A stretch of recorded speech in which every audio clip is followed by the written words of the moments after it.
The Autobiography of a Thief by Hutchins Hapgood. Introduction. Oh, happy he who can still hope to emerge from this sea of error. Faust. There is no man doth a wrong for the wrong's sake, but thereby to purchase himself profit, or pleasure, or honour, or the like. Therefore why should I be angry with a man for loving himself better than me? And if any man should do wrong merely out of ill nature, why, yet it is but like the thorn or briar, which prick and scratch, because they can do no other. Bacon. Editor's Note: I met the ex-pickpocket and burglar whose autobiography follows soon after his release from a third term in the penitentiary. For several weeks I was not particularly interested in him.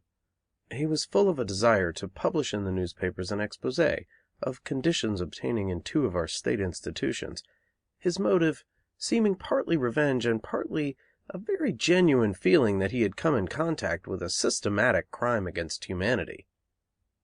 But as I continued to see more of him and learned much about his life, my interest grew, for I soon perceived that he not only had led a typical thief's life, but was also a man of more than common natural intelligence, with a gift of vigorous expression.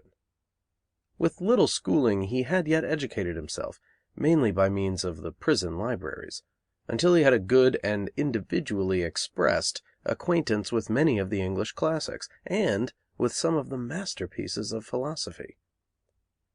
That this ex-convict, when a boy on the East Side of New York City, should have taken to the graft seemed to me, as he talked about it, the most natural thing in the world. His parents were honest but ignorant and poor. One of his brothers, a normal and honorable man, is a truck driver with a large family, and his relatives and honest friends in general belong to the most modest class of working people. The swell among them is another brother, who is a policeman, but Jim, the ex-convict, is by far the cleverest and most intelligent of the lot. I have often seen him and his family together on Saturday nights, when the clan gathers in the truckman's house for a good time, and he is the life of the occasion, and admired by the others. Jim was an unusually energetic and ambitious boy, but the respectable people he knew did not appeal to his imagination. As he played on the street, other boys pointed out to him the swell thief at the corner saloon, and told him tales of big robberies and exciting adventures, and the prizes of life seemed to him to lie along the path of crime. There was no one to teach him what constitutes real success, and he went in for crime with energy and enthusiasm. It was only after he had become a professional thief and had done time in prisons that he began to see that crime does not pay. He saw that all his friends came to ruin, that his own health was shattered, and that he stood on the verge of the madhouse. His self-education in prison helped him, too, to the perception that he had made a terrible mistake. He came to have intellectual ambitions, and no longer took an interest in his old companions. After several weeks of constant association with him, I became morally certain that his reform was as genuine as possible under the circumstances, and that, with fair success in the way of getting something to do, he would remain honest. I therefore proposed to him to write an autobiography. He took up the idea with eagerness, and through the entire period of our work together has shown an unwavering interest in the book, and very decided acumen and common sense. The method employed in composing the volume was that, practically, of the interview. From the middle of March to the 1st of July, we met nearly every afternoon and many evenings at a little German café on the East Side. There I took voluminous notes, often asking questions, but taking down as literally as possible his story in his own words. To such a degree is this true that the following narrative is an authentic account of his life, with occasional descriptions and character sketches of his friends of the underworld. Even without my explicit assurance, the autobiography bears sufficient internal evidence of the fact that, essentially, it is a thief's own story. Many hours of the daytime, when I was busy with other things, my friend, for I have come to look upon him as such, was occupied with putting down on paper character sketches of his pals and their careers, or recording his impressions of the life they had followed. After I had left town for the summer, in order to prepare this volume, I wrote to Jim repeatedly, asking for more material on certain points. This he always furnished in a manner which showed his continued interest, and a literary sense, though fragmentary, of no common kind. H. H. End of introduction. The Autobiography of a Thief by Hutchins Hapgood, Chapter 1, Boyhood and Early Crime. I have been a professional thief for more than 20 years. Half of that time I have spent in State's prison, and the other half in Grafton in one form or another. I was a good pickpocket and a fairly successful burglar, and I have known many of the best crooks in the country. I have left the business for good, and my reasons will appear in the course of this narrative. I shall tell my story with entire frankness. I shall not try to defend myself. I shall try merely to tell the truth. Perhaps in so doing I shall explain myself. I was born on the east side of New York City in 1868 of poor but honest parents. My father was an Englishman who had married an Irish girl and emigrated to America, where he had a large family, no one of whom, with the exception of myself, went wrong. For many years he was an employee of Brown Brothers and Company, and was a sober, industrious man, and a good husband and kind father. To me, who was his favorite, he was perhaps too kind. I was certainly a spoiled child. I remember that when I was 5 years old, he bought me a $25 suit of clothes. I was a vigorous, handsome boy with red, rosy cheeks, and was not only the pet of my family, but the life of the neighborhood as well. At that time, which is as far back as I can remember, we were living on Monroe Street in the 7th Ward. This was then a good residential neighborhood, and we were comfortable in our small wooden house. The people about us were Irish and German, the large Jewish immigration not having begun yet. Consequently, Lower New York did not have such a strong business look as it has now, but was cleanly and respectable. The gin mills were fewer in number, and were comparatively decent. When the Jews came, they started many basement saloons or cafés, and for the first time, I believe, the social evil began to be connected with the drinking places. I committed my first theft at the age of 6. Older heads put me up to steal money from the till of my brother's grocery store. It happened this way. There were several much older boys in the neighborhood who wanted money for rowboating in theaters.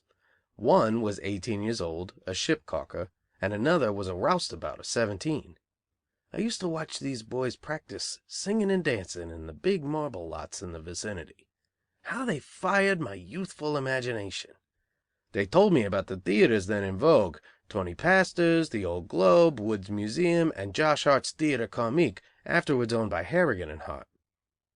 One day George, the roustabout, said to me, "Kid, do you want to go rowboating with us?"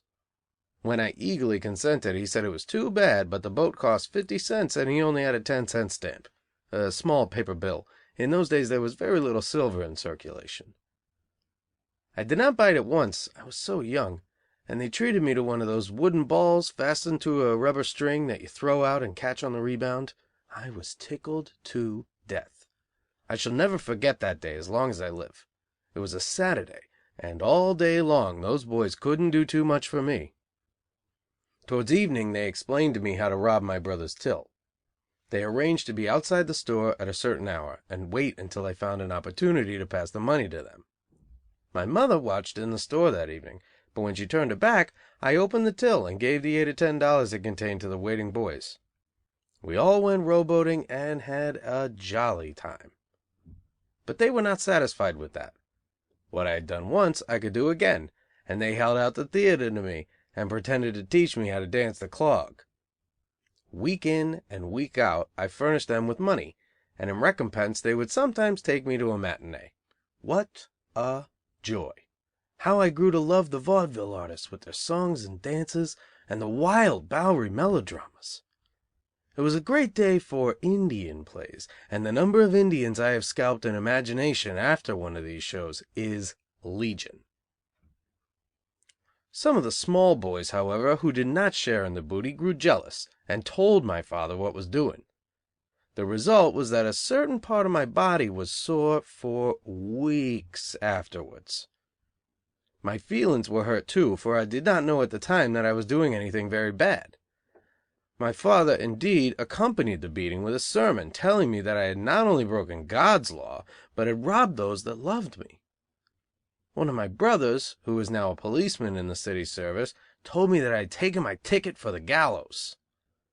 The brother I had robbed, who afterwards became a truckman, patted me on the head and told me not to do it again. He was always a good fellow. And yet, they all seemed to like to have me play about the streets with the other little boys, perhaps because the family was so large and there was not much room in the house. So I had to give up the till, but I hated to, for even at that age I had begun to think that the world owed me a living. To get revenge, I used to hide in a charcoal shed and throw pebbles at my father as he passed. I was indeed the typical bad boy and the apple of my mother's eye. When I couldn't steal from the till any more, I used to take clothes from my relatives and sell them for theater money, or any other object I thought I could make away with. I did not steal merely for theater money, but partly for excitement, too. I liked to run the risk of being discovered. So I was up to any scheme the older boys proposed. Perhaps if I had been raised in the Wild West, I should have made a good trapper or cowboy instead of a thief. Or perhaps even birds' nests and fish would have satisfied me if they had been accessible. One of my biggest exploits as a small boy was made when I was 8 years old. Tom's mother had a friend visiting her whom Tom and I thought we would rob. Tom, who was a big boy, and some of his friends, put me through a hall bedroom window, and I made away with a box of valuable jewelry. But it did me no good, for the big boys sold it to a woman who kept a second-hand store on Division Street, and I received no part of the proceeds. My greatest youthful disappointment came about 4 weeks later. A boy put me up to steal a box out of a wagon. I boldly made away with it and ran into a hallway where he was waiting. The two of us then went into his backyard, opened the box, and found a beautiful sword, the handle studded with little stones. But the other boy had promised me money, and here was only a sword. I cried for theater money, and then the other boy boxed my ears. He went to his father, who was a Freemason, and got a 50-cent stamp. He gave me 2 3-cent pieces and kept the rest. I shall never forget that injustice as long as I live. I remember it as plainly as if it happened yesterday. We put the sword under a mill in Cherry Street, and it disappeared a few hours later. I thought the boy and his father had stolen it, and told them so. I got another beating, but I believe my suspicion was correct, for the Freemason used to give me a 10-cent stamp whenever he saw me, to square me, I suppose. When it came to contests with boys of my own size, I was not so meek, however. One day I was playing in Jersey, in the backyard of a boy friend's house. He displayed his penknife, and it took my fancy. I wanted to play with it, and asked him to lend it to me. He refused, and I grabbed his hand. He plunged the knife into my leg. I didn't like that, and told him so, not in words, but in action. I remember that I took his ear nearly off with a hatchet. I was then 8 years old. About this time I began to go to Sunday school, with what effect on my character remains to be seen. One day I heard a noted priest preach. I had $1.80 in my pocket, which I had stolen from my brother.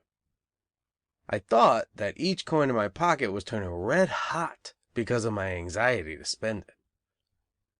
While the good man was talking to the Blessed One, I was inwardly praying for him to shut up. He had 2 beautiful pictures, which he intended to give to the best listener among the boys. When he had finished his talk, he called me to him, gave me the pictures, and said, "It's such boys as you, who when they grow up, are a pride to our holy church." A year later I went to the parochial school, but did not stay for long, for they would not have me. I was a skeptic at 7 and an agnostic at 8, and I objected to the prayers every 5 minutes. I had no respect for ceremonies. They did not impress my imagination in the slightest, partly because I learned at an early age to see the hypocrisy of many good people. One day, half a dozen persons were killed in an explosion. One of them I had known. Neighbors said of him, "What a good man is gone," and the priest and my mother said he was in heaven. But he was the same man who had often told me not to take money from the money drawer, for that was dangerous, but to search my father's pockets when he was asleep. For this advice I had given the rascal many a dollar. Ever after that I was suspicious of those who were over virtuous. I told my mother I did not believe her and the priest, and she slapped my face and told me to mind my catechism. Everything mischievous that happened at the parochial school was laid to my account, perhaps not entirely unjustly. If a large firecracker exploded, it was James. That was my name. If someone sat on a bent pin, the blame was due to James. If the class tittered, Teacher Nolan would rush at me with a hickory stick and yell, "It's you, you devil's imp!" And then he'd put the question he had asked 100 times before, "Who made you?" I was finally sent away from the parochial school because I insulted one of the teachers, a Catholic brother. I persisted in disturbing him whenever he studied his catechism, which I believed he already knew by heart. This brother's favorite, by the way, was a boy who used to say his prayers louder than anybody else. I met him 15 years afterwards in state prison. He had been settled for vogel grafting, that is, taking little girls into hallways and robbing them of their gold earrings. He turned out pretty well, however, in one sense, for he became one of the best shoemakers in Sing Sing. Although, as one can see from the above incidents, I was not given to veneration, yet in some ways I was easily impressed. I always loved old buildings, for instance. I was baptized in the building which until lately was the Germania Theater, and which was then a church, and that old structure always had a strange fascination for me. I used to hang about old churches and theaters, and preferred on such occasions to be alone. Sometimes I sang and danced all by myself in an old music hall, and used to pore over the names marked in lead pencil on the walls. Many is the time I have stood at night before some old building which has since been razed to the ground, and even now I like to go around to their sites. I like almost anything that is old, even old men and women. I never loved my mother much until she was an old woman. All stories of the past interested me, and later, when I was in prison, I was specially fond of history. After I was dismissed from the parochial school, I entered the public school, where I stayed somewhat longer. There I studied reading, writing, arithmetic, and later grammar, and became acquainted with a few specimens of literature. I remember Longfellow's Excelsior was a favorite of mine. I was a bright, intelligent boy, and, if it had not been for conduct, in which my mark was low, I should always have had the gold medal, in a class of 70. I used to play truant constantly, and often went home and told my mother that I knew more than the teacher. She believed me, for certainly I was the most intelligent member of my family. Yes, I was more intelligent than my parents or any of my brothers and sisters. Much good it has done me. Now that I've squared it, I see a good deal of my family, and they're all happy in comparison with me. On Saturday nights I often go around to see my brother, the truckman. He's come home tired from his week's work, but happy with his $12 salary and the prospect of a holiday with his wife and children. They sit about in their humble home on a Saturday night with their pint of beer, their songs, and their jovial stories. Whenever I'm there, I am, in a way, the life of the party. My repartee is quicker than that of the others. I sing gayer songs, and am jollier with the working girls who visit my brother's free home. But when I look at my stupid brother's quiet face and calm and strong bearing, and then realize my own shattered health and nerves and profound discontent, I know that my slow brother has been wiser than I. It's taken me many years on the rocky path to realize this truth. For by nature I am an Ishmaelite, that is, a man of impulse, and it is only lately that wisdom has been knocked into me. Certainly I did not realize my fate when I was a kid of 10, filled with contempt for my virtuous and obscure family. I was overflowing with spirits and arrogance and began to play hooky so often that I practically quit school about this time. It was then, too, that we moved again, this time to Cherry Street, to the wreck of my life. At the end of the block on which we lived was a corner saloon, the headquarters of a band of professional thieves. They were known as the Old Border Gang, and among them were several well-known and successful crooks. They used to pass our way regularly, and boys older than I, and my boy companions always had the advantage of me in years, used to point the famous guns out to me. When I saw one of these great men pass, my young imagination was fired with the ambition to be as he was. With what eagerness we used to talk about Juggy and the daring robbery committed in Brooklyn. How we went over again and again in conversation the trick by which Johnny the grafter had fooled the detective in the matter of the bonds. We would tell stories like these by the hour, and then go round to the corner to try to get a look at some of the celebrities in the saloon. A splendid sight one of these swell grafters was, as he stood before the bar or smoked his cigar on the corner. Well dressed, with clean linen collar and shirt, a diamond in his tie, an air of ease and leisure all about him, what a contrast he formed to the respectable hod carrier or truckman or mechanic, with soiled clothes and no collar. And what a contrast was his dangerous life to that of the virtuous laborer. The result was that I grew to think the career of the grafter was the only one worth trying for. The real prizes of the world I knew nothing about. All that I saw of any interest in me was crooked, and so I began to pilfer right and left. There was nothing else for me to do. Besides, I loved to treat those older than myself. The theater was a growing passion with me, and I began to be very much interested in the baseball games. I used to go to the Union grounds in Brooklyn, where after the third inning I could usually get admitted for 15 cents to see the old Athletics and Mutuals play. I needed money for these amusements for myself and other boys, and I knew of practically only one way to get it. If we could not get the money at home, either by begging or stealing, we would tap tills, if possible, in the store of some relative, or tear brass off the steps in the halls of flats and sell it at junk shops. A little later, we used to go to Grand Street and steal shoes and women's dresses from the racks in the open stores and pawn them. In the old Seventh Ward there used to be a good many silver plates on the doors of private houses. These we would take off with chisels and sell to metal dealers. We had great fun with a Dutchman who kept a grocery store on Cherry Street. We used to steal his strawberries, and did not care whether he saw us or not. If he grabbed one of us, the rest of the gang would pelt him with stones until he let go, and then all run around the corner before the copper came into sight. All this time I grew steadily bolder and more desperate, and the day soon came when I took consequences very little into consideration. My father and mother sometimes learned of some exploit of mine, and a beating would be the result. I still got the blame for everything, as in school, and was sometimes punished unjustly. I was very sensitive, and this would rankle in my soul for weeks, so that I stole harder than ever.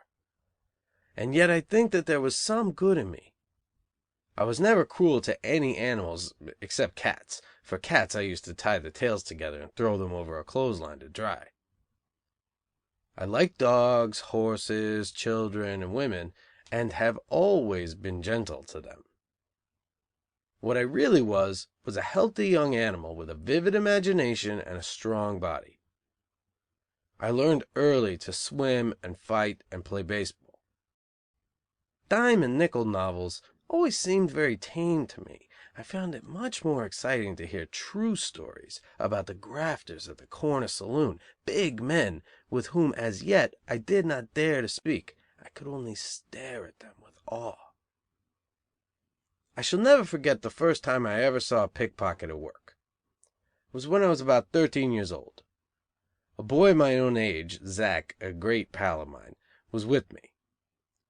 Zack and I understood one another thoroughly, and well knew how to get theater money by petty pilfering, but of real graft We were as yet ignorant, although we had heard many stories about the operations of actual professional thieves. We used to steal rides in the cars which ran to and from the Grand Street ferries, and run off with overcoats and satchels when we had a chance. One day we were standing on the rear platform when a woman boarded the car, and immediately behind her a gentlemanly looking man with a high hat. He was well dressed and looked about 35 years old. As the lady entered the car, the man, who stayed outside on the platform, pulled his hand away from her side, and with it came something from her pocket, a silk handkerchief. I was on the point of asking the woman if she had dropped something, when Zack said to me, "Mind your own business." The man, who had taken the pocketbook along with the silk handkerchief, seeing that we were next, gave us the handkerchief and $4 in 10 and 15-cent paper money, stamps. Zack and I put our heads together. We were wiser than we had been a half an hour before. We had learned our first practical lesson in the world of graft. We had seen a pickpocket at work, and there seemed to us no reason why we should not try the game ourselves.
The Autobiography of a Thief by Hutchins Hapgood.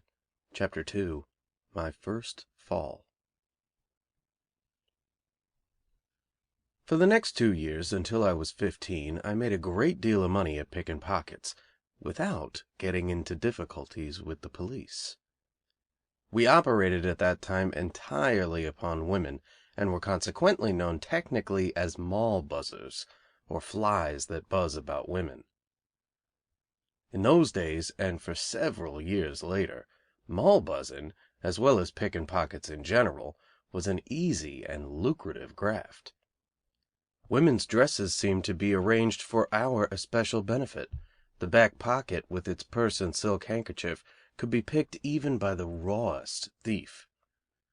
It was in the days when every woman had to possess a fine silk handkerchief. Even the Bowery cruisers, street walkers, carried them, and to those women we boys used to sell the handkerchiefs we had stolen, receiving as much as $1 or even $2 in exchange.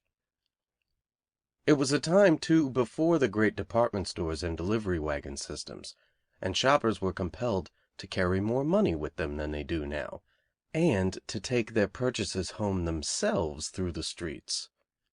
Very often before they reached their destination they had unconsciously delivered some of the goods to us. At that time, too, the wearing of valuable pins and stones, both by men and women, was more general than it is now. Furthermore, the graft was younger. There were not so many in the business, and the system of police protection was not so good. Altogether, those were halcyon days for us. The fact that we were very young helped us particularly in this business, for a boy can get next to a woman in a car or on the street more easily than a man can. He is not so apt to arouse her suspicions, and if he is a handsome, innocent-looking boy and clever, he can go far in this line of graft. He usually begins this business when he is about 13, and by the age of 17 generally graduates into something higher. Living off women in any form does not appeal very long to the imagination of the genuine grafter.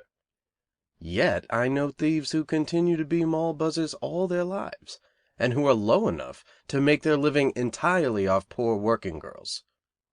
The self-respecting grafter detests this kind, and indeed, these buzzers never see prosperous days after their boyhood. The business grows more difficult as the thief grows older. He cannot approach his prey so readily, and grows shabbier with declining returns, and shabbiness makes it difficult for him to mix up in crowds where this kind of work is generally done. For several years we youngsters made a great deal of money at this line. We made a touch almost every day, and I suppose our mob, composed of 4 or 5 lads who worked together, averaged $300 or $400 a week. We worked mainly on street cars at the ferry, and the amount of technique required for robbing women was very slight. 2 or 3 of us generally went together. One acted as the dip or pick, and the other 2 as stalls. The duty of the stalls was to distract the attention of the sucker or victim, or otherwise to hide the operations of the dip. One stall would get directly in front of the woman to be robbed, the other directly behind her. If she were in such a position in the crowd as to render it hard for the dip or wire to make a touch, one of the stalls might bump against her and beg her pardon, while the dip made away with her leather or pocketbook. Shortly before I was 15 years old I was led into another kind of graft. One day Tim, Zack and I were boasting of our earnings to an older boy, 20 years of age, whose name was Pete. He grinned and said he knew something better than Moll buzzing. Then he told us about shoving the queer, and got us next to a public truckman who supplied counterfeit bills. Our method was to carry only one bad bill among several good ones, so that if we were collared we could maintain our innocence. We worked this as a side graft for some time. Pete and I used to go to mass on Sunday morning and put a bad $5 bill in the collector's box, taking out $4.90 in change in good money. We irreverently called this proceeding robbing the Dago in Rome. We used to pick leathers at the same time from the women in the congregation. In those days I was very liberal in my religious views. I was not narrow or bigoted. I attended Grace Church in 10th Street regularly, and was always well repaid. But after a while this lucrative graft came to an end, for the collector began to get next. One day he said to me, "Why don't you get your change outside? This is the 4th time you have given me a big bill." So we got leery, suspicious, and quit. With my big rosy cheeks and bright eyes and complexion I suppose I looked in those days very holy and innocent, and used to work this graft for all it was worth. I remember how in church I used tracts or the Christian Advocate as stalls. I would hand them to a lady as she entered the church, and while doing so, pick her pocket. Even at the early age of 15 I began to understand that it was necessary to save money. If a thief wants to keep out of the pen or stir (penitentiary), capital is necessary. The capital of a grafter is called spring money, for he may have to use it at any time in paying the lawyer who gets him off in case of an arrest, or in bribing the policeman or some other official. To spring is to escape from the clutches of the law. If a thief has not enough money to hire a mouthpiece, a criminal lawyer, he's in a bad way. He is greatly handicapped and cannot jump out (steal) with any boldness. But I always had great difficulty in saving fall money, the same as spring money, that is, money to be used in case of a fall or arrest. My temperament was at fault. When I had a few $100s saved up I began to be troubled, not from a guilty conscience, but because I could not stand prosperity. The money burned a hole in my pocket. I was fond of all sorts of amusements, of treating, and of clothes. Indeed, I was very much of a dude, and this for two reasons. In the first place, I was naturally vain, and liked to make a good appearance. A still more substantial reason was that a good personal appearance is part of the capital of a grafter, particularly of a pickpocket. The world thinks that a thief is a dirty, disreputable looking object, next door to a tramp in appearance. But this idea is far from being true. Every grafter of any standing in the profession is very careful about his clothes. He is always neat, clean, and as fashionable as his income will permit. Otherwise he would not be permitted to attend large political gatherings, to sit on the platform, for instance, and would be handicapped generally in his crooked dealings with mankind. No advice to young men is more common in respectable society than to dress well. If you look prosperous, the world will treat you with consideration.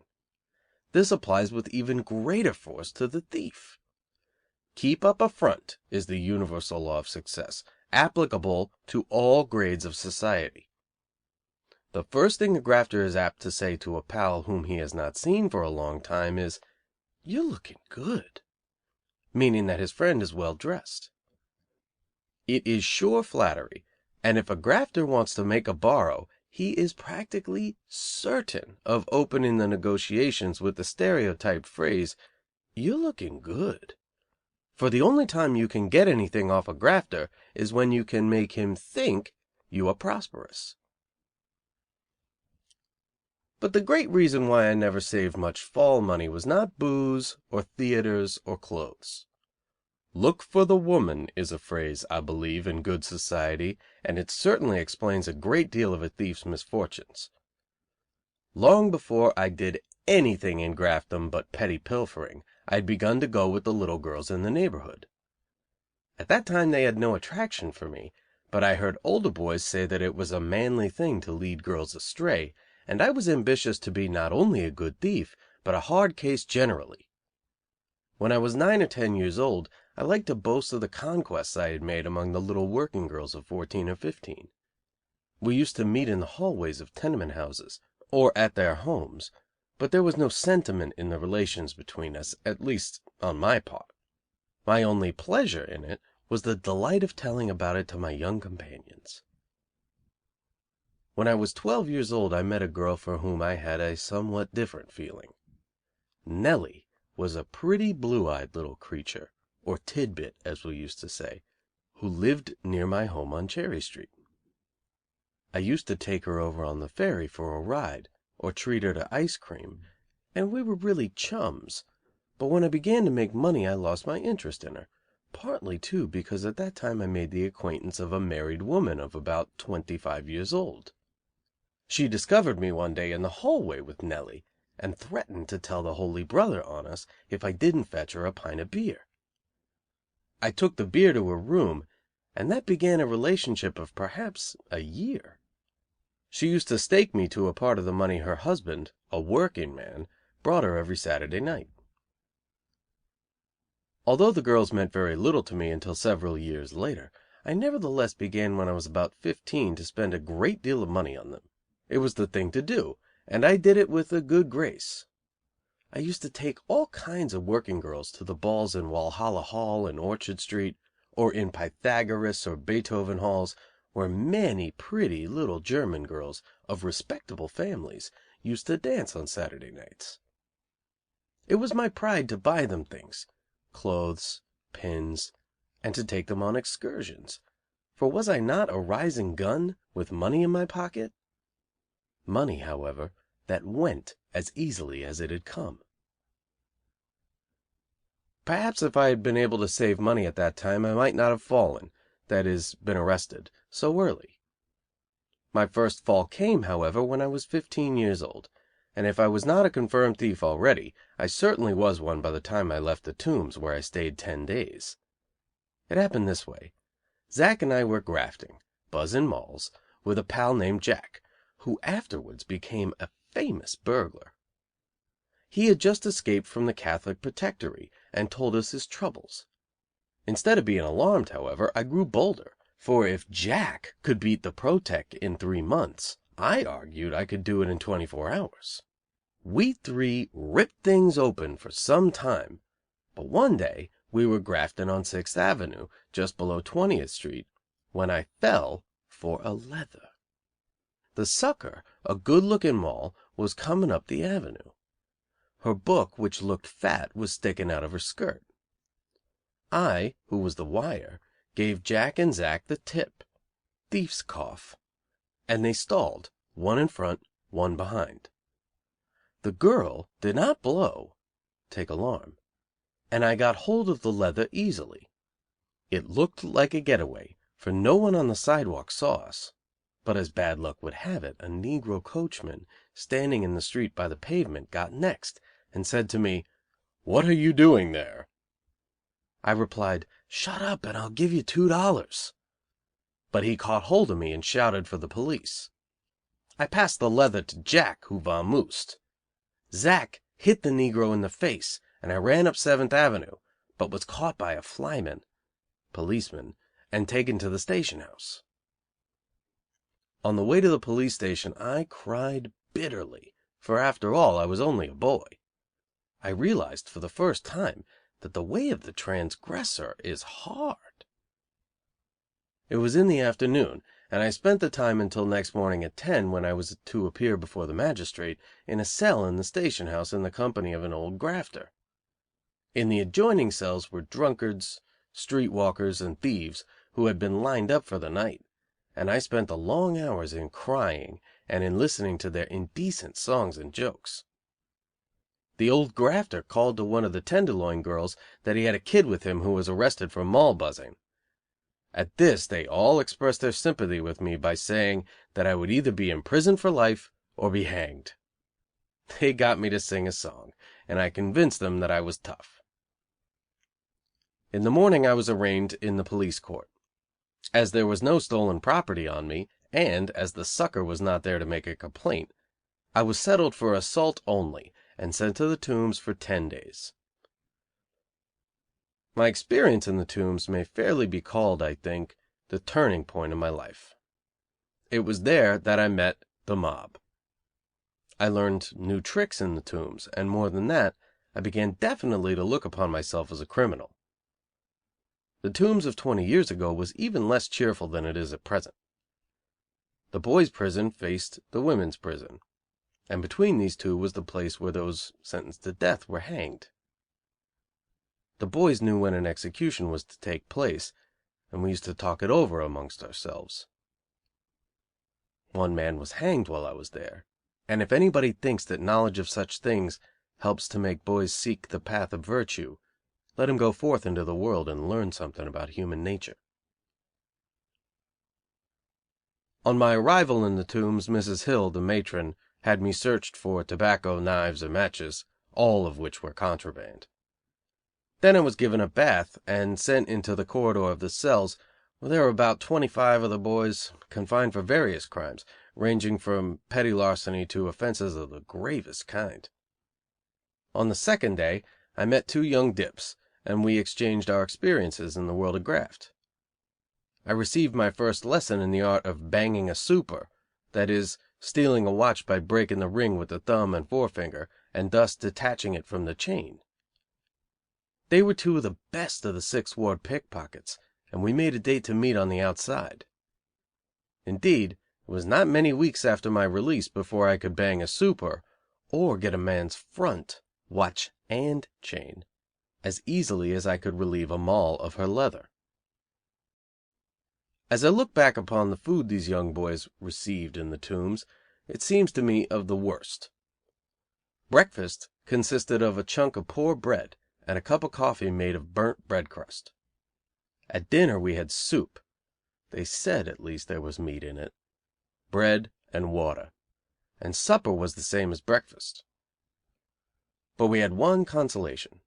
When we went to divine service we generally returned happy, not because of what the good priest said, but because we were almost sure of getting tobacco from the women inmates. Certainly the Gerry Society has its faults, but since its organization young boys who have gone wrong but are not yet entirely hardened have a much better show to become good citizens than they used to have. That society did not exist in my day, but I know a good deal about it, and I am convinced that it does a world of good.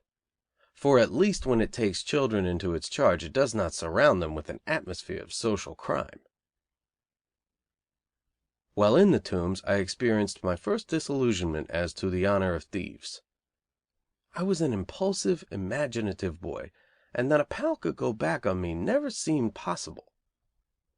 Many of my subsequent misfortunes were due to the treachery of my companions. I have learned to distrust everybody, but as a boy of 15 I was green, and so the treachery I shall relate left a sore spot in my soul. It happened this way.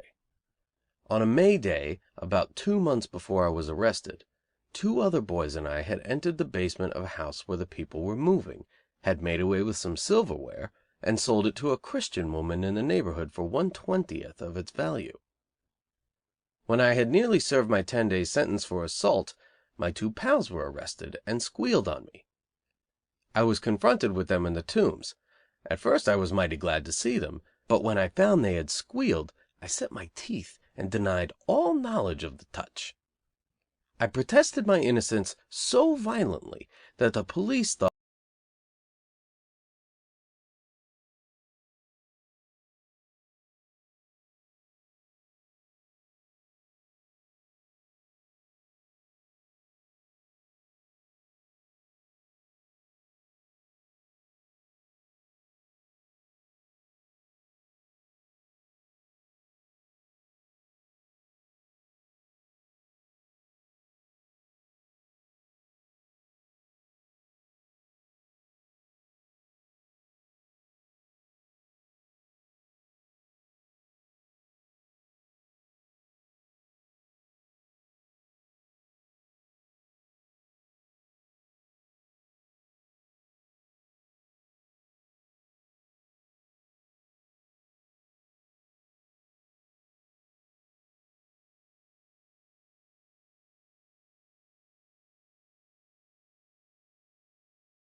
The Autobiography of a Thief by Hutchins Hapgood, Chapter 3, Mixedale Life in the 4th and 7th Wards. For a short time, after I left the Tombs, I was quiet. My relatives threw the gallows con into me hard, but at that time I was proof against any arguments they could muster. They were not able to show me anything that was worth while.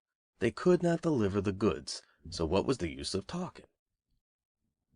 Although I was a disgrace at home, I was high cockalorum among the boys in the neighborhood.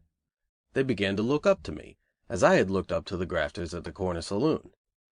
They admired me because I was a fighter and had done time.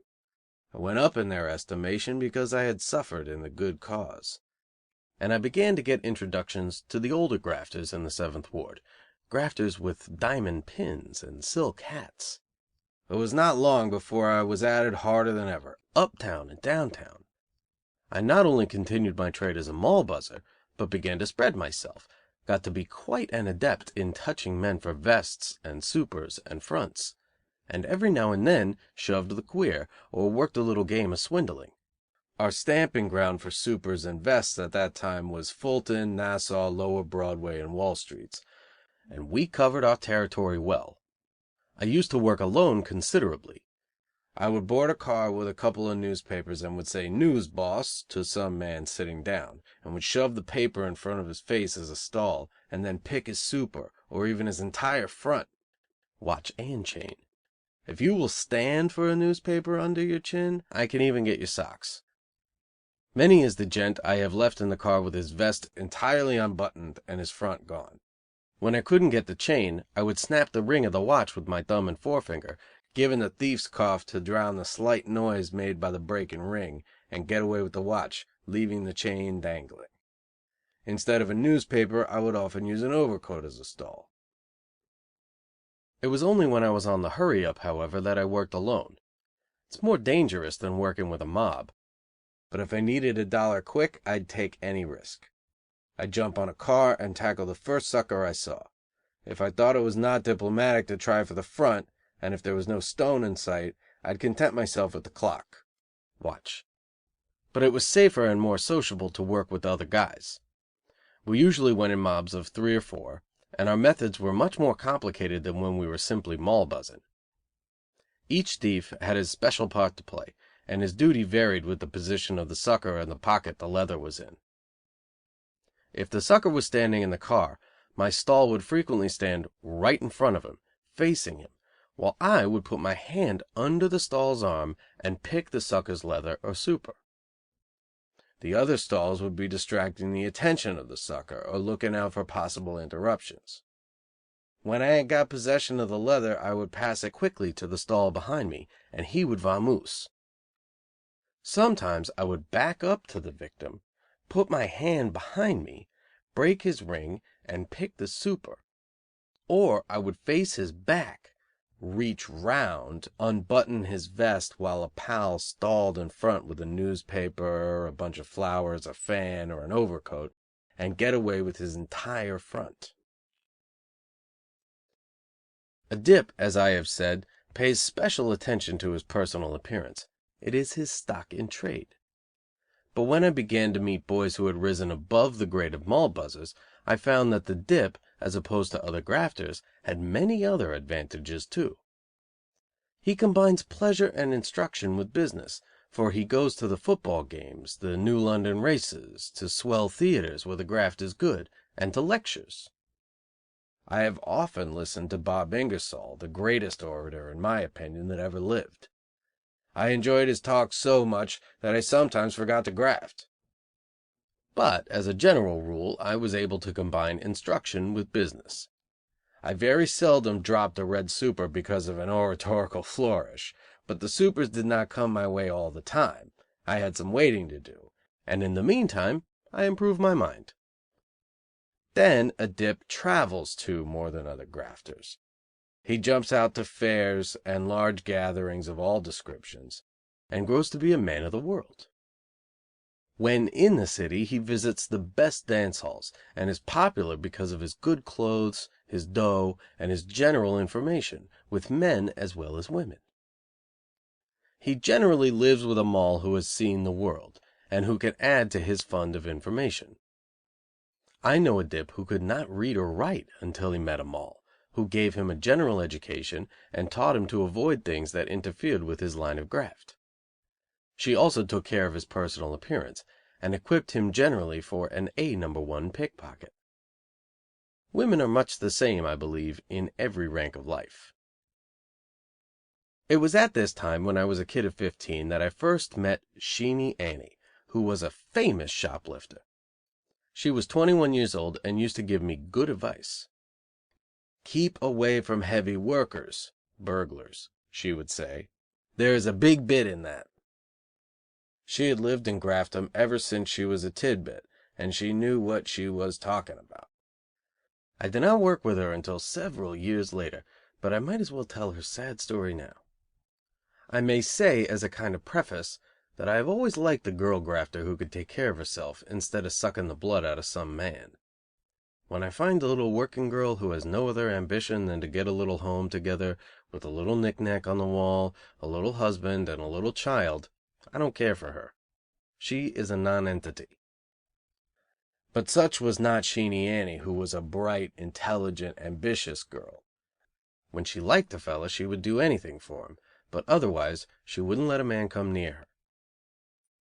The little Jewish lassie named Annie was born in the toughest part of New York. Later on, as she advanced in years and became an expert pilferer, she was given the nickname of Sheenie. She was brought up on the street, surrounded by thieves and prostitutes. Her only education was what she received during a year or two in the public school. She lived near Grand Street, then a popular shopping district. As a very little girl, she and a friend used to visit the dry goods stores and steal any little notion they could. There was a crowd of young pickpockets in her street, and she soon got onto this graft, and became so skillful at it that older guns of both sexes were eager to take her under their tuition and finish her education. The first time I met her was in a well-known dance hall, Billy McGlory's, and we became friends at once, for she was a good girl and full of mischief. She was not pretty exactly, but she was passable. She was small, with thick lips, plump, had good teeth, and eyes as fine and piercing as any I ever saw in man or woman. She dressed well, and was a good talker, as nimble-witted and as good a judge of human nature as I have ever met in her sex. Sheenie Annie's graft broadened, and from dipping and small shoplifting she rose to a position where she doubled up with a mob of clever hotel workers, and made large amounts of money. Here was a girl from the lowest stratum of life, not pretty or well shaped, but whom men admired because of her wit and cleverness. A big contractor in Philadelphia was her friend for years. I've seen letters from him offering to marry her, but she had something better. For she was an artist at penny weighting and hoisting. The police admitted that she was unusually clever at these two grafts, and they treated her with every consideration. Penny weighting is a very slick graft. It's generally worked in pairs, by either sex or both sexes. A man, for instance, enters a jewelry store and looks at some diamond rings on a tray. He prices them and notes the costly ones. Then he goes to a phony shop, imitation jewelry, and buys a few diamonds which match the real ones he has noted. Then he and his pal, usually a woman, enter the jewelry store and ask to see the rings. Through some little con they distract the jeweler's attention, and then one of them, and at this Sheenie Annie was particularly good, substitutes the bogus diamonds for the good ones, and leaves the store without making a purchase. I can give an example of how Sheenie Annie hoisted from my own experience with her. On one occasion, when I was about 18 years old, Sheenie and I were on a racket together. We had been going it for several days and needed some dough. We went into a large tailoring establishment, where I tried on some clothes as a stall. Nothing suited me, I took good care of that, but in the meantime Annie had taken 2 costly overcoats, folded them into flat bundles, and raising her skirt quickly, had hidden the overcoats between her legs. We left the store together. She walked so straight that I thought she had got nothing. But when we entered a saloon a block away and the swag was produced, I was forced to laugh. We fenced the overcoats, and with the proceeds continued our spree. Once Sheenie fell at this line of graft. She had stolen some costly sealskins from a well-known furrier, and had got away with them. But on her 3rd visit to the place, she came to grief. She was going out with a sealskin coat under her skirt when the office boy, who was skylarking about, ran into her and upset her.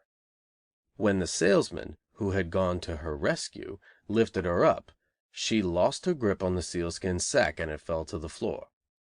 It was a blow, of course, and she got nailed, but as she had plenty of fall money, and a well-known politician dead to rights, she only got 9 months in the penitentiary. Sheenie Annie was such a good shoplifter that, with only an umbrella as a stall, she could make more money in a week than a poor needlewoman could earn in months. But she did not care for the money. She was a good fellow and was in for fun. She was wise, too, and I liked to talk to her, for she understood what I said and was up to snuff, which was very piquant to me. She had done most of the grafts that I had done myself, and her tips were always valuable. To show what a good fellow she was, her sweetheart, Jack, and another burglar named Jerry were doing night work once, when they were unlucky enough to be nailed. Sheenie Annie went on the stand and swore perjury in order to save Jack. He got a year, but Jerry, who had committed the same crime, got 6. While he was in prison, Annie visited him and put up a plan by which he escaped, but he would not leave New York with her, and was caught and returned to stir. Annie herself fell in half a dozen cities, but never received more than a few months. After I was released from serving my second bit in the pen, I heard Annie had died insane. An old girl pal of hers told me that she had died a horrible death, and that her last words were about her old friends and companions. Her disease was that which attacks only people with brains. She died of paresis. 2 other girls whom I knew when I was 15 turned out to be famous shoplifters, Big Lena and Blonde Mamie, who afterwards married Tommy, the famous cracksman. They began to graft when they were about 14, and Mamie and I used to work together. I was Mamie's first fella, and we had royal good times together. Lena, poor girl, is now doing 5 years in London, but she was one of the most cheerful molls I ever knew. I met her and Mamie for the first time one day as they were coming out of an oyster house on Grand Street. I thought they were good-looking tidbits, and took them to a picnic. We were so late that instead of going home, Mamie and I spent the night at the house of Lena's sister, whose husband was a receiver of stolen goods, or fence, as it is popularly called.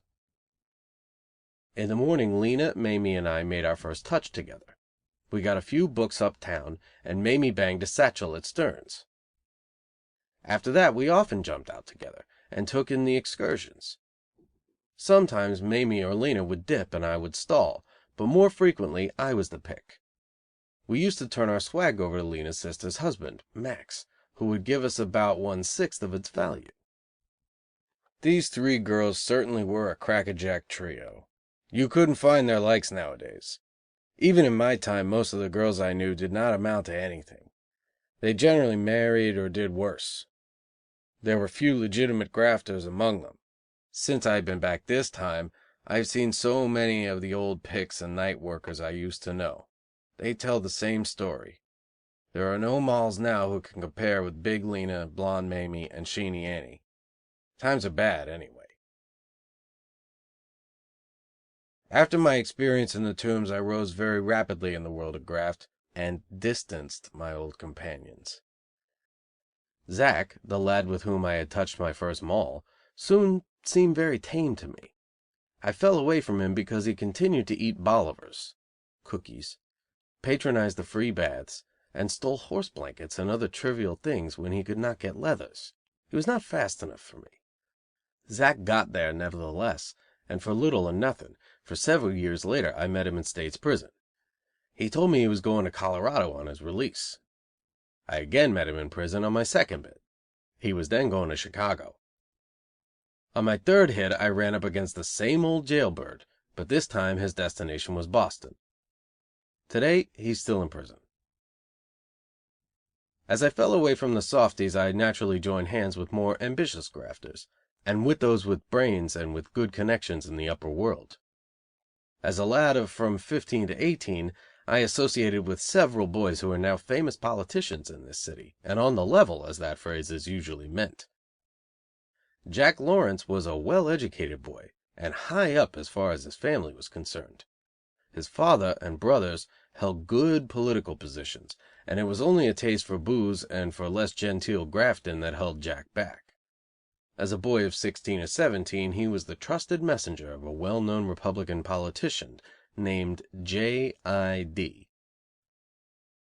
One of Jack's pals became a federal judge, and another, Mr. D., who was never a grafter, is at present a city magistrate in New York. While Jack was working for J.I.D., the politician, he was arrested several times. Once he abstracted a large amount of money from the vest pocket of a broker as he was standing by the old Herald building.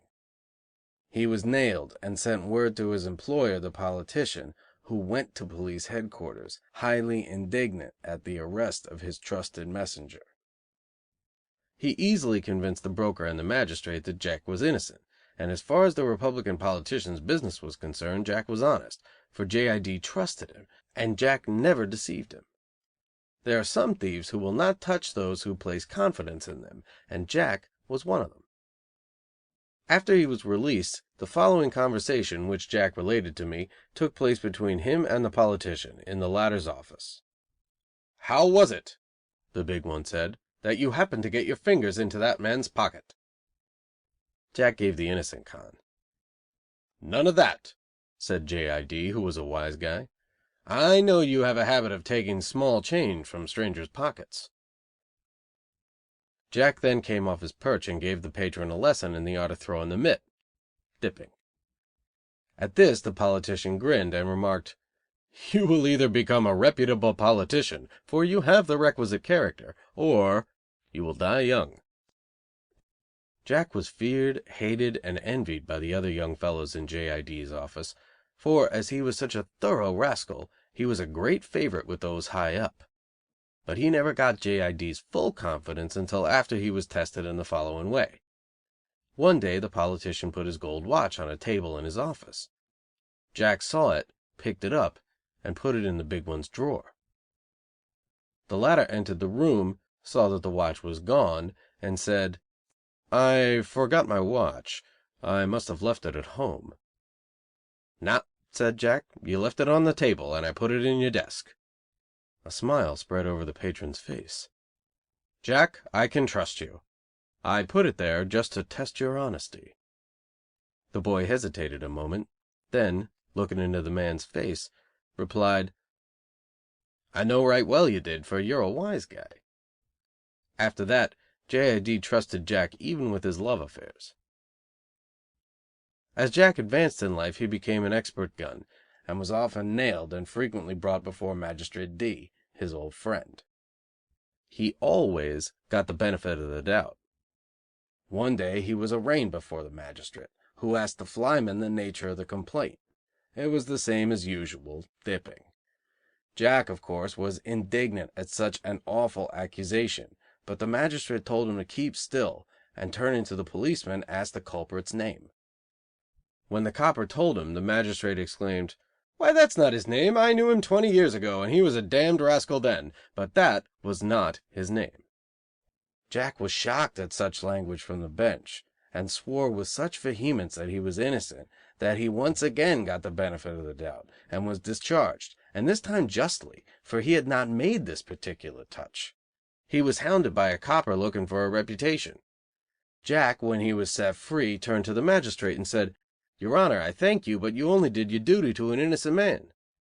The magistrate had a good laugh and remarked: "Jack, I wouldn't believe you if you swore on a stack of Bibles."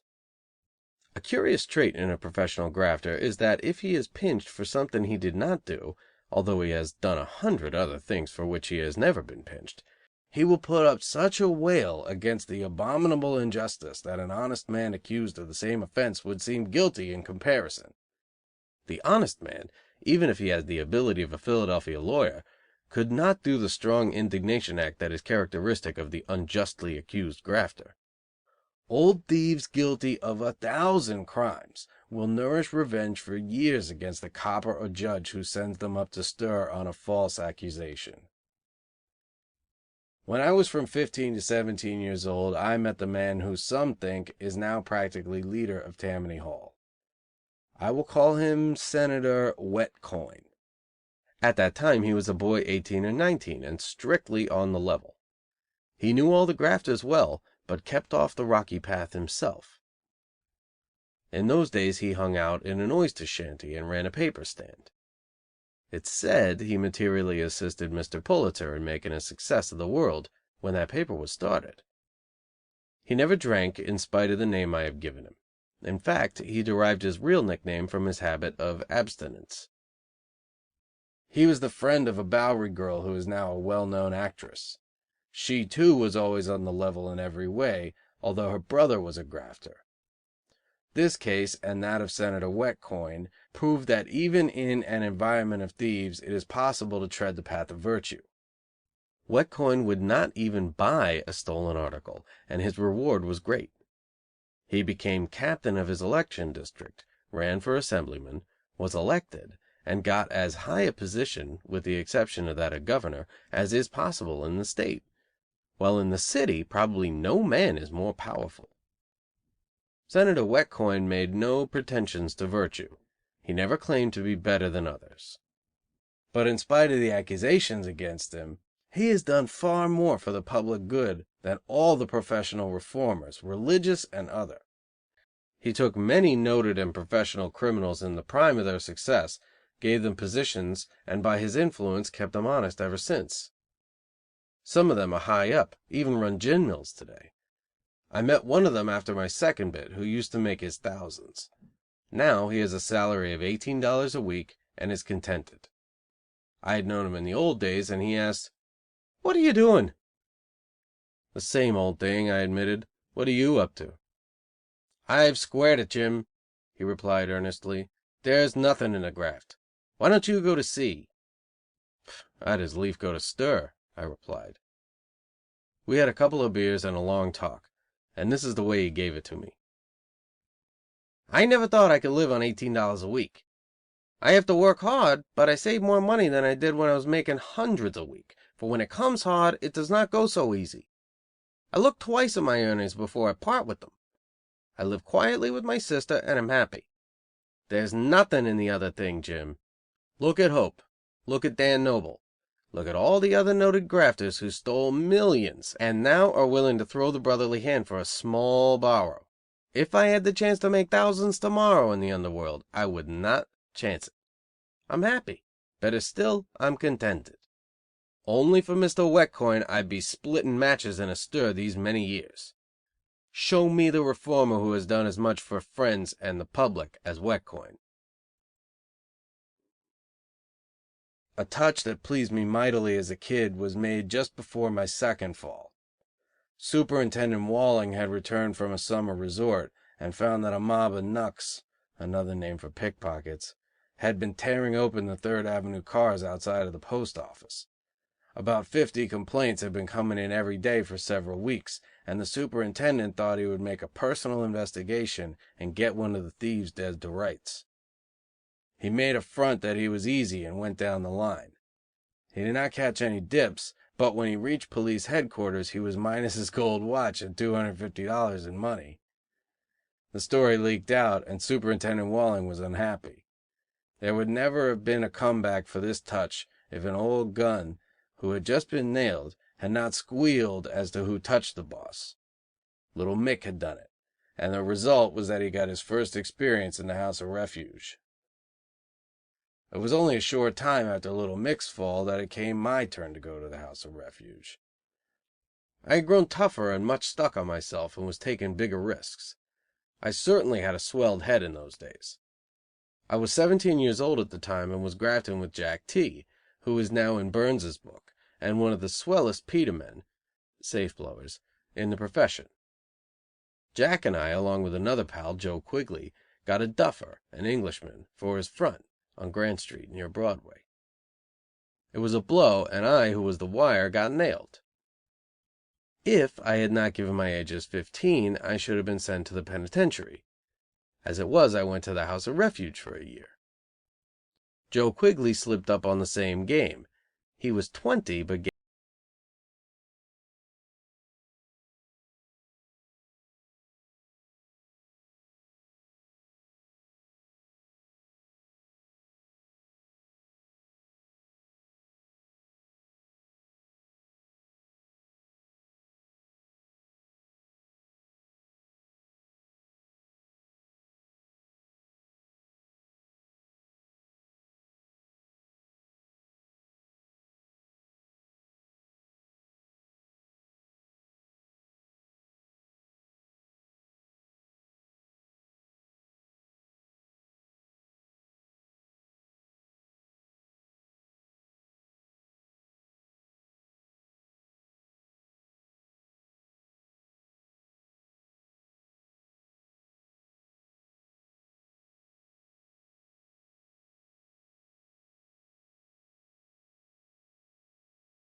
The Autobiography of a Thief by Hutchins Hapgood, Chapter 4, When the Graft Was Good. I stayed in the House of Refuge until I was 18, and when released, went through a short period of reform. I lasted, I think, nearly 3 weeks, and then started into graft again, harder than ever. The old itch for excitement, for theaters, balls and gambling, made reform impossible. I had already formed strong habits and desires which could not be satisfied in my environment without stealing. I was rapidly becoming a confirmed criminal. I began to do housework, which was mainly sneak work uptown. We would catch a basement open in the daytime and rummage for silverware, money or jewels. There's only a step from this to the business of the genuine burglar, who operates in the night time, and whose occupation is far more dangerous than that of the sneak thief. However, at this intermediate kind of graft, our swag for 18 months was considerable. One of our methods was to take servant girls to balls and picnics, and to get them to tip us off to where the goods were and the best way to get them. Sometimes they were guilty, more often merely suckers. During the next 3 years, at the expiration of which I made my first trip to Sing Sing, I stole a great deal of money and lived very high. I contracted more bad habits, practically ceased to see my family at all, lived in a furnished room, and hung out in the evening at some dance hall, such as Billy McGlory's Old Armory, George Doe's, or Thee Allen's. Sheenie Annie was my sweetheart at this period, and after we had made a good touch, what times we would have at Coney Island or at Billy McGlory's. Saturday nights in the summer time a mob of 3 or 4 of us, grafters and girls, would go to the island and stop at a hotel run by an ex-gun. At 2 or 3 o'clock in the morning we'd all leave the hotel, with nothing on but a quilt, and go in swimming together. Sheenie Annie, Blonde Mamie and Big Lena often went with us. At other times we took respectable shop girls, or even women who belonged to a still lower class. What boy with an ounce of thick blood in his body could refuse to go with a girl to the island? And Billy McGlory's, what times we had there on dear old Saturday nights! At this place, which contained a bar room, dance room, pool room and a piano, congregated downtown guns, housemen and thieves of both sexes.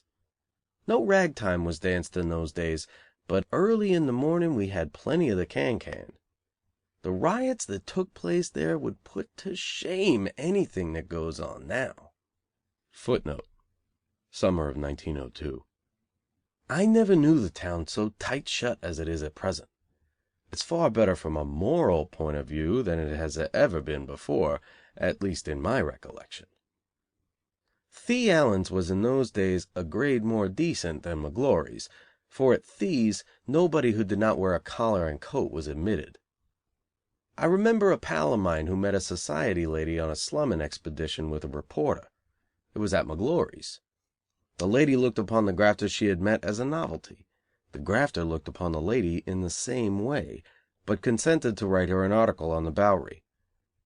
He sent her the following composition, which he showed to me first, and allowed me to copy it. I always did like freaks. I won't put in the bad grammar and spelling, but the rest is, quote, "While strolling after the midnight hour along the lane in that historic thoroughfare sometimes called the Bowery, I dropped into a concert hall. At a glance I saw men who worked hard during the week and needed a little recreation.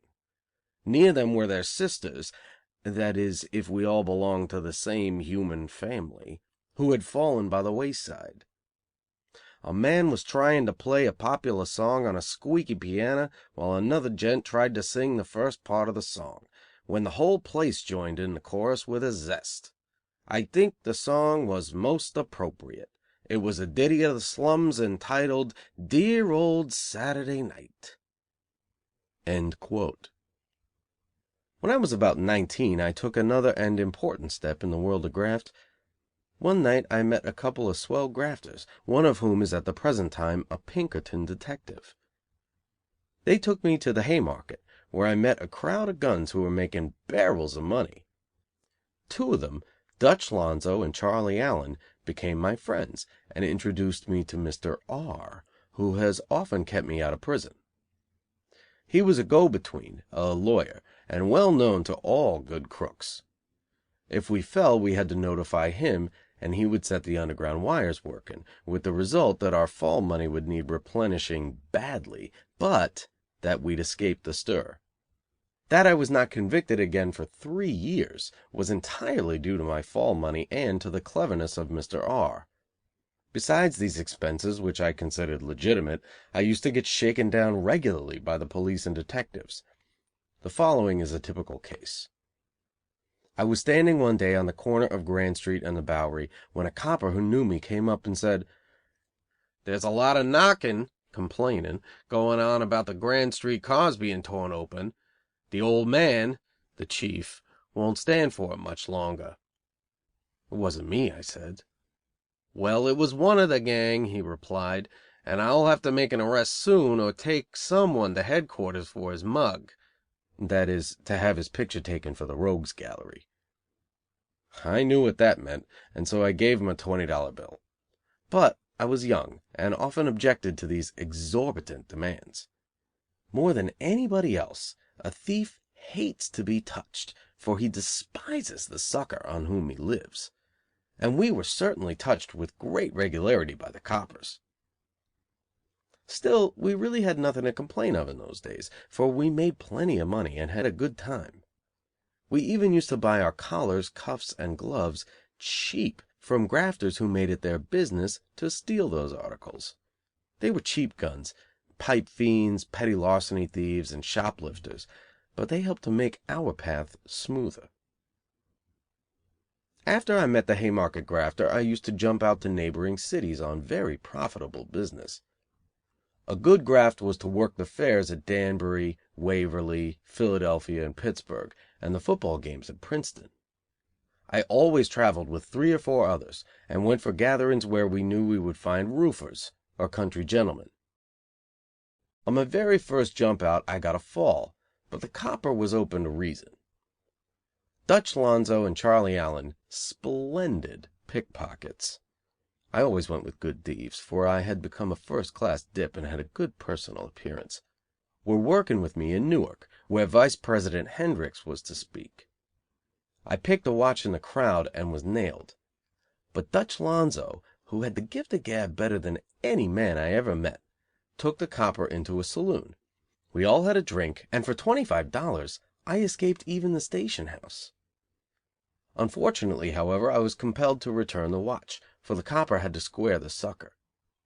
Then the copper said to Dutch Lonzo, whom he knew, "Go back and graft if you want, but be sure to look me up." In an hour or two we got enough touches to do us for 2 weeks. Senator Wetcoin was at this speech with about 200 Tammany braves, and we picked so many pockets that a newspaper the next day said there must have been at least 199 pickpockets in the Tammany delegation. We fell quite often on these trips, but we were always willing to help the coppers pay for their lower flats. I sometimes objected because of their exorbitant demands, but I was still young. I knew that longshoremen did harder work for less pay than the coppers, and I thought, therefore, that the latter were too eager to make money on a sure thing graft, and I always hated a sure thing graft. But didn't we strike it rich in Connecticut? Whether the people of that state suffer from partial paralysis or not, I don't know, but certainly if all states were as easy as Connecticut, the guns would set up as Vanderbilts. I never even got a tumble in Connecticut. I ripped up the fares in every direction and took every chance. The inhabitants were so easy that we treated them with contempt. After a long trip in Connecticut, I nearly fell on my return. I was that raw. We were breech getting (picking men's pockets) in the Brooklyn cars. I was stalling in front, Lonzo was behind, and Charlie was the pick. Lonzo telephoned to me by gestures that Charlie had got hold of the leather, but it wouldn't come. I was hanging on a strap, and, pretending to slip, brought my hand down heavily on the sucker's hat, which went over his ears. The leather came, was slipped to me, Lonzo apologized for spoiling the hat and offered the sucker a $5 bill, which he politely refused. Now that was rough work, and we would not have done it had we not been traveling so long among the Rubes in Connecticut. We could have made our gets all right, but we were so confident and delayed so long that the sucker blew before we left the car, and Lonzo and Charlie were nailed, and the next morning arraigned.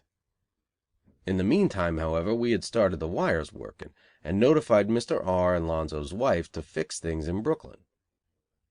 The reliable attorney got a bondsman, and 2 friends of his fixed the cops, who made no complaint. Lonzo's wife, an Irishwoman and a handsome grafter, had just finished a 5-year bit in London. It cost us $600 to fix that case, and there were only $250 in the leather. That made Lonzo's wife exceedingly angry. "Good Lord," she said, "there's panthers for you in New York. There's blokes that shakes you down too heavy. I'd want an unlimited check on the Bank of England if you ever fell again." A little philosophy on the same subject was given me one day by an English moll, who had fallen up state and had to give up heavily. "I've been in a good many cities and hamlets in this country," said she, "but gad, blind me if I ever want to fall in an hamlet in this bloomin' state again. The New York police are at least a little sensible at times, but when these Rufuses up the state get a Yorker or a wise guy, they'll strip him down to his socks. One of these voracious country coppers who sing sweet hymns in jail is a more successful gun than them that hit the rocky path and take brash to get the long green.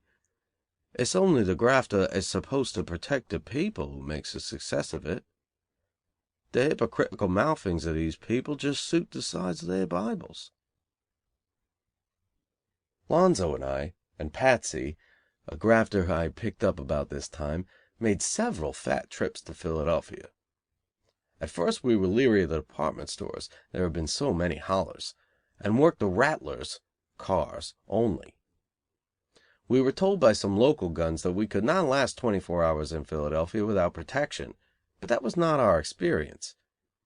We went easy for a time, but the chances were too good, and we began voraciously to tear open the department stores, the churches and the theaters. And without a fall. Whenever anybody mentioned the fly cops (detectives) of Philadelphia, it reminded us of the inhabitants of Connecticut. They were not dead. Such a word is sacred. Their proper place was not on the police force, but on the shelf in a Dutchman's grocery store labeled the canned article. Philadelphia was always my town, but I never stayed very long, partly because I did not want to become known in such a fat place, and partly because I could not bear to be away from New York very long. For although there is better graft in other cities, there is no such place to live in as Manhattan. I had no fear of being known in Philadelphia to the police, but to local guns who would become jealous of our grafting and tip us off. On one of my trips to the city of brotherly love I had a poetical experience. The graft had been good, and one Sunday morning I left Dan and Patsy asleep, and went for a walk in the country, intending for a change to observe the day of rest. I walked for several hours through a beautiful, quiet country, and about 10 o'clock passed a country church. They were singing inside, and for some reason, probably because I had had a good walk in the country, the music affected me strangely. I entered and saw a blind evangelist and his sister. I bowed my head, and my whole past life came over me. Although everything had been coming my way, I felt uneasy, and thought of home for the first time in many weeks. I went back to the hotel in Philadelphia feeling very gloomy, and shut myself up in my room. I took up my pen and began a letter to a Tommy (girl) in New York. But I could not forget the country church, and instead of writing to the little Tommy, I wrote the following jingles: When a child by my mother's knee, I would watch, watch, watch by the deep blue sea, and the moonbeams played merrily on our home beside the sea. Chorus. The evening star shines brightly above our home beside the sea, and the moonbeams danced beamingly on our home beside the sea. But now I am old, infirm and gray, I shall never see those happy days. I would give my life, all my wealth and fame, to hear my mother gently call my name. Towards evening Patsy and Dan returned from a good day's work. Patsy noticed I was quiet and unusually gloomy, and asked, "What's the matter? Didn't you get anything?" "No," I replied. "I'm going back to New York." "Where you been?" asked Dan. "To church," I replied. "In the city?" he asked. "No," I replied, "in the country." "I cautioned you," said Dan, "against taking such chances. There's no dough in those country churches. If you want to try lone ones on a Sunday, take in some swell church in the city." The following Sunday I went to a fashionable church and got a few leathers, and afterwards went to all the swell churches in the city. I touched them, but they could not touch me. I heard all the ministers in Philadelphia, but they could not move me the way that country evangelist did. They were all artificial in comparison. Shortly after my poetical experience in Philadelphia I made a trip up New York State with Patsy, Dan and Joe, and grafted in a dozen towns. One day when we were on the cars going from Albany to Amsterdam we saw a fat, sleepy looking Dutchman, and I nicked him for a clock as he was passing along the aisle to the end of the car. It took the Dutchman about 10 minutes after he had returned to his seat to blow that his super was gone and his chain hanging down. A look of stupid surprise spread over his innocent countenance.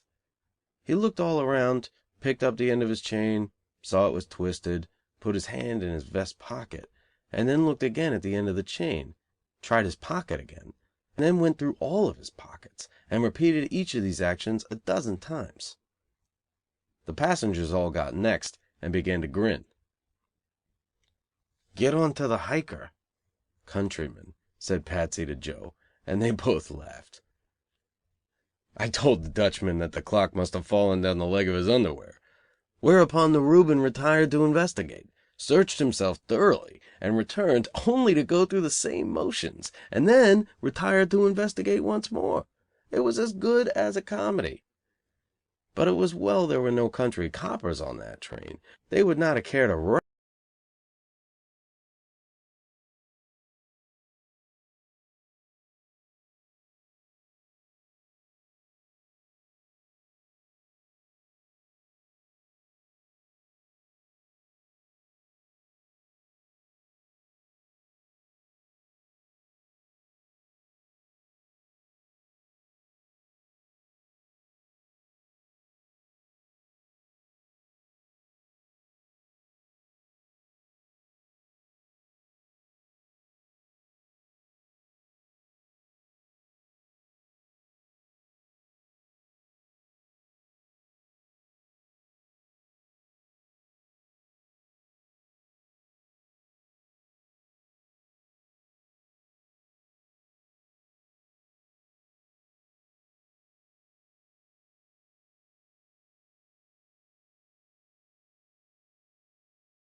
The Autobiography of a Thief by Hutchins Hapgood.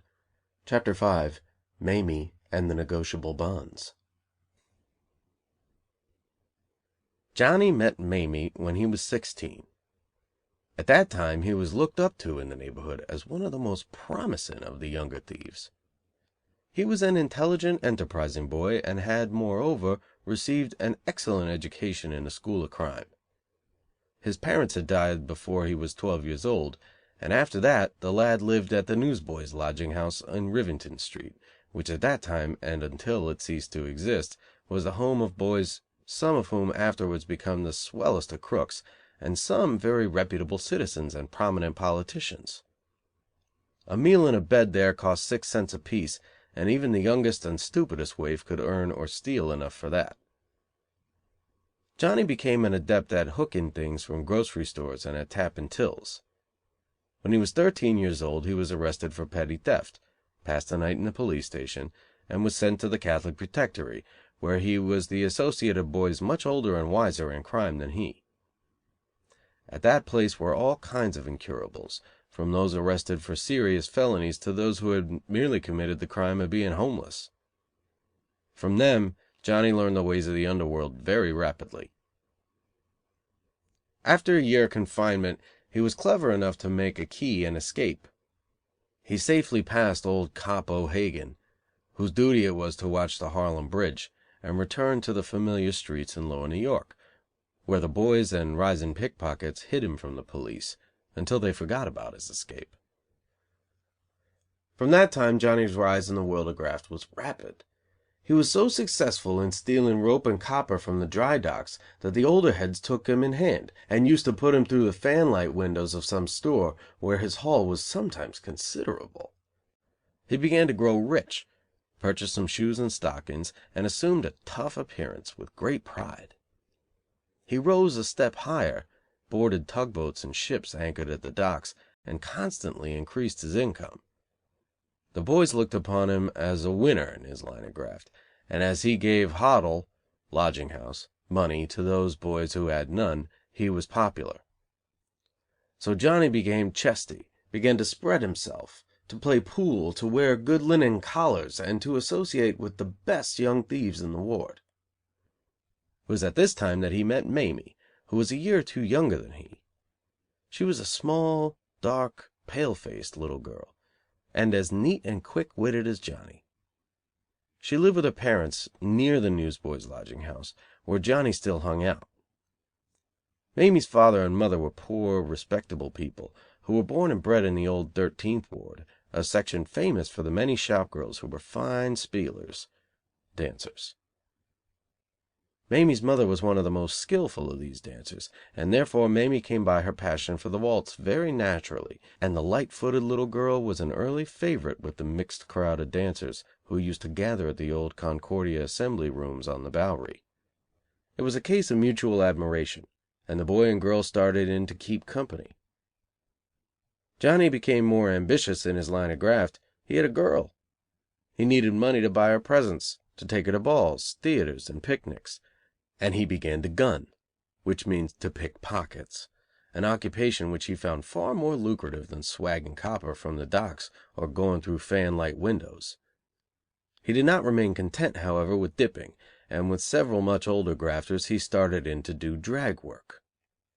Drag work is a rather complicated kind of stealing, and success at it requires considerable skill. Usually a mob of 4 grafters work together. They get tipped off to some store where there is a line of valuable goods, perhaps a large silk or clothing house. One of the 4, called the watcher, times the last employee that leaves the place to be touched. The watcher is at his post again early in the morning to find out at what time the first employee arrives. He may even hire a furnished room opposite the store in order to secure himself against identification by some Central Office detective who might stroll by. When he has learned the hours of the employees he reports to his pals. At a late hour at night the 4 go to the store, put a spindle in the Yale lock and break it with a blow from a hammer. They go inside, take another Yale lock, which they have brought with them, lock themselves in, go upstairs, carry the most valuable goods downstairs and pile them near the door. Then they go away, and in the morning, before the employees are due, they drive up boldly to the store with a truck, representing a driver, 2 laborers and a shipping clerk. They load the wagon with the goods, lock the door, and drive away. They have been known to do this work in full view of the unsuspecting policeman on the beat. While Johnny had advanced to this distinguished work, Mamie, too, had become a bread earner, of a more modest and a more respectable kind. She went to work in a factory and made paper boxes for $2.50 a week. So the two dressed very well and had plenty of spending money. Unless Johnny had some work to do, they always met in the evening and soon were seriously in love with one another. Mamie knew what Johnny's line of business was and admired his cleverness. The most progressive people in her set believed in getting on in any way, and how could Mamie be expected to form a social morality for herself? She thought Johnny was the nicest boy in the world, and Johnny returned her love to the full. So Johnny finally asked her if she would hitch up with him for life, and she gladly consented. They were married and set up a nice home in Allen Street. It was before the time when Jews acquired an exclusive right to that part of the town, and in this neighborhood Mamie and Johnny had many friends who used to visit them in the evening. For the loving couple were exceedingly domestic, and when Johnny had no business on hand, seldom went out in the evening. Johnny was a model husband. He had no bad habits, never drank or gambled, spent as much time as he could with his wife, and made a great deal of money. Mamie gave up her work in the shop and devoted all her attention to making Johnny happy and his home pleasant. For about 4 years Johnny and Mamie lived very happily together. Things came their way, and Johnny and his pals laid by a considerable amount of money against a rainy day. To be sure, they had their little troubles. Johnny fell, that is to say, was arrested, a score of times, but succeeded in getting off. It was partly due to good luck, and partly to the large amount of fall money he and his pals had gathered together. On one occasion it was only Mamie's cleverness and devotion that saved Johnny, for a time, from the penitentiary. One dark night Johnny and 3 pals, after a long conversation in the saloon of a ward politician, visited a large jewelry store on Fulton Street, Brooklyn, artistically opened the safe, and made away with $15,000. It was a bold and famous robbery, and the search for the thieves was long and earnest. Johnny and his friends were not suspected at first, but an old saying among thieves is, "Wherever there are 3 or 4, there is always a leak," a truth similar to that announced by Benjamin Franklin, "3 can keep a secret when 2 are dead." One of Johnny's pals, Patsy, told his girl in confidence how the daring touch was made. That was the first link in the long chain of gossip which finally reached the ears of the watching detectives, and the result was that Patsy and Johnny were arrested. It was impossible to settle this case, no matter how much fall money they had at their disposal, for the jeweler belonged to the Jewelers Protective Association, which will prosecute those who rob anyone belonging to their organization. As bribery was out of the question, Johnny and Patsy, who were what is called in the underworld "slick articles," put their heads together and worked out a scheme. The day of their trial in the Brooklyn court came around. They were waiting their turn in the prisoner's pen adjoining the court when Mamie came to see them. The meeting between her and Johnny was very affecting. After a few words Mamie noticed that her swell Johnny wore no necktie. Johnny, seemingly embarrassed, turned to her court policeman and asked him to lend him his tie for a short time. The policeman declined, but remarked that Mamie had a tie that would match Johnny's complexion very well. Mamie impulsively took off her tie, put it on Johnny, kissed him, and left the courthouse. Johnny was to be tried in 10 minutes, but he induced his lawyer to have the trial put off for half an hour, and another case was tried instead. Then he took off Mamie's necktie, tore the back out of it, and removed 2 fine steel saws. He gave one to Patsy, and in a few minutes they had penetrated a small iron bar which closed the little window leading to an alley. Patsy was too large to squeeze himself through the opening, but stalled for Johnny while the latter made his gets. When they came to put these two on trial, there was a sensation in the court. No Johnny! Patsy knew nothing about it, he said, and he received 6 years for his crime. But Johnny's day for a time in the stir soon came around. He made a good touch and got away with the goods, but was betrayed by a pal, a professional thief who was in the pay of the police, technically called a stool pigeon. Mamie visited Johnny in the Tombs, and when she found the case was hopeless, she wanted to go and steal something herself so that she might accompany her boy to prison. But when Johnny told her there were no women at Sing Sing, she gave up the idea. Johnny went to prison for 4 years, and Mamie went to a tattooer, and as proof of her devotion, had Johnny's name indelibly stamped upon her arm.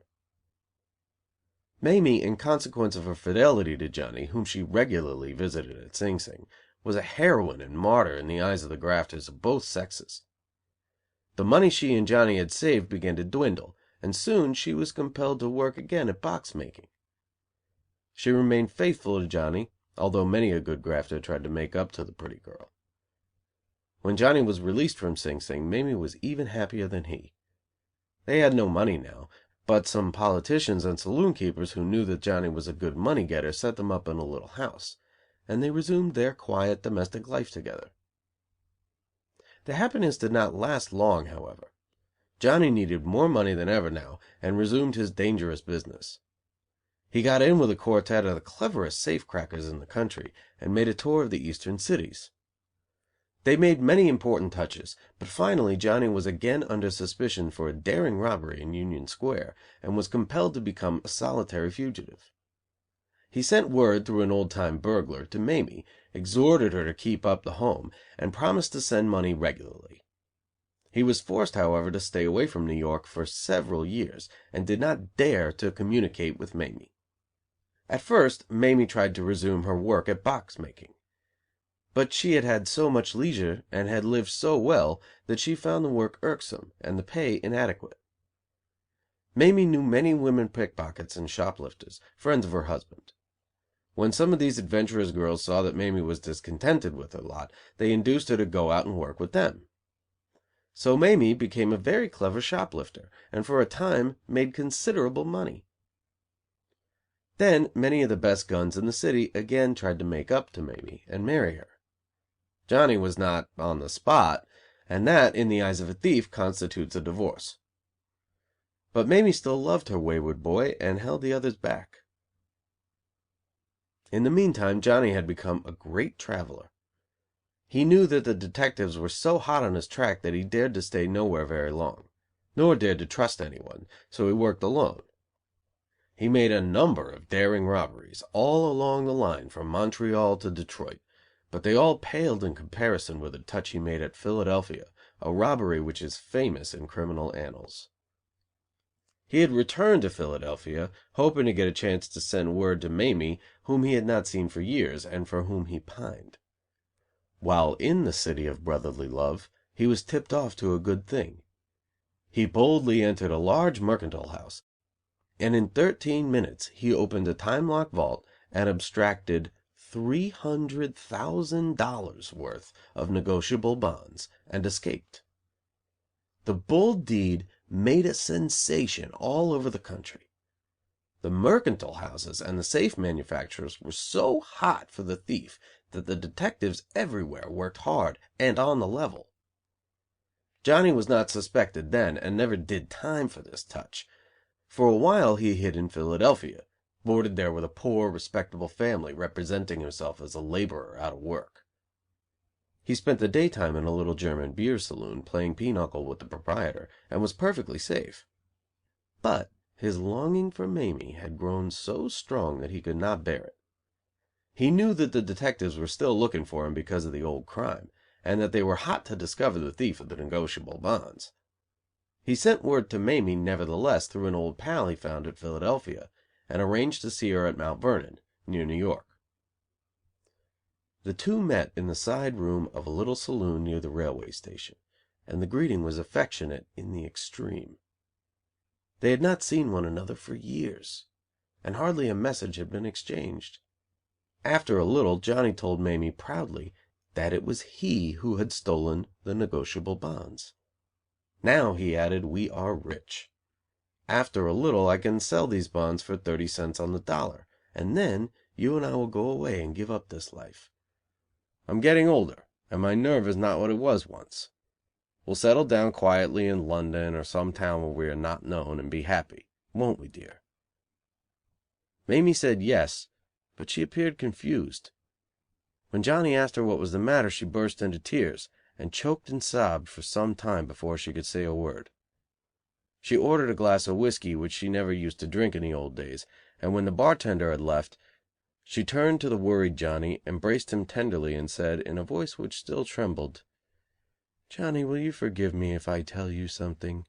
It's pretty bad, but not so bad as it might be, for I love only you." Johnny encouraged her with a kiss, and she continued in a broken voice, "When you were gone again, Johnny, I tried to make my living at the old box-making work, but the pay wasn't big enough for me then. So I began to graft, dipping and shoplifting, and made money. But a Central Office man you used to know, Jim Lennon, got on to me." "Jim Lennon?" said Johnny. "Sure, I knew him. He used to be sweet on you, Mamie. He treated you right, I hope." Mamie blushed and looked down. "Well?" said Johnny. "Jim came to me one day," she continued, "and told me he wouldn't stand for what I was doing. He said the dry goods people were hollering like mad, and that he'd have to arrest me if I didn't quit. I tried to square him with a little dough, but I soon saw that wasn't what he was after. 'Look here, Mamie,' he finally said, 'it's just this way. Johnny is a good fellow, but he's dead to you and dead to me. He's done time, and that breaks all marriage ties. Now I want you to hitch up with me and lead an honest life. I'll give you a good home, and you won't run any more risk of the pen.'" Johnny grew very pale as Mamie said the last words, and when she stopped speaking he said quietly, "And you did it?" Mamie again burst into tears. "Oh, Johnny," she cried, "what else could I do? He wouldn't let me go on grafting, and I had to live." "And so you married him?" Johnny insisted. The reply was in a whisper. "Yes," she said. For the next 30 seconds Johnny thought very rapidly. This woman had his liberty in her hands. He had told her about the negotiable bonds.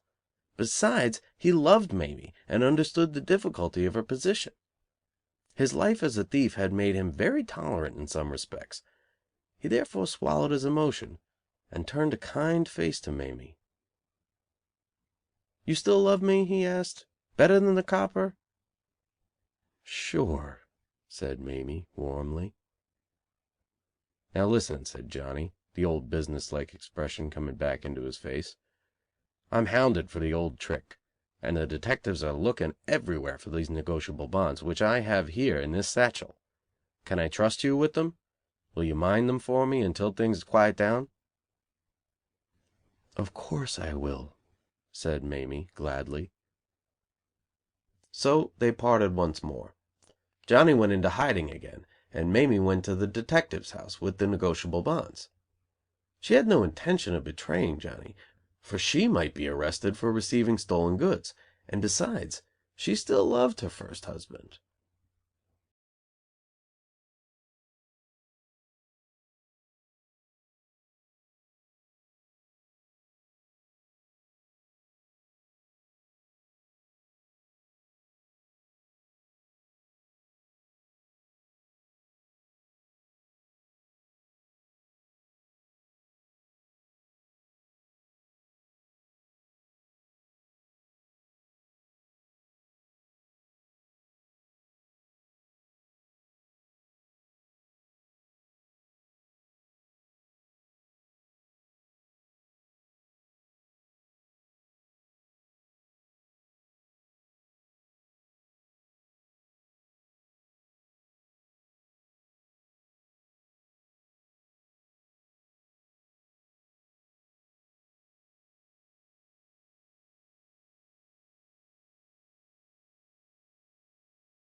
The Autobiography of a Thief by Hutchins Hapgood. Chapter 6. What the Burglar Faces. For a long time I took Sheenie Annie's advice and did not do any night work. It's too dangerous, the comeback is too sure, you have to depend too much on the nerve of your pals, the bits are too long, and it's very difficult to square it. But as time went on I grew bolder. I wanted to do something new, and get more dough. My new departure was not, however, entirely due to ambition and the boldness acquired by habitual success. After a gun has grafted for a long time his nervous system becomes affected, for it's certainly an exciting life. He is then very apt to need a stimulant. He's usually addicted to either opium or chloral, morphine or whiskey. Even at this early period I began to take a little opium, which afterward was one of the main causes of my constant residence in stir, and was really the wreck of my life, for when a grafter is doped he is inclined to be very reckless. Perhaps if I had never hit the hop I would not have engaged in dangerous occupation of a burglar. I will say one thing for opium, however. That drug never makes a man careless of his personal appearance. He'll go to prison frequently, but he will always have a good front, and will remain a self-respecting thief. The whiskey dip, on the other hand, is apt to dress carelessly, lose his ambition, and eventually to go down and out as a common bum. I began night work when I was about 20 years old, and at first I did not go in for it very heavily. Big Jack, Jerry, Ed and I made several good touches in Mount Vernon and in hotels at summer resorts, and got sums ranging from $200 to $2,700. We worked together for nearly a year, with much success and only an occasional fall, and these we succeeded in squaring. Once we had a shooting match which made me a little leery. I was getting out the window with my swag when a shot just grazed my eye. I nearly decided to quit then, but I suppose because it was about that time I was beginning to take opium I continued with more boldness than ever. One night Ed, a close pal of mine, was operating with me out in Jersey. We were working in the rear of a house and Ed was just shinning up the back porch to climb in the second-story window when a shutter above was thrown open and without warning a pistol shot rang out. Down came Ed, falling like a log at my feet. "Are you hurt?" said I. "Gun," said he, and I saw it was so. Now, a man may be nervy enough, but self-preservation is the first rule of life. I turned and ran at the top of my speed across 2 back yards, then through a field, then over a fence into what seemed a plowed field beyond. The ground was rough and covered with hummocks, and as I stumbled along I suddenly tripped and fell 10 feet down into an open grave. The place was a cemetery, though I had not recognized it in the darkness. For hours I lay there trembling, but nobody came and I was safe. It was not long after that, however, that something did happen to shake my nerve, which was pretty good. It came about in the following way.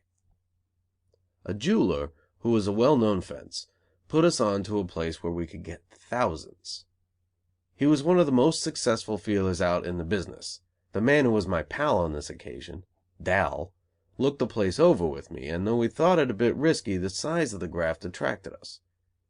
We had to climb up on the front porch with an electric light streaming right down on us. I had reached the porch when I got the well-known signal of danger. I hurriedly descended and asked Dal what was the matter. "Jim," he said, "there's somebody off there a block away." We investigated, and you can imagine how I felt when we found nothing but an old goat. It was a case of Dal's nerves, but the best of us get nervous at times. I went to the porch again and opened the window with a putty knife made of the rib of a woman's corset, when I got the cluck again and hastily descended, but again found it was Dal's imagination. Then I grew hot and said, "You have knocked all the nerve out of me, for sure." "Jim," he replied, "I ain't feeling good." Was it a premonition? He wanted to quit the job, but I wouldn't let him. I opened up on him.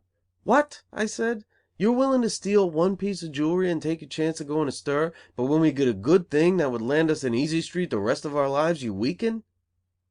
Dal was quiet, and his face unusually pale. He was a good fellow, but his nerve was gone. I braced him up, however, and told him we'd get the éclat the third time, sure. Then, climbing the porch the third time, I removed my shoes, raised the window again, and had just struck a light when a revolver was pressed on my head. I knocked the man's hand up, quick, and jumped. As I did so I heard a cry and then the beating of a policeman's stick on the sidewalk. I ran with 2 men after me and came to the gateway of a yard where I saw a big bloodhound chained to his kennel. He growled savagely, but it was neck or nothing, so I patted his head just as though I were not shaken with fear, slipped down on my hands and knees and crept into his doghouse. Why didn't he bite me? Was it sympathy? When my pursuers came up, the owner of the house, who had been aroused by the cries, said, "He's not here. This dog would eat him up." When the police saw the animal, they were convinced of it, too. A little while later I left my friend's kennel. It was 4 o'clock in the morning and I had no shoes and only $1.60 in my pocket. I sneaked through the back window of the first house I saw, stole a pair of shoes and $80 from a room where a man and his wife were sleeping. Then I took a car. Knowing that I was still being looked for, I wanted to get rid of my hat as a partial disguise. On the seat with me was a working man asleep. I took his old soft hat, leaving my new derby by his side, and also took his dinner pail. Then, when I left the car, I threw away my collar and necktie and reached New York disguised as a working man. The next day the papers told how poor old Dal had been arrested. Everything that had happened for weeks was put on him. A week later Dal was found dead in his cell, and I believe he did the Dutch act, suicide. For I remember one day, months before that fatal night, Dal and I were sitting in the politician's saloon when he said to me, "Jim, do you believe in heaven?" "No," said I. "Do you believe in hell?" he asked. "No," said I. "I got a mind to find out," he said quickly, and pointed a big revolver at his teeth. One of the guns in the saloon said, "Let him try it," but I knocked the pistol away, for something in his manner made me think seriously he would shoot. "You poor brute," I said to him, "I'll put your ashes in an urn some day and write 'Dear Old Saturday Night' for an epitaph for you, but it isn't time yet." It did not take many experiences like the above to make me very leery at night work, and I went more slowly for some time. I continued to dip, however, more boldly than ever, and to do a good deal of day work, in which comparatively humble graft the servant girls, as I have already said, used to help us out considerably. This class of women never interested me as much as the sporting characters, but we used to make good use of them, and sometimes they amused us. I remember an entertaining episode which took place while Harry, a pal of mine at the time, and I were going with a couple of these hard working molls. Harry was rather inclined to be a sure thing grafter, of which class of thieves I shall say more in another chapter. And after my recent dangerous adventures I tolerated that class more than was customary with me. Indeed, if Harry had been the real thing I would have cut him dead. As it was, he came near enough to the genuine article to make me despise him in my ordinary mood. But, as I say, I was uncommonly leery just at that time. He and I were walking in Stuyvesant Square when we met a couple of these domestic slaves. With a hello we rang in on them, walked them down Second Avenue, and had a few drinks all round. My girl told me whom she was working with. Thinking there might be something doing, I felt her out further, with a view to finding where in the house the stuff lay. Knowing the Celtic character thoroughly, I easily got the desired information. We took the girls into Bonnell's Museum, at 8th Street and Broadway, and saw a howling border melodrama, in which wild Indians were as thick as mall buzzers in 1884. Mary Ann, who was my girl, said she should tell her mistress about the beautiful play, and asked for a program.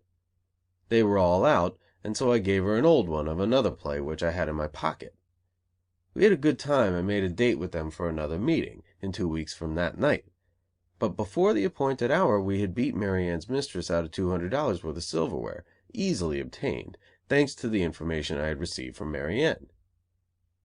When we met the girls again, I found Mary Ann in a great state of indignation. I was afraid she was next to our being the burglars, and came near falling through the floor. But her rage, it seemed, was about the play. She had told her mistress about the wild Indian melodramas she had seen, and then had shown her the program of The Banker's Daughter. "But there's no such thing as an Indian in The Banker's Daughter," her mistress had said. "I fear you are deceiving me, Mary Ann, and that you have been to some low place on the Bowery." The other servants in the house got next and kidded Mary Ann almost to death about Indians in The Banker's Daughter. After I had quieted her somewhat, she told me about the burglary that had taken place at her house, and Harry and I were much interested. She was sure the touch had been made by two "naygers" who lived in the vicinity. It was shortly after this incident that I beat Blackwell's Island out of 3 months. A certain heeler put me on to a disorderly house, where we could get some stones. I had everything fixed. The heeler had arranged it with a copper on the beat, and it seemed like a sure thing, although the madam, I understood, was a good shot and had plenty of nerve. My accomplice, the heeler, was a sure thing grafter, who had selected me because I had the requisite nerve and was no squealer. At 2 o'clock in the morning a trusted pal and I ascended from the back porch to the madam's bedroom. I had just struck a match when I heard a female voice say, "What are you doing there?" and a bottle, fired at my head, banged up against the wall with a crash. I did not like to alarm women, and so I made my gets out the window, over the fence, and into another street, where I was picked up by a copper on general principles. The madam told him that the thief was over 6 feet tall and had a fierce black mustache. As I am only 5 feet 7 inches and was smoothly shaven, it did not seem like an identification, although when she saw me she changed to note and swore I was the man. The copper, who knew I was a grafter, though he did not think I did that kind of work, nevertheless took me to the station house, where I convinced 2 wardmen that I had been arrested unjustly. When I was led before the magistrate in the morning, the copper said the lady's description did not tally with the short, red-haired and freckled thief before his honor. The policemen all agreed, however, that I was a notorious grafter, and the magistrate, who was not much of a lawyer, sent me to the island for 3 months on general principles. I was terribly sore, for I knew I had been illegally treated. I felt as much a martyr as if I had not been guilty in the least, and I determined to escape at all hazards, although my friends told me I would be released any day, for certainly the evidence against me had been insufficient. After I had been on the island 10 days, I went to a friend who had been confined there several months, and said, "Eddie, I have been unjustly convicted for a crime I committed," such was my way of putting it, "and I am determined to make my elegant escape, come what will. Do you know the weak spots of this dump?" He put me next, and I saw there was a chance, a slim one, if a man could swim and didn't mind drowning. I found another pal, Jack Donovan, who, like me, could swim like a fish. He was desperate, too, and willing to take any chance to see New York. 5 or 6 of us slept together in one large cell, and on the night selected for our attempt Jack and I slipped into a compartment where about 20 short-term prisoners were kept. Our departure from the other cell, from which it was very difficult to escape after once being locked in for the night, was not noticed by the night guard and his trusty because our pals in the cell answered to our names when they were called. It was comparatively easy to escape from the large room where the short-term men were confined. Into this room, too, Jack and I had taken tools from the quarry during the daytime. It was 12 o'clock on a November night when we made our escape.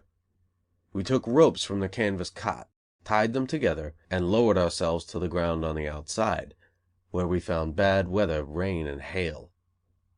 We were unable to obtain a boat, but secured a telegraph pole, rolled it into the water, and set off with it for New York.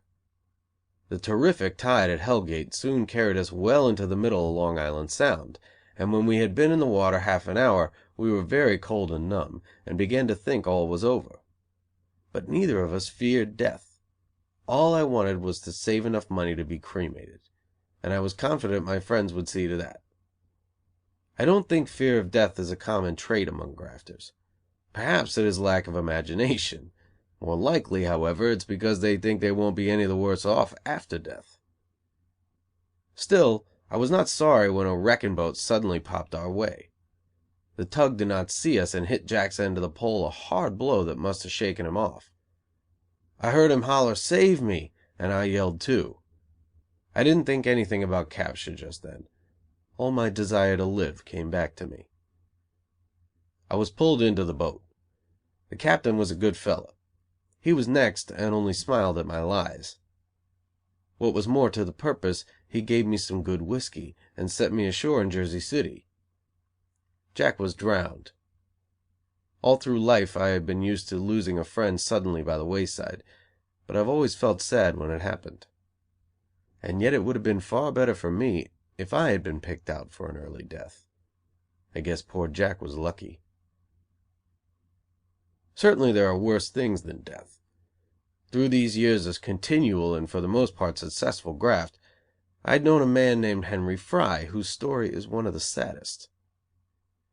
If he had been called off suddenly as Jack was, he would certainly have been deemed lucky by those who knew, for he was married to a bad woman. He was one of the most successful boxmen (safe blowers) in the city, and made thousands, but nothing was enough for his wife. She used to say when he would put $1,200 in her lap, "This won't meet expenses. I need $1,000 more." She was unfaithful to him, too, and with his friends. When I go to a matinee and see a lot of sleek, fat, inane looking women, I wonder who the poor devils are who are having their life blood sucked out of them. Certainly it was so with Henry, or Henny as we used to call him. One day, I remember, we went down the Sound with a well-known politician's chowder party, and Henny was with us. 2 weeks earlier New York had been startled by a daring burglary. A large silk importer's place of business was entered and his safe, supposed to be burglar proof, was opened. He was about to be married and his valuable wedding presents, which were in the safe, and $6,000 worth of silk were stolen.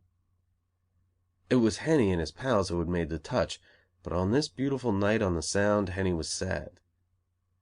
We were sitting on deck, as it was a hot summer night, when Henny jumped off his camp stool and asked me to sing a song. I sang a sentimental ditty in my tenor voice, and then Henny took me off to the side of the boat, away from the others. "Kid," he said, "I feel trouble coming over me." "Cheer up," I replied. "You're a little downhearted, that's all." "I wish to God," he said, "I was like you." I pulled out a $5 bill and a $2 bill and remarked, "I've got just $7 to my name." He turned to me and said, "But you are happy. You don't let anything bother you." Henny did not drink as a rule. That was one reason he was such a good box man, but on this occasion we had a couple of drinks and I sang "I Love But One." Then Henny ordered champagne, grew confidential, and told me his troubles. "Kid," he said, "I've got $3,500 on me. I've been giving my wife a good deal of money, but don't know what she does with it. In 60 days I have given her $3,000, and she complains about poverty all the time." Henny had a nice flat of 7 or 8 rooms. He owed nothing and had no children. He said he was unable to find any bank books in his wife's trunk, and was confident she was not laying the money by. She did not give it to her people, but even borrowed money from her father, a well-to-do builder.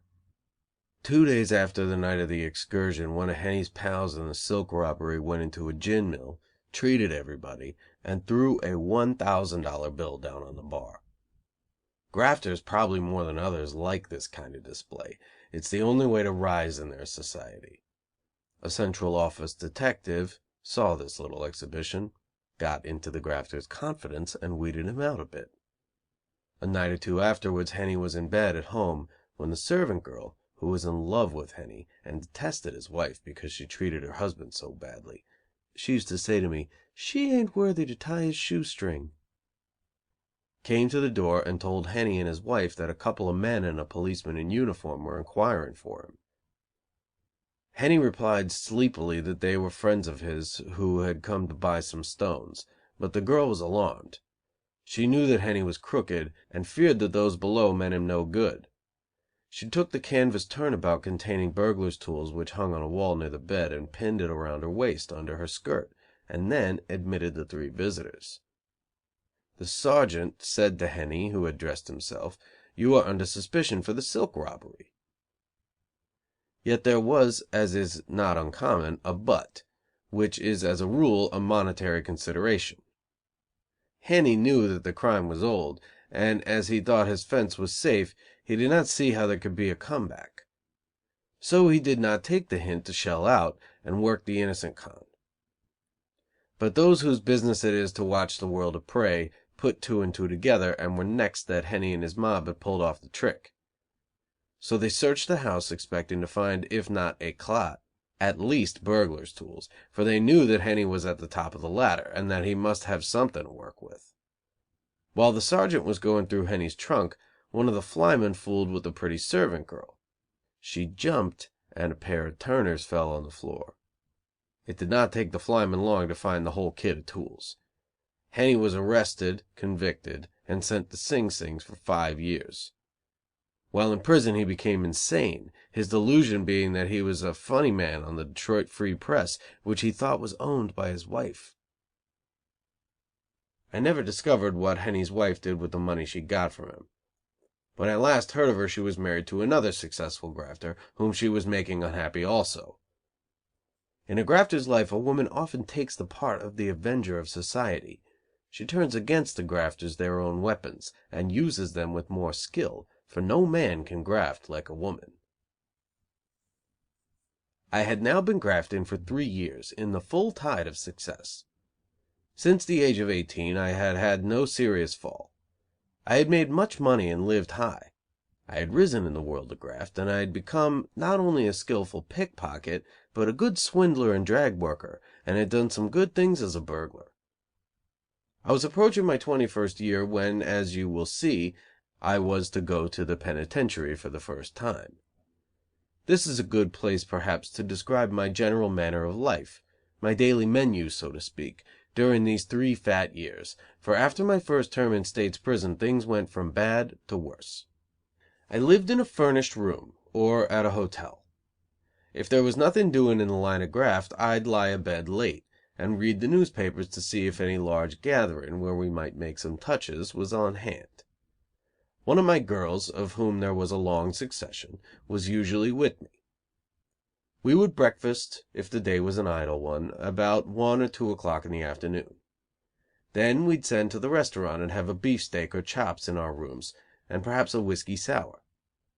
If it was another grafter's girl I'd won, I'd be greatly pleased, for that kind of thing is a game with us. In the afternoon I'd take in some variety show, or buy the Tommy a present.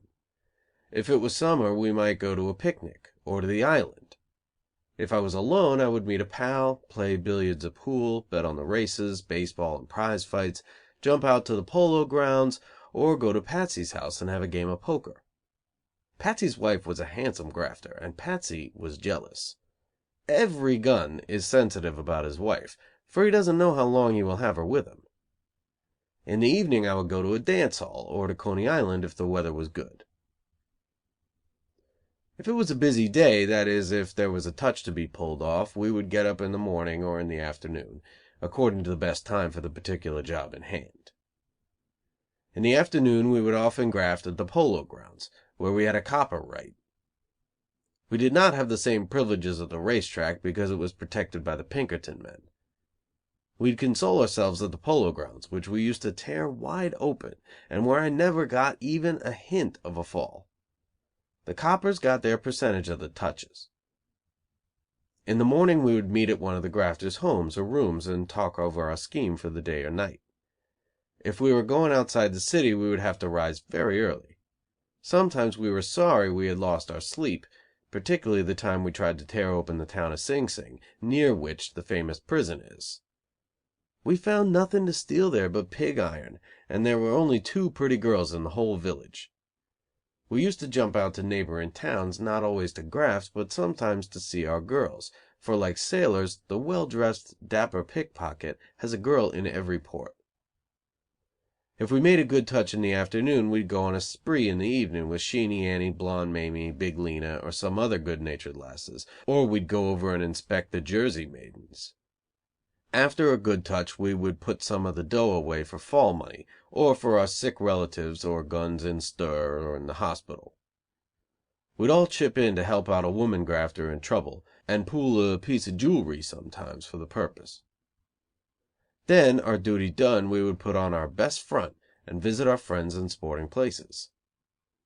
Among others, we used to jump over to a hotel kept by an ex-gun, one of the best of the Spud men (green goods men), who is now on the level and a bit of a politician. He owns 6 fast horses, is married and has 2 beautiful children. A few months before I was sent to the penitentiary for the first time I had my only true love affair. I have liked many girls, but the sentiment of the kind I felt for Ethel has played little part in my life. For Ethel I felt the real thing, and she for me. She was a good, sensible girl, and came from a respectable family. She lived with her father, who was a drummer, and took care of the house for him. She was a good deal of a musician, and, like most other girls, she was fond of dancing.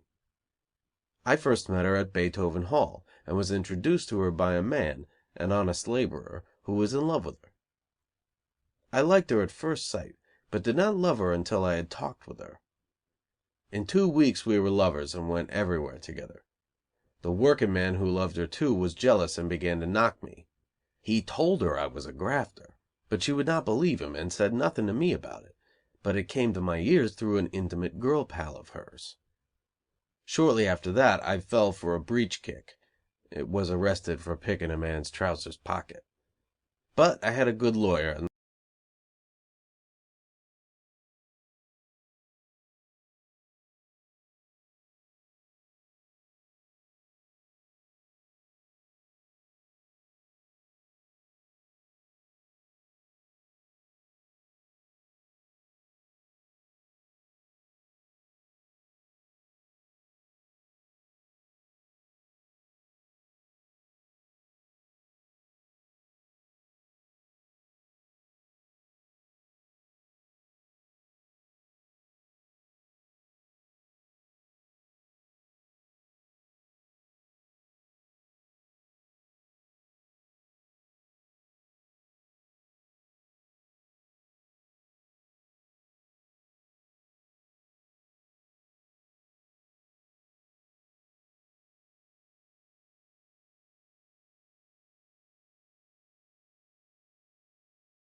The Autobiography of a Thief by Hutchins Hapgood, Chapter 7, In Stir.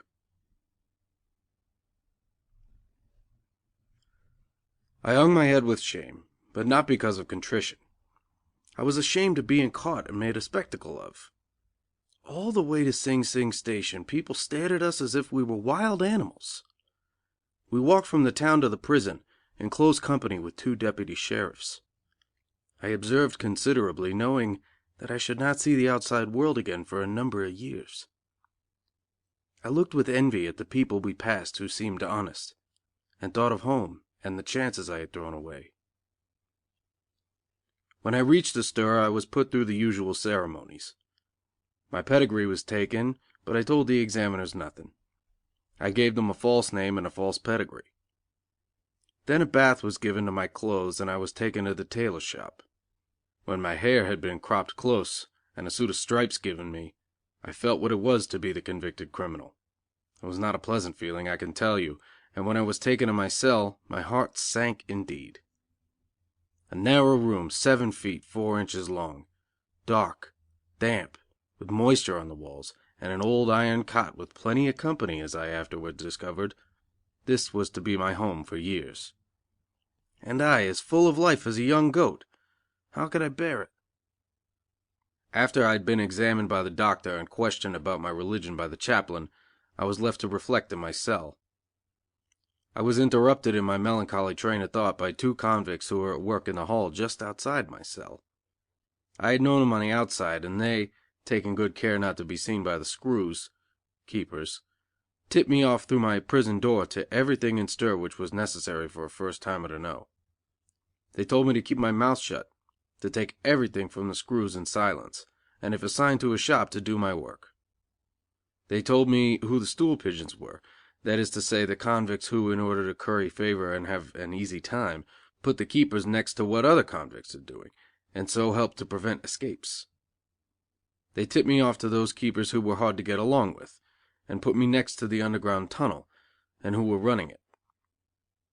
Sing Sing, they said, is the best of the 3 New York penitentiaries, for the grub is better than at the others, there are more privileges, and above all, it is nearer New York, so that your friends can visit you more frequently. They gave me a good deal of prison gossip, and told me who among my friends were there, and what their condition of health was. So and so had died or gone home, they said. Such and such had been drafted to Auburn or Clinton prisons. If I wanted to communicate with my friends in stir, all that was necessary for me to do was to write a few stiffs, letters, and they would be sent by the underground tunnel. They asked me about their old pals, hangouts, and girls in New York, and I, in turn, gave them a lot of New York gossip. Like all convicts, they shed a part of the things they had received from home, gave me canned goods, tobacco, and a pipe. It did not take me long to get on to the workings of the prison. I was particularly interested in the underground tunnel, for I saw at once its great usefulness. This is the secret system by which contraband articles such as whiskey, opium, and morphine are brought into the prison. When a rogue is persuasive with the coin of the realm, he can always find a keeper or two to bring him what he considers the necessities of life, among which are opium, whiskey, and tobacco. If you have a screw right, you can be well supplied with these little things. To get him right, it is often necessary to give him a share, about 20%, of the money sent you from home. This system is worked in all the state prisons in New York, and during my first term, or any of the other terms for that matter, I had no difficulty in supplying my growing need for opium. I do not want people to get the idea that it is always necessary to bribe a keeper in order to obtain these little luxuries, for many a screw has brought me whiskey and hop and contraband letters from other inmates without demanding a penny. A keeper is a human being like the rest of us, and he is sometimes moved by considerations other than of pelf. No matter how good and conscientious he may be, a keeper is but a man after all, and having very little to do, especially if he is in charge of an idle gang of cons, he is apt to enter into conversations with them, particularly if they are better educated or more interesting than he, which is often the case. They tell him about their escapades on the outside and often get his sympathy and friendship. It's only natural that those keepers who are good fellows should do small favors for certain convicts. They may begin by bringing the convicts newspapers to read, but they will end by providing them with almost everything. Some of them, however, are so lacking in human sympathy that their kindness is aroused only by a glimpse of the coin of the realm, or by the prospect of getting some convict to do the dirty work for them, that is, to spy upon their fellow prisoners. At Auburn Penitentiary, whither I was drafted after 9 months at Sing Sing, a few of the convicts peddled opium and whiskey, with, of course, the connivance of the keepers. There are always some persons in prison as well as out who want to make capital out of the misfortunes of others. These peddlers were despised by the rest of the convicts, for they were invariably stool pigeons, and young convicts who never before knew the power of the drug became opium fiends, all on account of the business propensities of these detestable rats, stool pigeons, who, because they had money and kept the screws next to those cons who tried to escape, lived in Easy Street while in stir. While on this subject, I will tell about a certain famous fence at one of these prisons, although he did not operate until my second term. At that time things were booming on the outside. The graft was so good that certain convicts in my clique were getting good dough sent them by their pals who were at liberty, and many luxuries came in therefore by the underground tunnel. Now, those keepers who are next to the underground develop, through their association with convicts, a propensity to graft, but usually have not the nerve to hustle for the goods.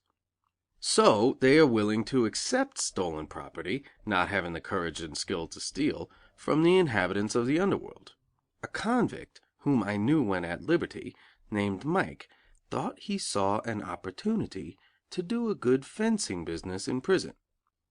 He gave a red front, gold watch and chain, which he had stolen in his good days, to a keeper who was running the underground, and thus got him right. Then Mike made arrangements with 2 grafters on the outside to supply the keeper and his friends with what they wanted. If the keeper said his girl wanted a stone, Mike would send word to one of the thieves on the outside to supply a good diamond as quickly as possible. The keeper would give Mike a fair price for these valuable articles and then sell the stones or watches or make his girl a present. Other keepers followed suit, for they couldn't see how there was any comeback possible, and soon Mike was doing a thriving business. It lasted for 5 or 6 months, when Mike stopped it as a regular graft because of the growing cupidity of the keepers. One of them ordered a woman's watch and chain and a pair of diamond earrings through the underground tunnel. Mike obtained the required articles, but the keeper paid only half of what he promised, and Mike thereupon shut up shop. Occasionally, however, he continued to sell goods stolen by his pals who were at liberty, but only for cash on the spot, and refused all credit. The keepers gradually got a great feeling of respect for this convict fence who was so clever and who stood up for his rights, and the business went on smoothly again for a while. But finally it was broken up for good. A grafter on the outside, Tommy, sent through the underground a pawn ticket for some valuable goods, among them a sealskin sack worth $300, which he had stolen and hocked in Philadelphia. Mike sold the pawn ticket to a screw. Soon after that, Tommy, or one of his pals, got a fall and squealed. The police got next to where the goods were, and when the keeper sent the ticket and the money to redeem the articles, they allowed them to be forwarded to the prison, but arrested the keeper for receiving stolen goods. He was convicted and sentenced to 10 years, but got off through influence. That, however, finished the fence at the institution. To resume the thread of my narrative, the day after I reached Sing Sing, I was put through the routine that lasted all the time I was there. At 6:30 in the morning we were awakened by the bell and marched in lockstep, from which many of us were to acquire a peculiar gait that was to mark us through life and help prevent us from leading decent lives, to the bucket shop where we washed, marched to the mess for breakfast at 7:30, then to the various shops to work until 11:30, when at the whistle we would form again into squads and march again in the lockstep, fraternally but silently to our solemn dinner, which we ate in dead silence. Silence, indeed, except on the sly, was the general rule of our day, until work was over, when we could whisper together until 5 o'clock, the hour to return to our cells, into which we would carry bread for supper, coffee being conveyed to us through a spout in the wall. The food at Sing Sing was pretty good. Breakfast consisted of hash or molasses, black coffee and bread. And at dinner We had pork and beans, potatoes, hot coffee, and bread. Pork and beans gave place to 4 eggs on Friday, and sometimes stews were given us. It was true what I had heard, that Sing Sing has the best food of any institution I have known. After 5 o'clock I would read in my cell by an oil lamp, since my time electricity has been put in the prison, until 9 o'clock, when I had to put out my light and go to bed. I had a great deal more time for reading and meditation in my lonely cell than one would think by the above routine. I was put to work in the shop making chairs. It was the first time I had ever worked in my life, and I took my time about it. I felt no strong desire to work for the state. I was expected to cane 100 chairs a day, but I usually caned about 2. I did not believe in work. I felt at that time that New York State owed me a living. I was getting a living all right, but I was ungrateful. I did not thank them a wee bit. I must have been a bad example to other cons, for they began to get as tired as myself. At any rate, I lost my job, and was sent back to my cell, where I stayed most of the time while at Sing Sing. I worked, indeed, very little at any time during my 3 bits in the penitentiary.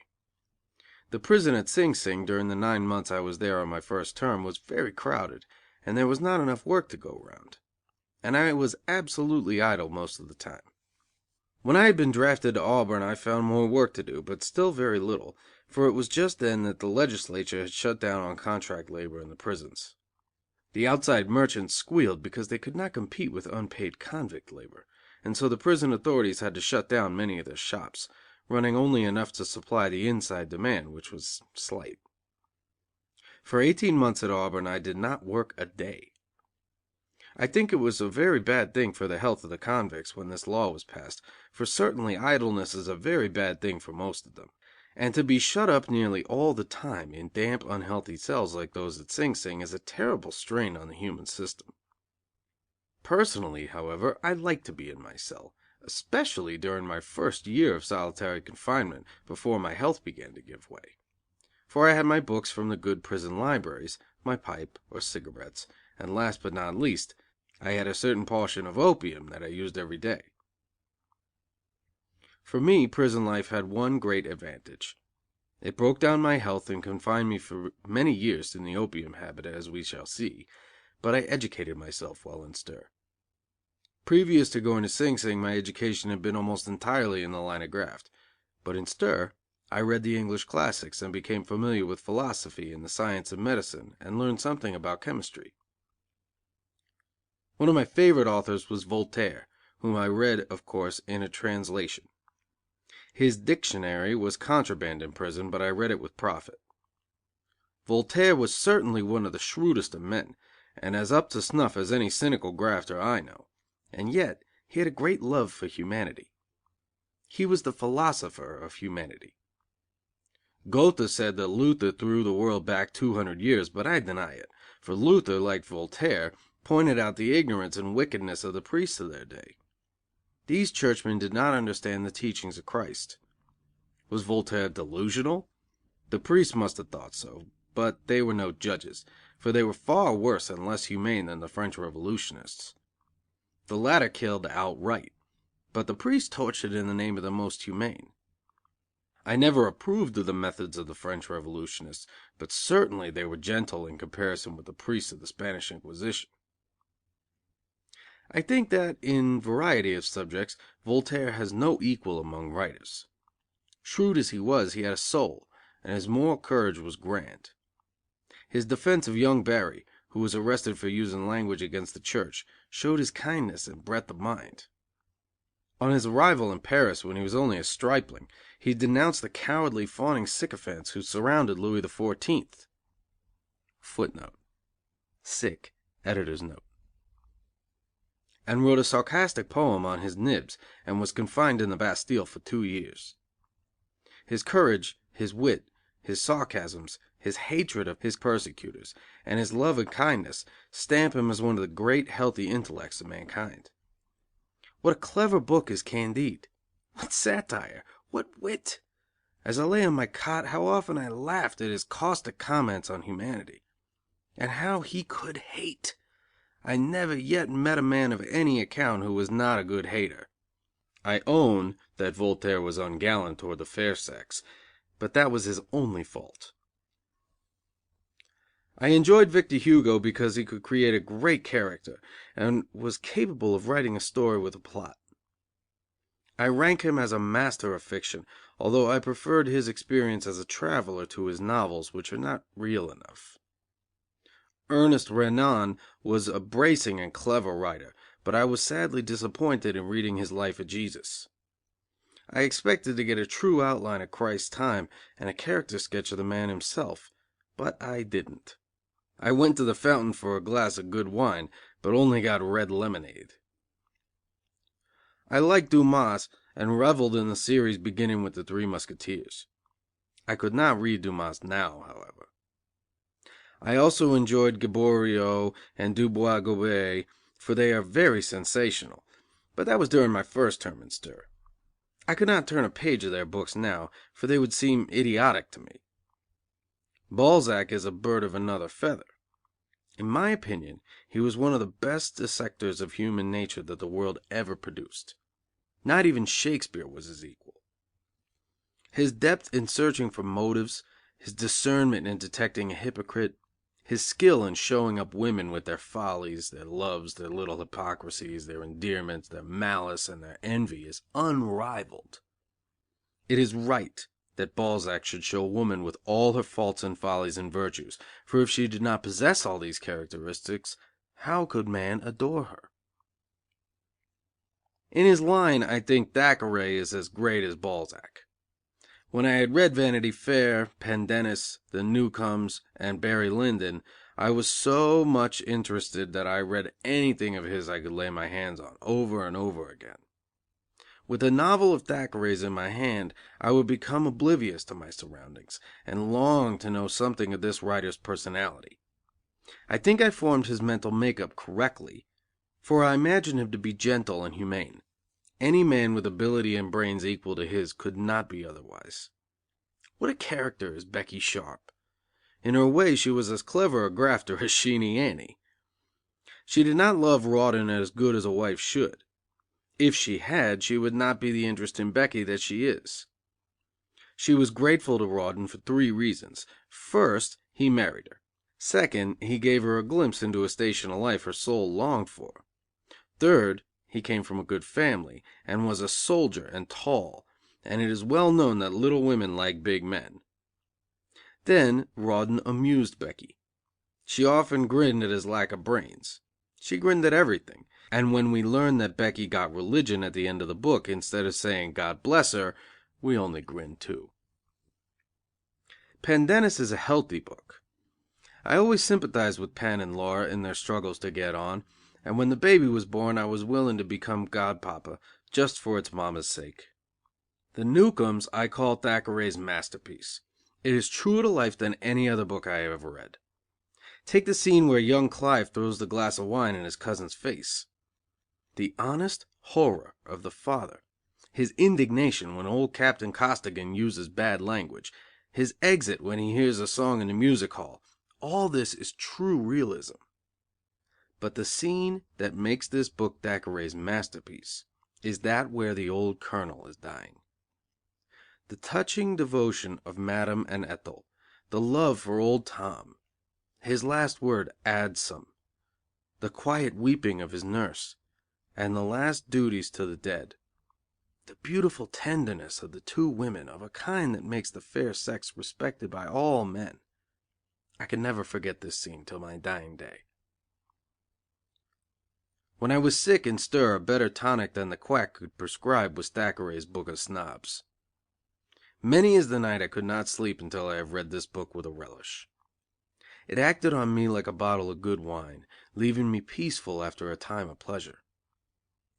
In this book are shown up the little egotisms of the goslings and the foibles of the sucklings in a masterly manner. I read every word Dickens ever wrote, and I often ruminated in my mind as to which of his works was a masterpiece. Our Mutual Friend is weak in the love scenes, but the book is made readable by 2 characters, Noddy Boffin and Silas Wegg. Where Wegg reads, as he thinks, The Last of the Russians, when the book was The Decline and Fall of the Roman Empire, there is the quintessence of humor. Silas's wooden leg and his occupation of selling eggs would make anybody smile, even a dip who had fallen and had no money to square it. The greatest character in David Copperfield is Uriah Heep. The prison scene, where this humble hypocrite showed he knew his Bible thoroughly, and knew the advantage of having some holy quotations pat, reminded me often of men I have known in Auburn and Sing Sing prisons. Some hypocritical jailbird would dream that he could succeed on the outside by becoming a Sunday school superintendent, and 4 of the meanest thieves I ever knew got their start in that way. Who has not enjoyed Micawber, with his frothy personality and straitened circumstances, and the unctuous Barkis? Poor Emily! Who could blame her? What woman could help liking Steerforth? It is strange and true that good women are won by men they know to be rascals. Is it the contrast between good and evil, or is it because the ne'er-do-well has a stronger character and more magnetic force? Agnes was one of the best women in the world. Contrast her with David's first wife. Agnes was like a fine violin, while Dora was like a wailing hurdy-gurdy. Oliver Twist is Dickens' strongest book. He goes deeper into human nature than in any other of his writings. Fagin, the Jew, is a very strong character, but overdrawn. The picture of Fagin's dens, and of the people in them, is true to life. I have seen similar gatherings many a time. The ramblings of the Artful Dodger are drawn from the real thing, but I never met in real life such a brutal character as Bill Sikes, and I have met some tough grafters, as the course of this book will show. Nancy Sikes, however, is true to life. In her degradation she was still a woman. I contend that a woman is never so low but a man was the cause. One passage in the book has often touched me, as it showed that Nancy has not lost her sex. When she and Bill were passing the prison, she turned towards it and said, "Bill, they were fine fellows that died today." "Shut your mouth," said Bill. Now I don't think that there is a thief in the United States who would have answered Nancy's remark that way. Strong arm workers who would beat your brains out for a few dollars would be moved by that touch of pity in Nancy's voice.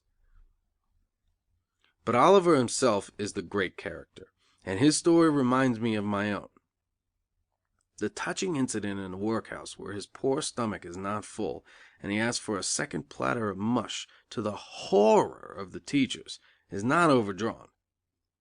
When I was in one of our penal institutions at a later time of my life, I was ill, and asked for extra food, but my request was looked upon as the audacity of a hardened villain. I had many such opportunities to think of Oliver. I always liked those authors who wrote as near life as decency would permit. Sterne's Tristram Shandy has often amused me, and Tom Jones, Roderick Random, and Peregrine Pickle I have read over and over again. I don't see why good people object to such books. Such people are forever looking after the affairs of others and neglecting their own, especially a man whom I will call Common Socks,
The Autobiography of a Thief by Hutchins Hapgood, Chapter 8, In Stir, continued. Sing Sing was overflowing with convicts, and after I had been there 9 months, I and a number of others were transferred to Auburn Penitentiary. There I found the cells drier and better than at Sing Sing, but the food not so good. The warden was not liked by the majority of the men, but I admired him for 2 things. He believed in giving us good bread, and he did not give a continental what came into the prison, whether it was a needle or a canister, as long as it was kept in the cell and not used. It was in Auburn stir that opium grew to be a habit with me. I used to give the keepers who were running the underground $1 of every 5 that were sent me, and they appreciated my kindness and kept me supplied with the drug. What part the hop began to play in my life may be seen from the routine of my days at Auburn, particularly at those periods when there was no work to be done. After rising in the morning, I would clean out my cell and turn up my bed and blankets. Then I went to breakfast. Then, if there was no work to do, back to my cell, where I ate a small portion of opium, and sometimes read the daily paper, which was also contraband. It is only the stool pigeons, those convicts who have money, or the cleverest among the rascals, who get many of these privileges. After I had had my opium and the newspaper, I would exercise with dumbbells and think or read in my cell. Then I would have a plunge bath and a nap, which would take me up to dinner time. After dinner I would read in my cell again until 3 o'clock, when I would go to the bucket shop, or exercise for half an hour in the yard, in lock step with the others. Then back to the cell, taking with me bread and a cup of coffee made out of burnt bread crust for my supper. In the evening I would read and smoke until my light went out, and would wind up the day with a large piece of opium, which grew larger as time passed. For a long time I was fairly content with what was practically solitary confinement. I had my books, my pipe, cigarettes, and my regular supply of hop. Whether I worked in the daytime or not, I would usually spend my evenings in the same way. I would lie on my cot, and sometimes a thought like the following would come to me. Yes, I have stripes on. When I am released, perhaps someone will pity me, particularly the women. They may despise and avoid me, most likely they will, but I don't care. All I want is to get their wad of money. In the meantime I have my opium and my thoughts, and am just as happy as the millionaire, unless he has a narcotic. After the drug had begun to work, I would frequently fall into a deep sleep and not wake until 1 or 2 o'clock the following morning. Then I would turn on my light, peer through my cell door, and try to see through the little window out in the corridor. A peculiar nervousness often came over me at this hour, particularly if the weather had been rainy, and my imagination would run on a shipwreck very often, or on some other painful subject, and I might tell the story to myself in jingles, or jot it down on a piece of paper. Then my whole being would be quiet. A gentle, soothing melancholy would steal upon me. Often my imagination was so powerfully affected that I could really see the events of my dream. I could see the ship tossing about on waves mountain high. Then, and only then, I was positive I had a soul. I was in such a state of peace that I could not bear that any human being should suffer. At first the scenes before my imagination would be harrowing, with great loss of life. But when one of the gentle sex appeared vividly before me, a shudder passed over me, and I would seek consolation in jingles such as the following. A gallant bark set sail one day for a port beyond the sea. The captain had taken his fair young bride to bear him company. This little brown lass was of Puritan stock. Her eyes were the brightest e'er seen. They never came back. The ship, it was wrecked in a storm in the old Gulf Stream. 2 years had passed, then a letter came to a maid in a New England town. It began, Darling Kate. It ended, Your Jack. I am alive in a foreign land. The captain, his gentle young wife, and your own, were saved by that hand unseen. But the rest, they went down in that terrible storm, that night in the old Gulf Stream. But these pleasures would soon leave me, and I would grow very restless. My only resource was another piece of opium. Sometimes I awoke much excited, paced my cell rapidly, and felt like tearing down the door. Sometimes a book would quiet me. The best soother I had was the most beautiful poem in the English language, Walt Whitman's Ode to Death. When I read this poem I often imagined I was at the North Pole, and that strange shapes in the clouds beckoned me to come to them. I used to forget myself and read aloud, and was entirely oblivious to my surroundings until I was brought to myself by the night guard shouting, "What in hell is the matter with you?" After getting excited in this way I usually needed another dose of hop. I've noticed that the difference between opium and alcohol is that the latter is a disintegrator and tears apart, while the opium is a subtle underminer. Opium, for a long time anyway, stimulates the intelligence, while the reverse is true of alcohol. It was under the influence of opium that I began to read philosophy. I read Hume and Locke, and partly understood them, I think, though I did not know that Locke is pronounced in only one syllable till many years after I had read and reread parts of the Human Understanding. It was not only the opium but my experience on the outside that made me eager for philosophy and the deeper poetry. For a grafter's wits, if they don't get away from him altogether, become keen through his business, since he lives by them. It was philosophy, and the spectacle of men going suddenly and violently insane all about me, that led me first to think of self-control, though I did not muster enough to throw off the opium habit till many years afterwards. I began to think of will power about this time, and I knew it was an acquired virtue, like truth and honesty. I think, from a moral standpoint, that I lived as good a life in prison as anybody on the outside, for at least I tried to overcome myself. It was life or death, or 1,000 times worse, an insane asylum. Opium led me to books besides those on philosophy, which eventually helped to cure me. At this time I was reading Balzac, Shakespeare, Huxley, Tyndall, and Lavender. One poem of Shakespeare's touched me more than any poem I ever read, The Rape of Lucrece. It was reading such as this that gave me a broader view, and I began to think this was a terrible life I was leading. But, as the reader will see, I did not know what hell was until several years later.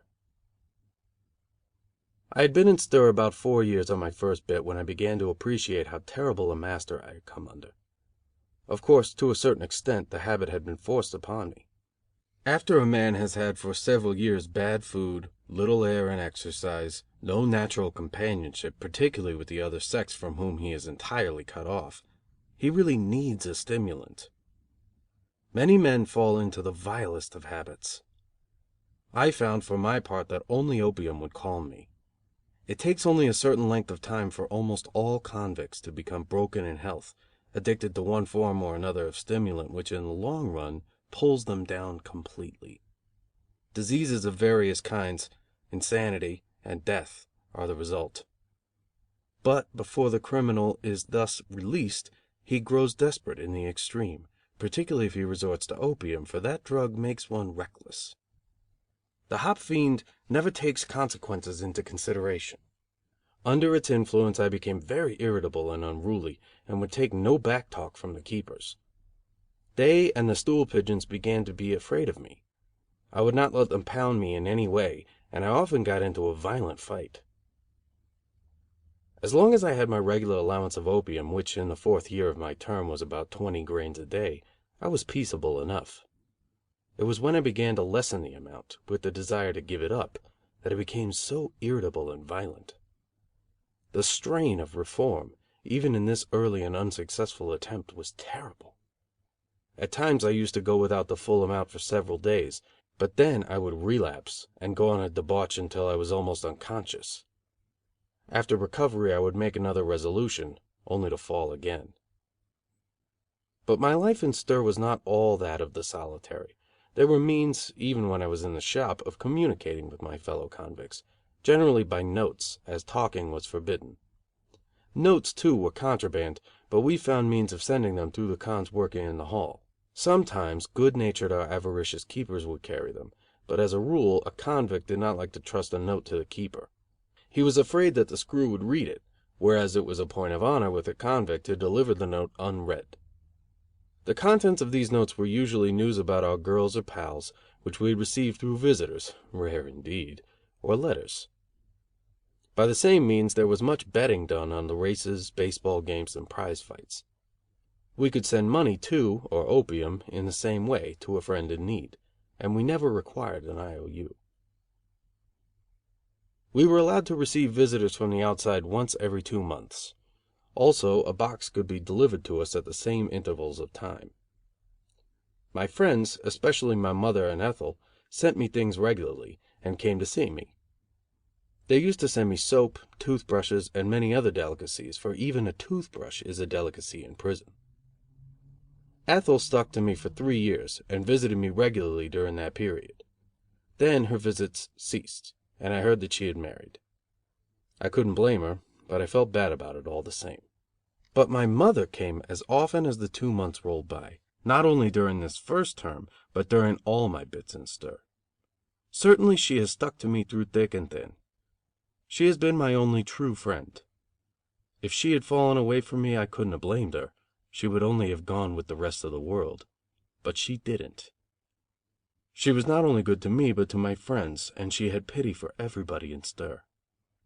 I remember how she used to talk about the rut worn in the stone pavement at Sing Sing, where the men paced up and down. "Talk about the Bridge of Sighs," she used to say.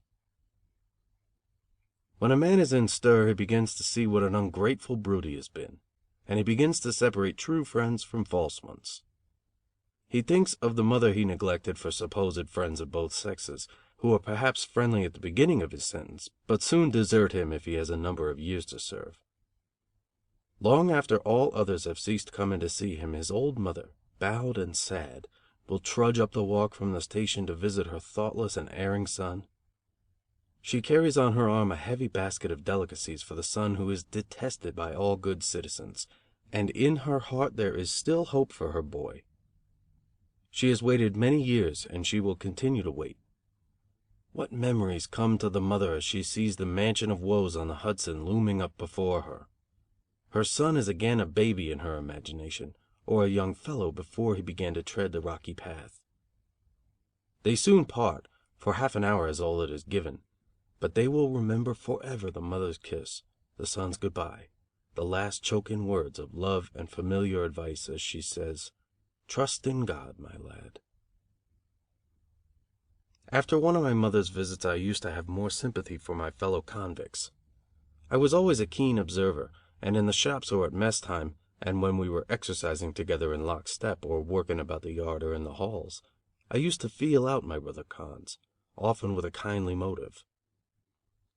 I grew very expert in telling when a friend was becoming insane, for imprisonment leads to insanity, as everybody knows. Many a time a man I knew in stir would grow nervous or absent-minded, then suspicious, and finally would be sent to the madhouse at Dannemora or Matteawan. For instance, take a friend of mine named Billy. He was doing a bit of 10 years. In the 5th year of his sentence I noticed that he was brooding, and I asked him what was the matter. "I am afraid," he said, "that my wife is going outside of me." "You're not positive, are you?" I asked. "Well," he answered, "she visited me the other day, and she was looking good, prosperous. My son was with her, and he looked good, too. She gave me $5 and some delicacies, but she never had $5 when I was on the outside." "She's working," said I, trying to calm him. "No, she has got a father and mother," he replied, "and she is living with them." "Billy," I continued, "how long have you been in stir?" "Growing on 6 years," he said. "Billy," I proceeded, "what would you do if you were on the outside and she was in prison for 6 years?" "Well," he replied, "I'd have to give myself some rope." "Philosophers claim that it is just as hard for a woman to live alone as for a man," I said. "You're unreasonable, Billy. Surely you can't blame her." Billy's case is an instance of how, when a convict has had bad food, bad air, and an unnatural routine for some time, he begins to borrow trouble. He grows anemic and then is on the road to insanity. If he has a wife, he almost always grows suspicious of her, though he does not speak about it until he has been a certain number of years in prison. It was not long after the above conversation took place that Billy was sent to the insane asylum at Matteawan. Sometimes, after a man has begun to grow insane, he will show it by reticence rather than by talkativeness, according to his disposition. One of my intimate friends, in stir much longer than I, was like a ray of sunshine, witty and a good story-teller. His laugh was contagious and we all liked to see him. He was one of the best night prowlers, burglars, in the profession, and had many other gifts. After he had been in stir, however, for a few years, he grew reticent and suspicious, thought that everybody was a stool pigeon, and died a raving maniac a few years later at Matteawan. Sometimes a convict will grow so nervous that he will attempt to escape even when there is no chance, or will sham insanity. An acquaintance of mine, Lewis, who had often grafted with me when we were on the outside, told me one day he did not expect to live out his bit. When confined, a man generally thinks a lot about his condition, reads a book on medicine, and imagines he has every disease the book describes. Lewis was in this state, and he consulted me and two others as to whether he ought not to shoot a bug, sham insanity, and so get transferred to the hospital. One advised him to attack a keeper and demand his baby back. But as Lewis had big, black eyes and a cadaverous face, I told him he'd better shoot the melancholy bug, for he could do that better.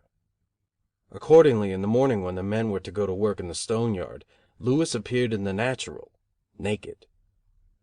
He had been stalled off by two friends until he reached the yard.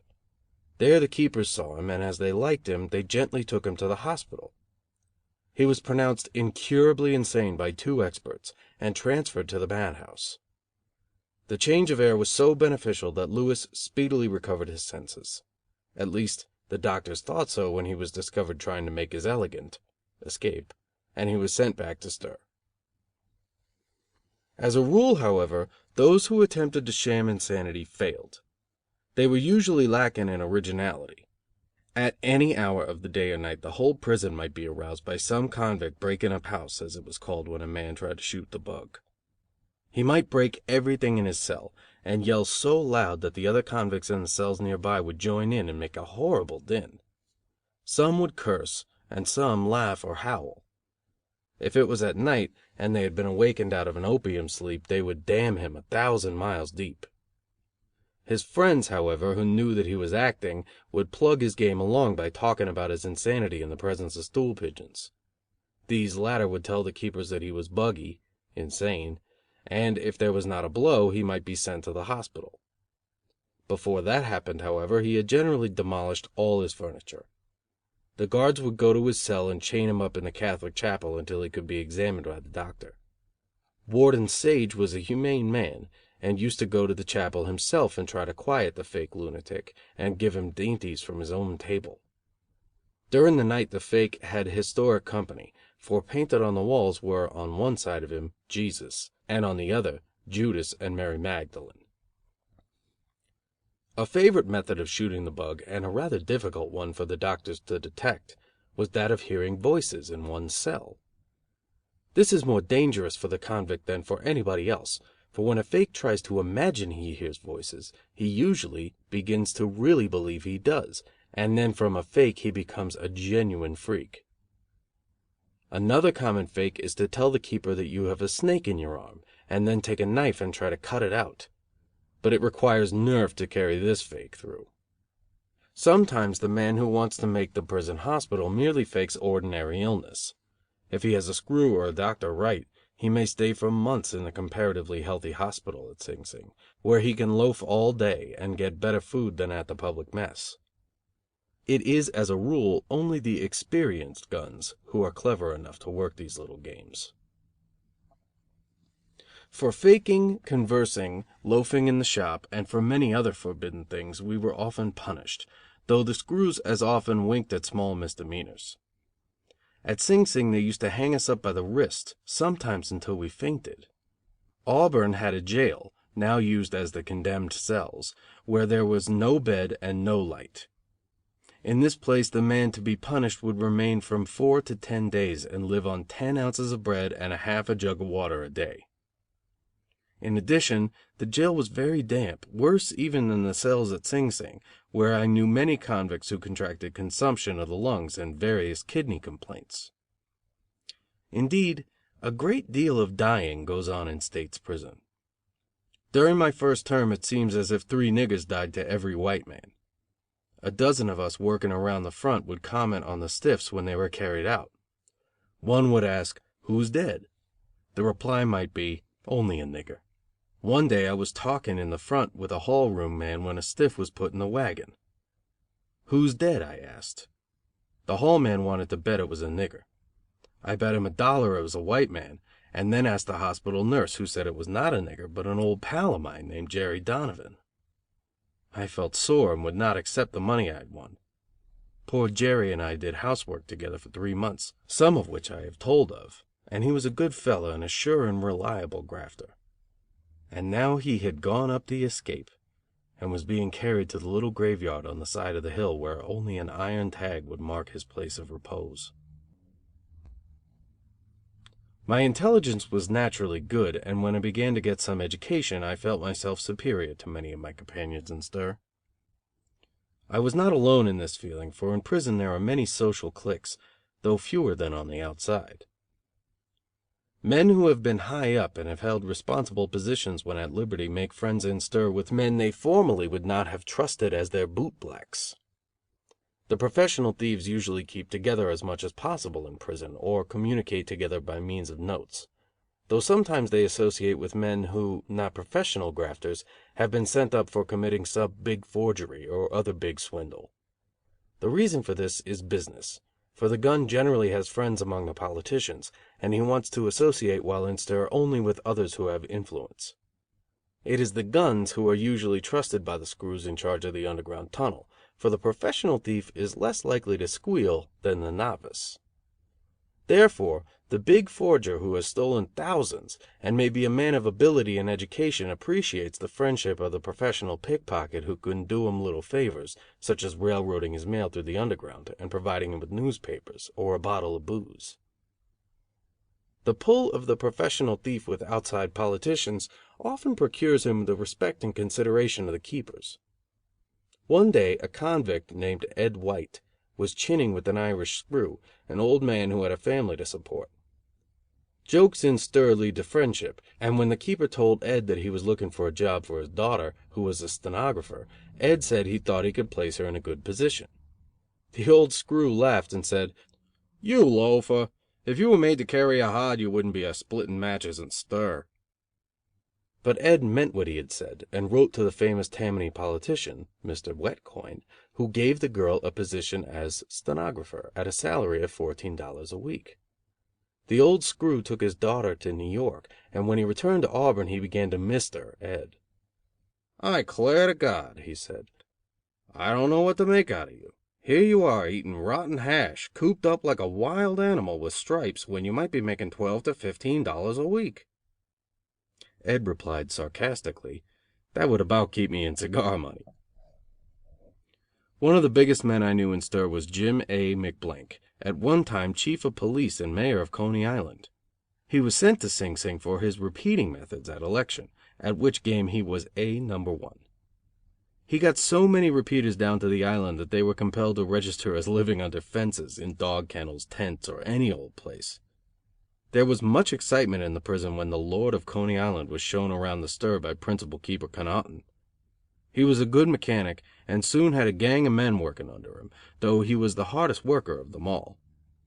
After he had been there a while, the riff-raff of the prison, though they had never heard the saying that familiarity breeds contempt, dropped calling him Mr. Blank and saluted him as plain Jimmy. He was never in touch, however, with the majority of the convicts, for he was too close to the authorities, and the men believed that convicts cannot be on friendly terms with the powers that be unless they are stool pigeons. Another thing that made the cons dislike the mayor was the fact that, when he was chief of police, he had settled a popular dip named Feely for 10 years and a half. The very worst thing against him, however, was his private refrigerator, in which he kept butter, condensed milk and other luxuries, which he did not share with the other convicts.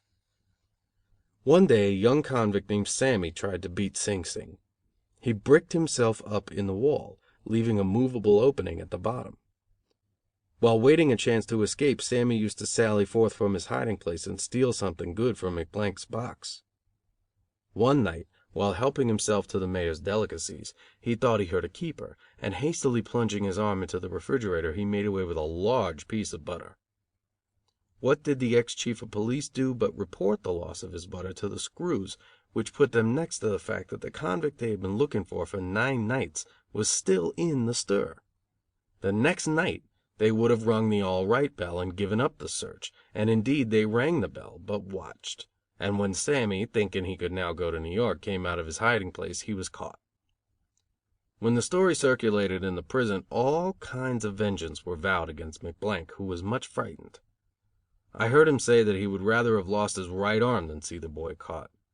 What a come down for a man who could throw his whole city for any state or national candidate at election time to be compelled to apologize as McBlank was to the lowest element in prison.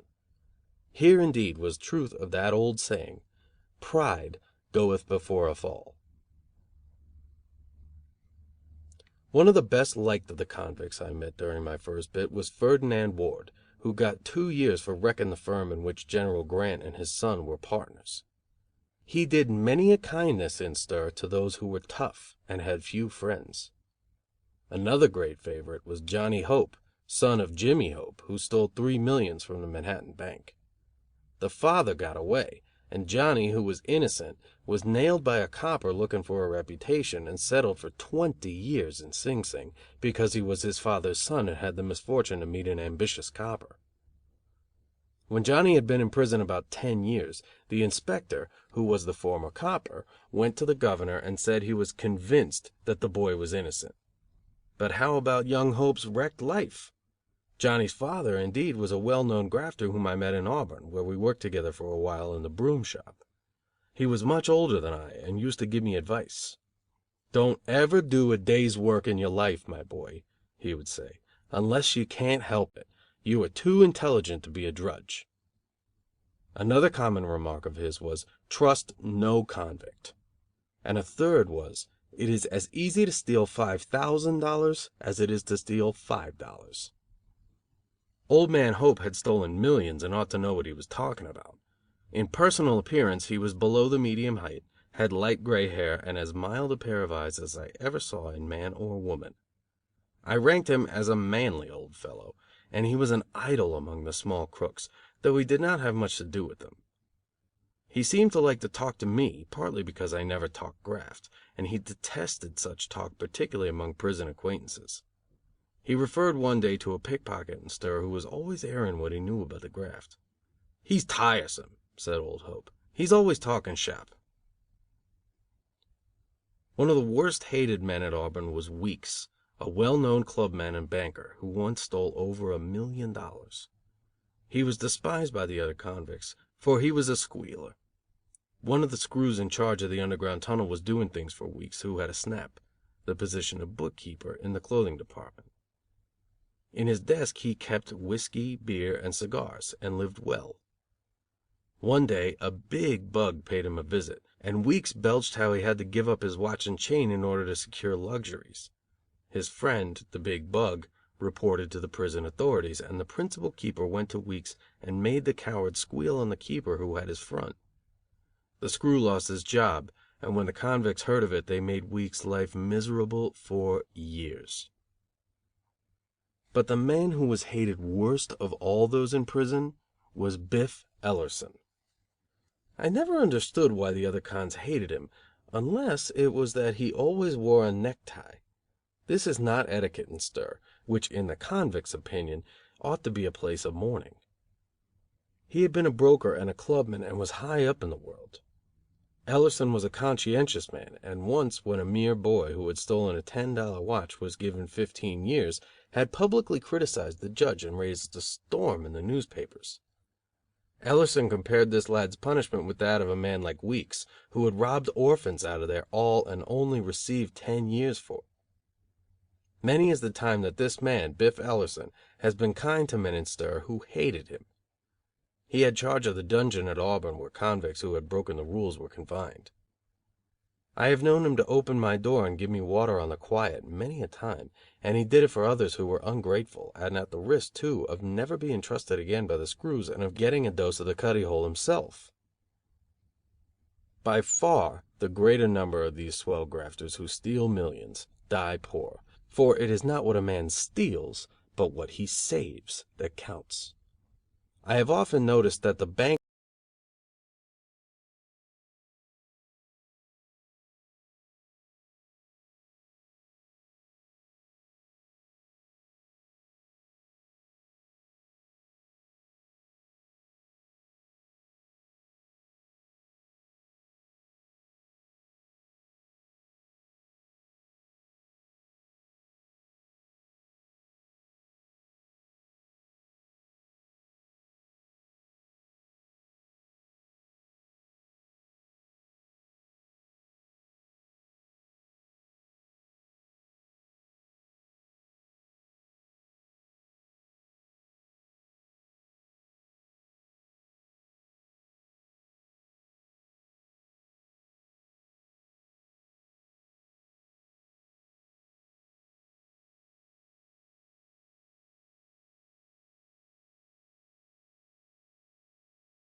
The Autobiography of a Thief by Hutchins Hapgood.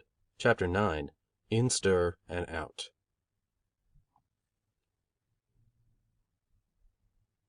Some of the most disagreeable days I ever spent in prison were the holidays, only 3 of which during the year, however, were kept: 4th of July, Thanksgiving and Christmas. In Sing Sing there was no work on those days, and we could lie abed longer in the morning. The food was somewhat better than usual. Breakfast consisted of boiled ham, mashed potatoes and gravy, and a cup of coffee with milk. After mess we went as usual to chapel, and then gave a kind of vaudeville show, all with local talent. We sang ragtime and sentimental songs, some of us played on an instrument, such as the violin, mandolin or cornet, and the band gave the latest pieces from comic opera. After the show was over we went to the mess room again, where we received a pan containing a piece of pie, some cheese, a few apples, as much bread as we desired, and, a real luxury in stir, 2 cigars. With our booty we then returned to our cells at about 11 o'clock in the morning, and after the guards had made the rounds to see that none of the birds had gone astray, we were locked up until the next morning, without anything more to eat. We were permitted to talk to one another from our cells until 5 o'clock, when the night guards went on duty. Such is, just imagine it, a great day in Sing Sing. The gun, no matter how big a guy he is, even if he has robbed a bank and stolen millions, is far worse off than the meanest laborer, be he ever so poor. He may only have a crust, but he has that priceless boon, his liberty. At Auburn the routine on holidays is much the same as that of Sing Sing, but one is not compelled to go to chapel, which is a real kindness. I don't think a man ought to be forced to go to church, even in stir, against his will. On holidays in Auburn a man may stay in his cell instead of attending divine service, if he so desires, and not be punished for it. Many a con prefers not to go even to the vaudeville show, which at Auburn is given by outside talent, but remains quietly all day in his cell.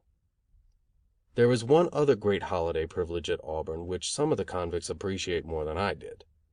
When the clock strikes 12 o'clock the convicts, locked in their cells, start in to make the rest of the night hideous by pounding on the doors, playing all sorts of instruments, blowing whistles, and doing everything else that would make a noise. There is no more sleep that night, for everything is given over to bedlam, until 5:30 in the morning, when discipline again reigns, and the nervous man who detests these holidays sighs with pleasure, and says to himself, "I am so glad that at last everything is quiet in this cursed stir." What with poor food, little air and exercise, no female society, bad habits and holidays, it is no wonder that there are many attempts, in spite of the danger, to escape from stir. Most of these attempts are unsuccessful, but a few succeed. One of the cleverest escapes I know of happened during my term at Auburn. B was the most feared convict in the prison. He was so intelligent, so reckless, and so good a mechanic that the guards were afraid he would make his elegant any day. Indeed, if ever a man threw away gifts for not even the proverbial mess of pottage, it was this man B. He was the cleverest man I ever met in stir or out. It was after one of the delightful holidays at Auburn that B, who was a nervous man, decided to make his gets. He picked a quarrel with another convict and was so rough that the principal keeper almost decided to let him off. But when B spat in his face he changed his mind and put him in the dungeon. I have already mentioned this ramshackle building at Auburn. It was the worst yet. All B's clothing was taken off and an old coat, shirt and trousers without buttons were given him. An old piece of bay rope was handed him to tie around his waist, and he was left in the darkness. This was what he wanted, for although they had stripped him naked and searched him, he managed to conceal a saw, which he used to such good purpose that on the second night he had sawed himself into the yard. Instead of trying to go over the wall, as most cons would have done, B placed a ladder, which he had found in the repair shop, against the wall, and when the guards discovered the next morning that B was not in the dungeon, and saw the ladder on the wall, they thought he had escaped, and did not search the stir but notified the towns to look after him. He was not found, of course, for he was hiding in the cellar of the prison. A night or two afterwards he went to the tailor shop, selected the best suit of clothes in the place, opened the safe which contained the valuables of the convicts with a piece of steel and a hammer, thus robbing his fellow sufferers, and escaped by the ladder. After several months of freedom he was caught, sent back to stir, and forfeited half his commutation time. A more tragic attempt was made by the convicts Big Benson and Little Kick.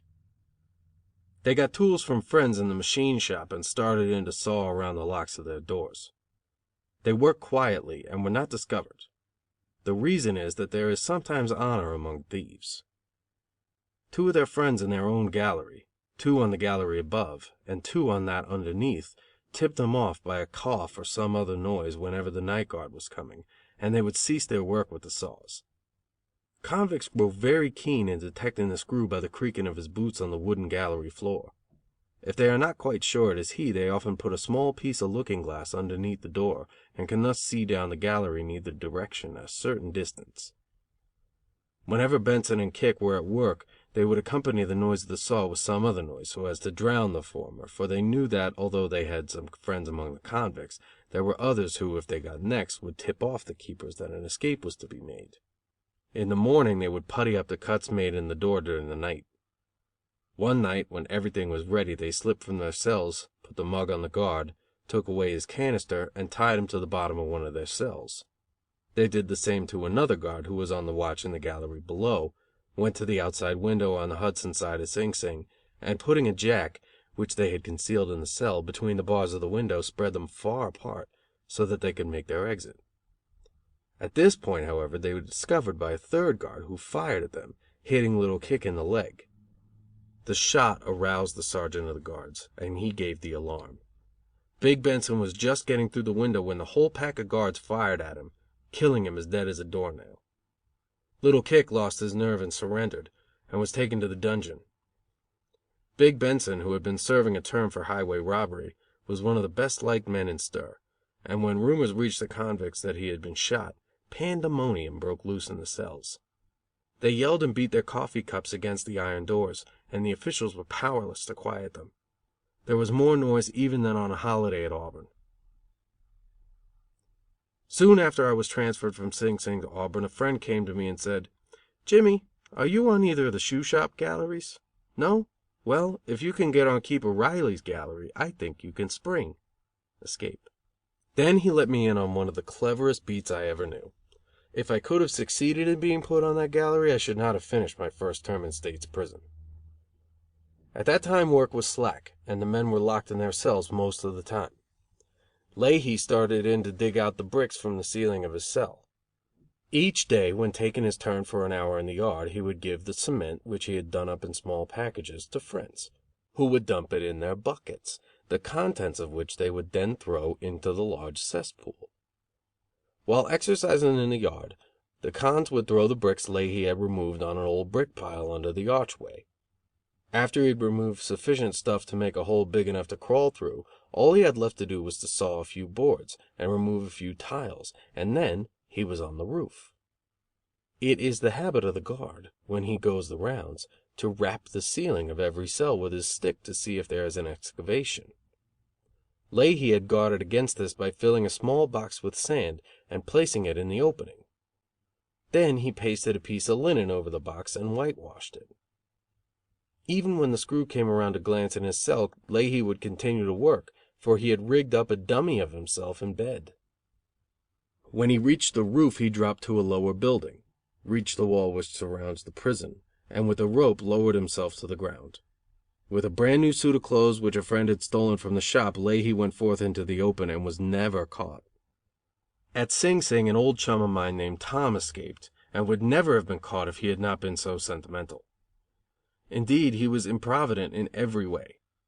He had been a well-known house worker, and made lots of money at this graft, but he lived well, and blew what he stole, and consequently did many years in prison. He was nailed for a house that was touched of éclat worth thousands, and convicted, though of this particular crime he was, I am convinced, innocent. Of course, he howled like a stuck pig about the injustice of it all his life. While he was in Raymond Street Jail, he got wind of the men who really did the job. They were pals, and he asked them to try to turn him out. His girl, Tessie, heard of it and wanted to go to police headquarters and squeal on the others to save her sweetheart. But Tom was frantic, for there was no squeal in it. You find grafters like that sometimes, and Tom was always sentimental. He certainly preferred to go to stir rather than have the name of being a belcher. So he went to Sing Sing for 7.5 years. He was a good mechanic, and was assigned to a bricklaying job on the wall. He had an easy time in stir, for he had a screw right, and got many luxuries through the underground, and was not watched very closely.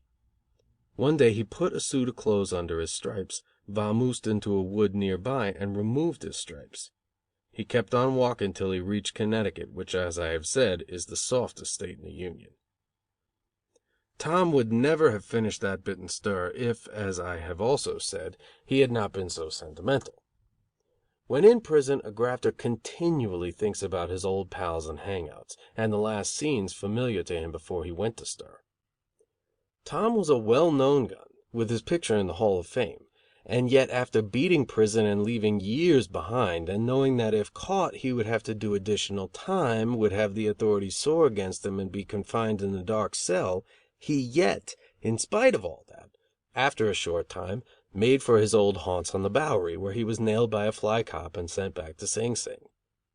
So much for the force of habit and of environment, especially when a grafter is a good fellow and loves his old pals.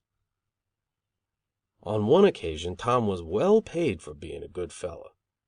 Jack was a well-known pugilist who had become a grafter. His wife's sister had married a millionaire, and Jack stole the millions, which amounted, in this case, to only $100,000. For this he was put in prison for 4 years. While in stir, Tom, who had a screw right, did him many favors, which Jack remembered. Years afterwards they were both on the outside again. Tom was still a grafter, but Jack had gone to work for a police official as a general utility man, and gained the confidence of his employer, who was chief of the detective force. The latter got Jack a position as a private detective in one of the swellest hotels in Florida.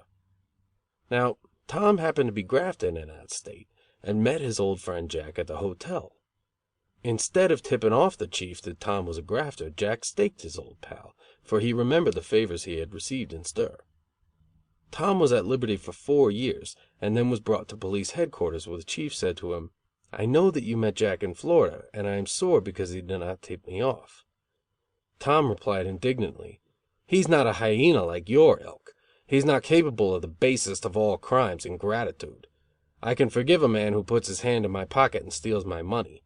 I can forgive him, for it may do him good. He may invest the money and become an honored member of the community. But the crime no man can forgive is ingratitude.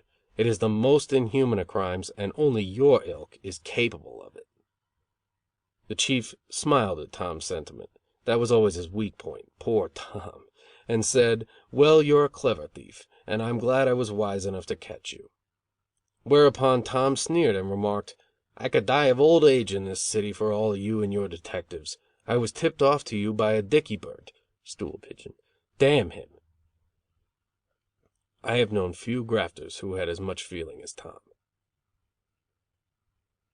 More than 5 years passed, and the time for my release from Auburn drew near. The last weeks dragged terribly. They seemed almost as long as the years that had gone before. Sometimes I thought the time would never come.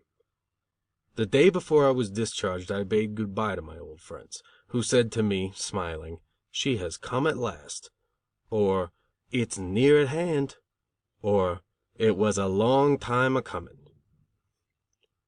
That night I built many castles in the air, with the help of a large piece of opium, and continued to make the good resolutions I had begun some time before. I had permission from the night guard to keep my light burning after the usual hour, and the last book I read on my first term in stir was Tristram Shandy. Just before I went to bed I sang for the last time a popular prison song which had been running in my head for months. Roll round 89, 90, 91, sweet 92 roll round. How happy I shall be the morning I go free, sweet 92 roll round. Before I fell asleep I resolved to be good, to quit opium and not to graft any more. The resolution was easily made, and I went to bed happy. I was up at daybreak, and penned a few last words to my friends and acquaintances remaining in stir. I promised some of them that I would see their friends on the outside and send them delicacies and a little money. They knew that I would keep my promise, for I have always been a man of my word, as many of the most successful grafters are.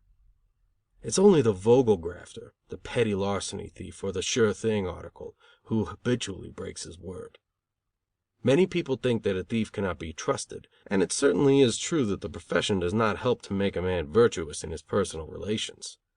But it is also true that a man may be, and sometimes is, honorable in his dealings with his own world, and at the same time a desperate criminal in the other. It is not, of course, common to find a thief who is an honest man, but is there very often an honest man anywhere, in the world of graft or out of it? If it is often, so much the better, But that has not been my experience. Does not everyone know that the men who do society the greatest injury have never done time, in fact, may never have broken any laws? I'm not trying to excuse myself or my companions in crime, but I think the world is a little twisted in its ideas as to right and wrong, and who are the greatest sinners. When 6 o'clock on the final day came round, it was a great relief. I went through the regular routine, and at 8 o'clock was called to the front office, received a new suit of clothes, as well as my fare home and $10 with which to begin life afresh. "Hold on," I said to the warden. "I worked 18 months. Under the new piece price plan I ought to be allowed a certain percentage of my earnings." The warden, who was a good fellow and permitted almost anything to come in by the underground tunnel, asked the clerk if there was any more money for me. The clerk consulted with the keepers and then reported to the warden that I was the most tired man that ever entered the prison, adding that it was very nervy of me to want more money after they had treated me far better than the parent of the prodigal treated his son. The warden thereupon remarked to me that if I went pilfering again, and were not more energetic than I had been in prison, I would never eat. "Good bye," he concluded. "Well," I said, "I hope we'll never meet again." With my discharge papers in my hand, and in my mind a resolution never to go back to the stir where so many of my friends, strong fellows too, had lost their lives or had become physical or mental wrecks, I left Auburn Penitentiary and went forth into the free world. I had gone to stir a boy of 21, and left it a man of 26. I entered healthy, and left broken down in health, with the marks of the jailbird upon me, marks, mental and physical, that would never leave me, and habits that I knew would stick closer than a brother. I knew that there was nothing in a life of crime. I had tested that well enough. But there were times during the last months I spent in my cell when, in spite of my good resolutions, I hated the outside world, which had forced me into a place that took away from my manhood and strength. I knew I had sinned against my fellow men, but I knew, too, that there had been something good in me. I was half Irish, and about that race there is naturally something roguish, and that was part of my wickedness. When I left stir I knew I was not capable, after 5 years and some months of unnatural routine, of what I should have been by nature. A man is like an electric plant. Use poor fuel and you will have poor electricity. The food is bad in prison. The cells at Sing Sing are a crime against the criminal. And in these damp and narrow cells he spends, on the average, 18 hours out of the 24. In the name of humanity and science, what can society expect from a man who has spent a number of years in such surroundings? He will come out of stir, as a rule, a burden on the taxpayers, unable to work, and confirmed in a life of crime, desperate and willing to take any chance. The low down, petty, canting thief who works all the charitable societies and will rob only those who are his benefactors, or a doorman, is utterly useless in prison or out. The healthy, intelligent, ambitious grafter is capable of reform and usefulness, if shown the error of his ways or taken hold of before his physical and mental health is ruined by prison life. You can appeal to his manhood at that early time. After he has spent a certain number of years in stir, his teeth become decayed. He cannot chew his food, which is coarse and ill cooked. His stomach gets bad, and once his stomach becomes deranged, it is only a short time before his head is in a like condition. Eventually he may be transferred to the madhouse. I left Auburn stir a happy man, for the time, for I thought everything would be smooth sailing. As a matter of fact, I could not know the actual realities I had to face, inside and outside of me, and so all my good resolutions were nothing but a dream. It was a fine May morning that I left Auburn, and I was greatly excited and bewildered by the brightness and joy of everything about me. I took my hat off, gazed up at the clear sky, looked up and down the street and at passers by with a feeling of pleasure and confusion. I turned to the man who had been released with me and said, "Let's go and get something to eat." On the way to the restaurant, however, the jangling of the trolleys upset my nerves. I could not eat, and drank a couple of whiskeys. They didn't taste right. Everything seemed tame compared with the air, which I breathed like a drunken man. I bought a few pounds of tea, canned goods, cheese and fruit, which I sent by a keeper to my friends in stir. I also bought from my friends a few dollars' worth.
The Autobiography of a Thief by Hutchins Hapgood, Chapter 10, At the Graft Again. I spend my first day in New York looking up my old pals and girls, especially the latter. How I longed to exchange friendly words with a woman. But the girls I knew were all gone, and I was forced to make new acquaintances on the spot. I spent all the afternoon and most of the evening with a girl I picked up on the Bowery. I thought she was the most beautiful creature in the world, but when I saw her again weeks afterwards, when women were not so novel to me, I found her almost hideous. I must have longed for a young woman's society, for I did not go to see my poor old mother until I had left my Bowery acquaintance. And yet my mother had often proved herself my only friend. But I had a long talk with her before I slept, and when I left her for a stroll in the wonderful city before going to bed, my resolution to be good was keener than ever. As I sauntered along the Bowery that night, the desire to talk to an old pal was strong. But where was I to find a friend? Only in places where thieves hung out.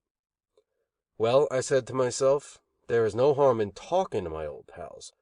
I will tell them there is nothing in the graft, and that I have squared it. I dropped into a music hall, a resort for pickpockets, kept by an old gun, and there I met Teddy, whom I had not seen for years. "Hello, Jim," he said, giving me the glad hand. "I thought you were dead." "Not quite so bad as that, Teddy," I replied. "I am still in evidence." We had a couple of beers. I could not quite make up my mind to tell him I had squared it, and he put me next to things in town. "Take my advice," he said, "and keep away from , naming certain clubs and saloons where thieves congregated. The proprietors of those places and the guns that hang out there, many of them anyway, are not on the level. Some of the grafters who go there have the reputation of being clever dips, but they have protection from the front office men because they are rats, and so can tear things open without danger. By giving up a certain amount of stuff, and dropping a stall or two occasionally to keep the flyman's reputation, they are able to have a bank account and never go to stir. The flymen hang out in these joints, waiting for a tip, and they are bad places for a grafter who's on the level. I listened with attention and said, by force of habit, "Put me next to the stool pigeons, Teddy. You know I am just back from stir." "Well," he answered, "outside of so and so," and he mentioned a half dozen men by name, "none of them who hang out in those joints can be trusted. Come to my house, Jim, and we'll have a long talk about old times, and I'll introduce you to some good people," meaning thieves. I went with him to his home, which was in a tenement house on the lower part of the First Ward. He introduced me to his wife and children and a number of dips, burglars, and strong-arm men who had made his place a kind of rendezvous. We talked old times and graft, and the wife and little boy of 8 years old listened attentively. The boy had a much better chance to learn the graft than I had when a kid, for my father was an honest man. The three strong-arm men, highwaymen, were a study to me, for they were Westerners with any amount of nerve.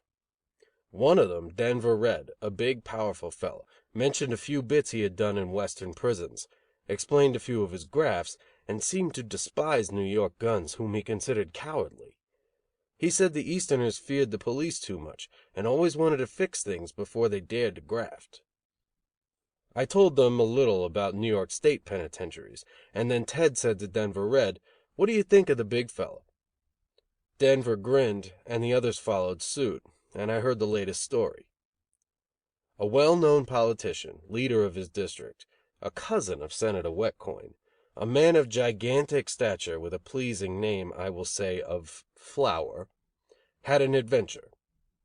He is even better developed physically than mentally, and virtually king of his district, and whenever he passes by, the girls bow to him, the petty thief calls him Mister, and men and women alike call him Big Flower. Well, one night not long before the gathering took place in Teddy's house, Big Flower was passing through the toughest portion of his bailiwick, humming ragtime, when my new acquaintances, the three strong-arm workers from the West, stuck him up with canisters, and relieved him of a 5-carat diamond stud, a gold watch and chain, and a considerable amount of cash. The next day there was consternation among the clan of the Wetcoins, for Big Flower, who had been thus nipped, was their idol. We all laughed heartily at the story, and I went home and to sleep. The next day I found it a very easy thing to drift back to my old haunts. In the evening I went to a sporting house on 27th Street, where a number of guns hang out. I got the glad hand and an invitation to join in some good graft. I said I was done with the rocky path. They smiled and gently said, "We've been there too, Jim." One of them added, "By the way, I hear you're going up against the hop, Jim." It was Billy, and he invited me home with him. There I met Ida, as pretty a little shop girl as one wants to see. Billy said there was always an opening for me and that times were pretty good. He and Ida had an opium layout, and they asked me to take a smoke. I told them my nerves were not right and that I had quit. "Poor fellow," said Billy. Perhaps it was the sight or smell of the hop, but anyway I got the yen-yen and shook as in an ague. My eyes watered and I grew as pale as a sheet. I thought my bones were unjointing and took a pint of whiskey. It had no effect. Then Billy acted as my physician and prepared a pill for me. So vanished one good resolution. My only excuse to myself was, "Human nature is weak, ain't it?" No sooner had I taken the first pill than a feeling of ecstasy came over me. I became talkative, and Billy, noticing the effect, said, "Jim, before you try to knock off the hop, you had better wait till you reach the next world." The opium brought peace to my nerves and dulled my conscience, and I had a long talk with Billy and Ida about old pals. They told me who was dead, who were in stir, and who were good, prosperous. Not many days after my opium fall I got a note from Ethel, who had heard that I had come home. In the letter she said that she was not happy with her husband, that she married to please her father and to get a comfortable home. She wanted to make an appointment to meet me, whom she said she had always loved. I knew what her letter meant, and I did not answer it, and I did not keep the appointment. My relation to her was the only decent thing in my life, and I thought I might as well keep it right. I have never seen her since the last time she visited me at Auburn. For some time after getting back from stir, I tried for a job, but the effort was only half-hearted on my part, and people do not fall over themselves in their eagerness to find something for the ex-convict to do. Even if I had had the best intentions in the world, the path of the ex-convict is a difficult one, as I have since found. I was run down physically, and could not carry a hod or do any heavy labor, even if I had desired to. I knew no trade, and should have been forever distrusted by the upper world. The only thing I could do well was to graft, and the only society that would welcome me was that of the underworld. My old pals knew I had the requisite nerve and was capable of taking my place in any good mob. My resolutions began to ooze away, especially as at that time my father was alive and making enough money to support the rest of the family. So I had only myself to look out for, and that was a lot, for I had my old habits and new ones I had formed in prison to satisfy. When I stayed quietly at home I grew intensely nervous, and soon I felt that I was bound to slip back into the world of graft. I am convinced that I would never have returned to stir or to my old trade, however, if my environment had been different on my release from what it had been formerly, and if I could have found a job.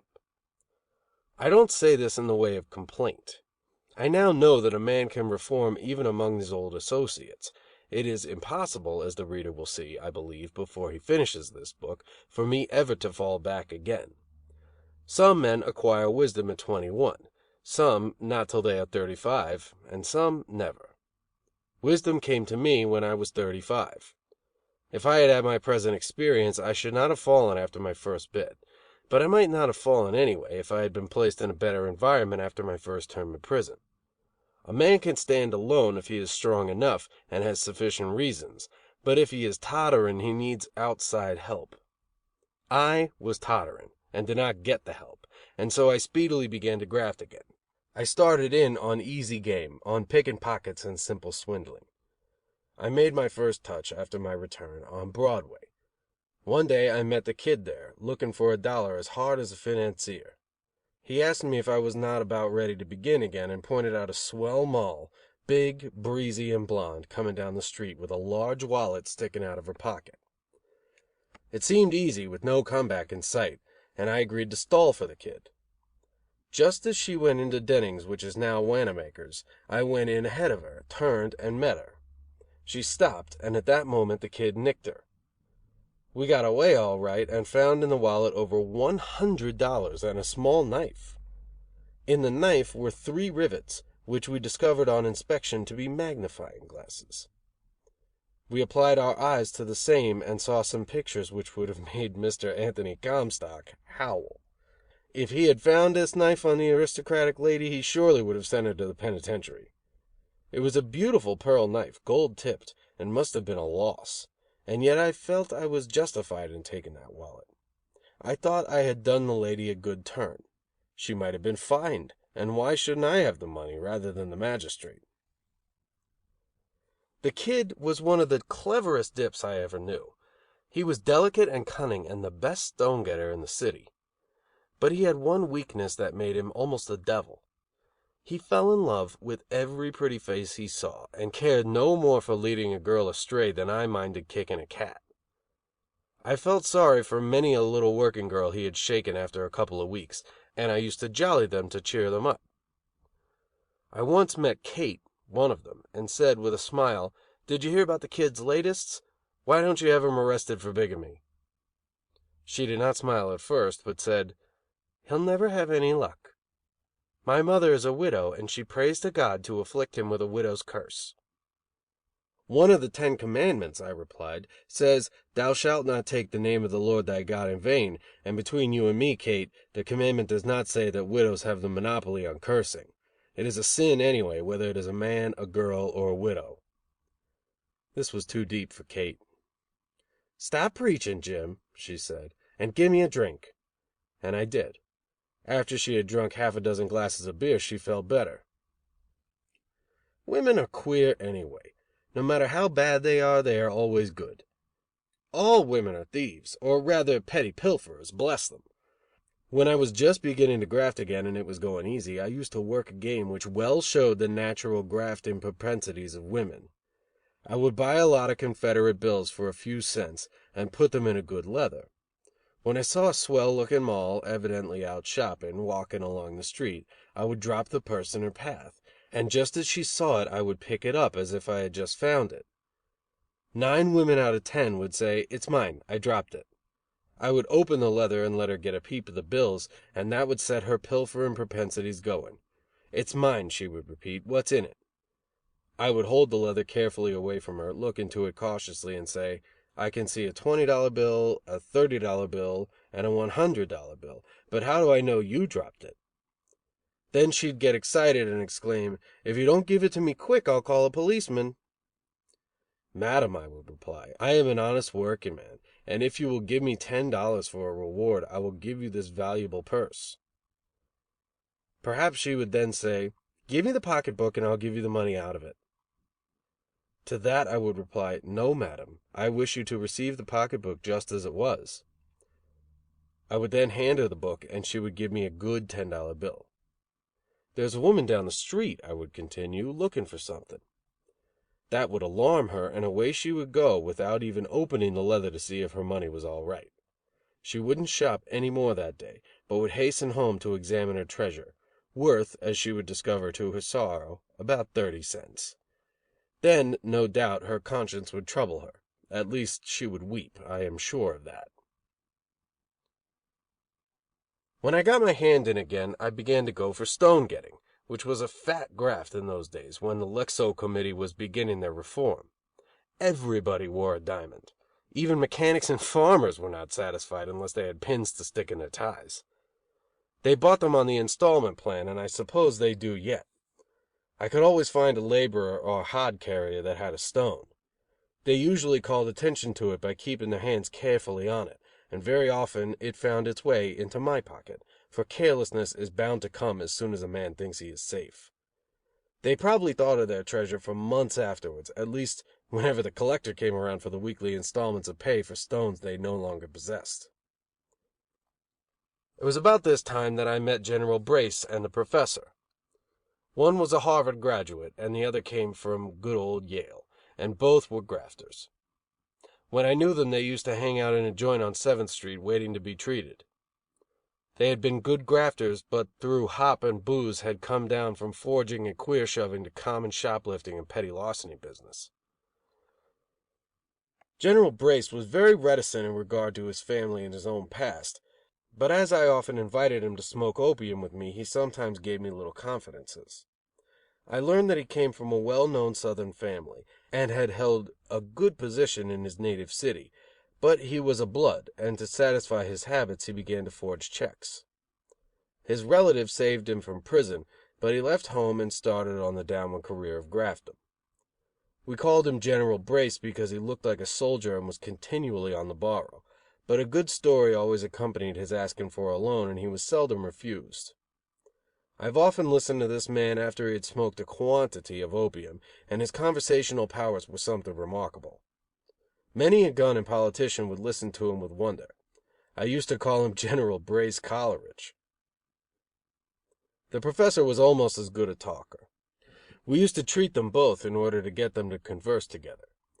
It was a liberal education to hear them hold forth in that low-down saloon, where some of the finest talks on literature and politics were listened to with interest by men born and bred on the East Side, with no more education than a turnip, but with keen wits.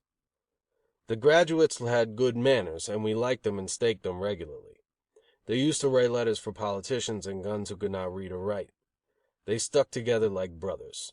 If one of them had 5 cents, he would go into a morgue, gin mill where rock-gut whiskey could be obtained for that sum, and pour out almost a full tumbler of booze. Just as he sipped a little of the rock-gut, his pal would come in as though by accident. If it was the General who had made the purchase, he would say, "Hello, old pal, just taste this fine whiskey. It tastes like 10-cent stuff." The Professor would take a sip and become enthusiastic. They would sip and exclaim in turn until the booze was all gone and no further expense incurred. This little trick grew into a habit, and the bartender got onto it, but he liked Colonel Brace and the Professor so much that he used to wink at it. I was in this rock-gut saloon one day when I met Jesse R., with whom I had spent several years in prison. I have often wondered how this man happened to join the underworld, for he not only came of a good family and was well educated, but was also of a good, quiet disposition, a prime favorite in stir and out. He was tactful enough never to roast convicts, who were very sensitive, and was so sympathetic that many a heartache was poured into his ear. He never betrayed a friend's confidence. I was glad to meet Jesse again, and we exchanged greetings in the little saloon. When he asked me what I was doing, I replied that I had a mortgage on the world, and that I was trying to draw my interest from the same. I still had that old dream, that the world owed me a living. I confided in him that I regarded the world as my oyster more decidedly than I had done before I met him in stir. I found that Jesse, however, had squared it for good, and was absolutely on the level. He had a good job as a shipping clerk in a large mercantile house. When I asked him if he was not afraid of being tipped off by some Central Office man or by some stool pigeon, he admitted that it was the terror of his life, but that he had been at work for 18 months and hoped that none of his enemies would turn up. I asked him who had recommended him for the job, and I smiled when he answered, General Brace. That clever Harvard graduate often wrote letters which were of assistance to guns who had squared it, though the poor fellow could not take care of himself. Jesse had a story to tell which seemed to me one of the saddest I have heard, and as he grew older I found that most all stories about people in the underworld, no matter how cheerfully they begin, ended sadly. It was about his brother, Harry, the story that Jesse told. Harry was married, and there is where the trouble often begins. When Jesse was in prison, Harry, who was on the level and occupied a good position as a bookkeeper, used to send him money, always against his wife's wishes. She also complained because Harry supported his old father. Harry toiled like a slave for this woman, who scolded him and who spent his money recklessly. He made a good salary, but he could not keep up with her extravagance. One time, while in the country, she met a sporting man, Mr. O.B. In a few weeks it was the old story of a foolish woman and a pretty good fellow. While she was in the country, her young son was drowned, and she sent Harry a telegram announcing it. But she kept on living high, and her name and that of O.B. were often coupled. Harry tried to stifle his sorrow and kept on sending money to the bladder he called wife, who appeared in a fresh new dress whenever she went out with Mr. O.B. One day Harry received a letter calling him to the office to explain his accounts. He replied that he had been sick, but would straighten everything out the next day. When his father went to awaken him in the morning, Harry was dead. A phial of morphine on the floor told the story. Jesse reached his brother's room in time to hear his old father's cry of anguish, and to read a letter from Harry, explaining that he had robbed the firm of thousands, and asking his brother to be kind to Helene, his wife. Then Jesse went to see the woman to tell her about her husband's death.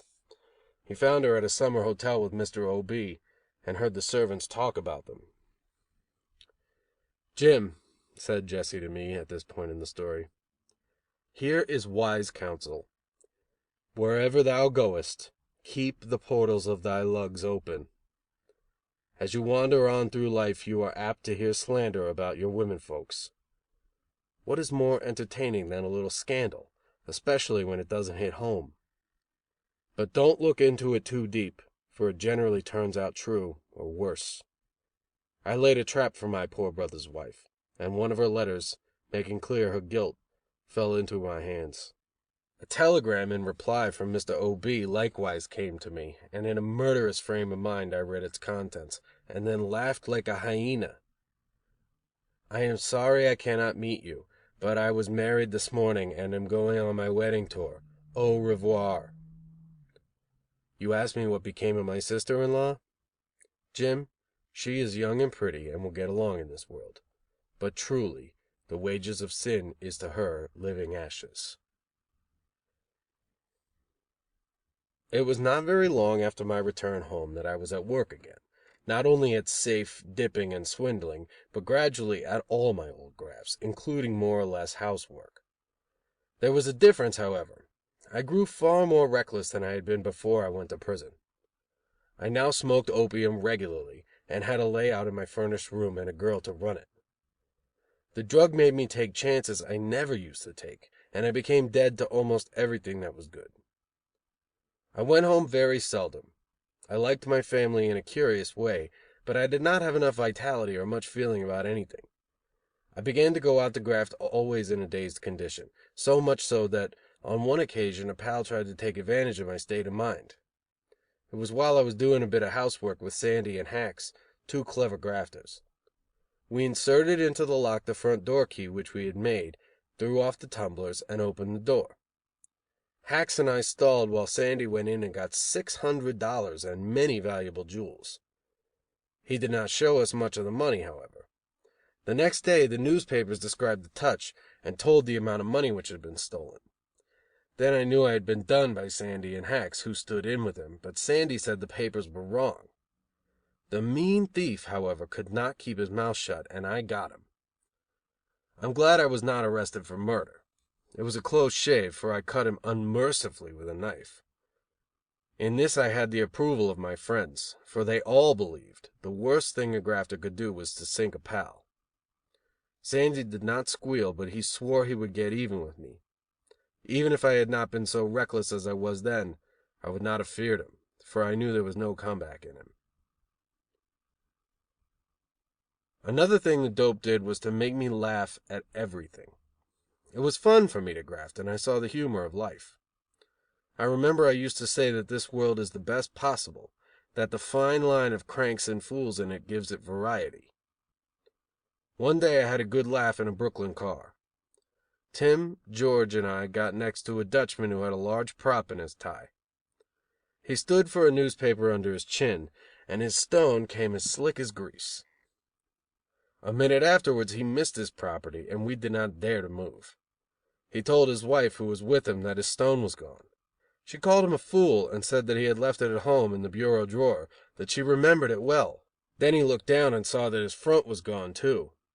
He said to his wife, "I am sure I had my watch and chain with me," but his wife was so superior that she easily convinced him he had left it at home. The wisdom of women is beyond finding out. But I enjoyed that incident. I shall never forget the look that came over the Dutchman's face when he missed his front. I was too sleepy those days to go out of town much on the graft, and was losing my ambition generally. I even cared very little for the girls, and gave up many of my amusements. I used to stay most of the time in my furnished room, smoking hop. When I went out, it was to get some dough quick, and to that end I embraced almost any means. At night I often drifted into some concert hall, but it was not like the old days when I was a kid. The Bowery is far more respectable now than it ever was before. 20 years ago there was no worse place possible for ruining girls and making thieves than Billy McGlory's joint on Hester Street. About 10 o'clock in the morning, slumming parties would chuckle with glee when the doors at McGlory's would be closed and young girls in scanty clothing would dance the can-can. These girls would often fight together, and frequently were beaten unmercifully by the men who lived on them in their trade. Often men were forcibly robbed in these joints. There was little danger of an arrest, for if the sucker squealed, the policeman on the beat would club him off to the beat of another copper, who would either continue the process or arrest him for disorderly conduct. At this time, which was just before the Lexo Committee began its work, there were at least a few honest coppers. I knew one, however, that did not remain honest. It happened this way. The guns had been tearing open the cars so hard that the streetcar companies, as they had once before, got after the officials who stirred up headquarters. The riot act was read to the dips. This meant that, on the second offense, every thief would be settled for his full time, and that there would be no square in it. The guns lay low for a while, but two very venturesome grafters, Mac and Jerry, put their heads together and reasoned thus: now that the other guns are alarmed, it is a good chance for us to get in our fine work. Complaints continued to come in. The police grew hot and sent Mr. F., a flyman, to get the rascals. Mr. F. had the reputation of being the most honest detective on the force. He often declared that he wanted promotion only on his merits. Whenever he was overheard in making this remark, there was a quiet smile on the faces of the other coppers. F. caught Mac dead to rights, and, not being a diplomat, did not understand when the gun tried to talk reason to him. Even a large piece of dough did not help his intellect, and Mac was taken to the station house. When a high official heard about it, he swore by all gods that he would make an example of that notorious pickpocket, Mac. But human nature is weak, especially if it wears buttons.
The Autobiography of a Thief by Hutchins Hapgood, Chapter 11, Back to Prison.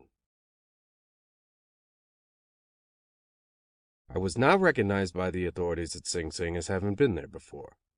I gave a different name and pedigree, of course, but the reason I was not known as a second timer was that I had spent only 9 months at Sing Sing on my first term, the remainder having been passed at Auburn.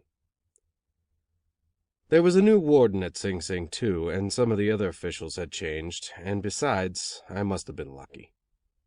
Anyway, none of the keepers knew me, and this meant a great deal to me, for if I had been recognized as a second timer, I should have had a great deal of extra time to serve.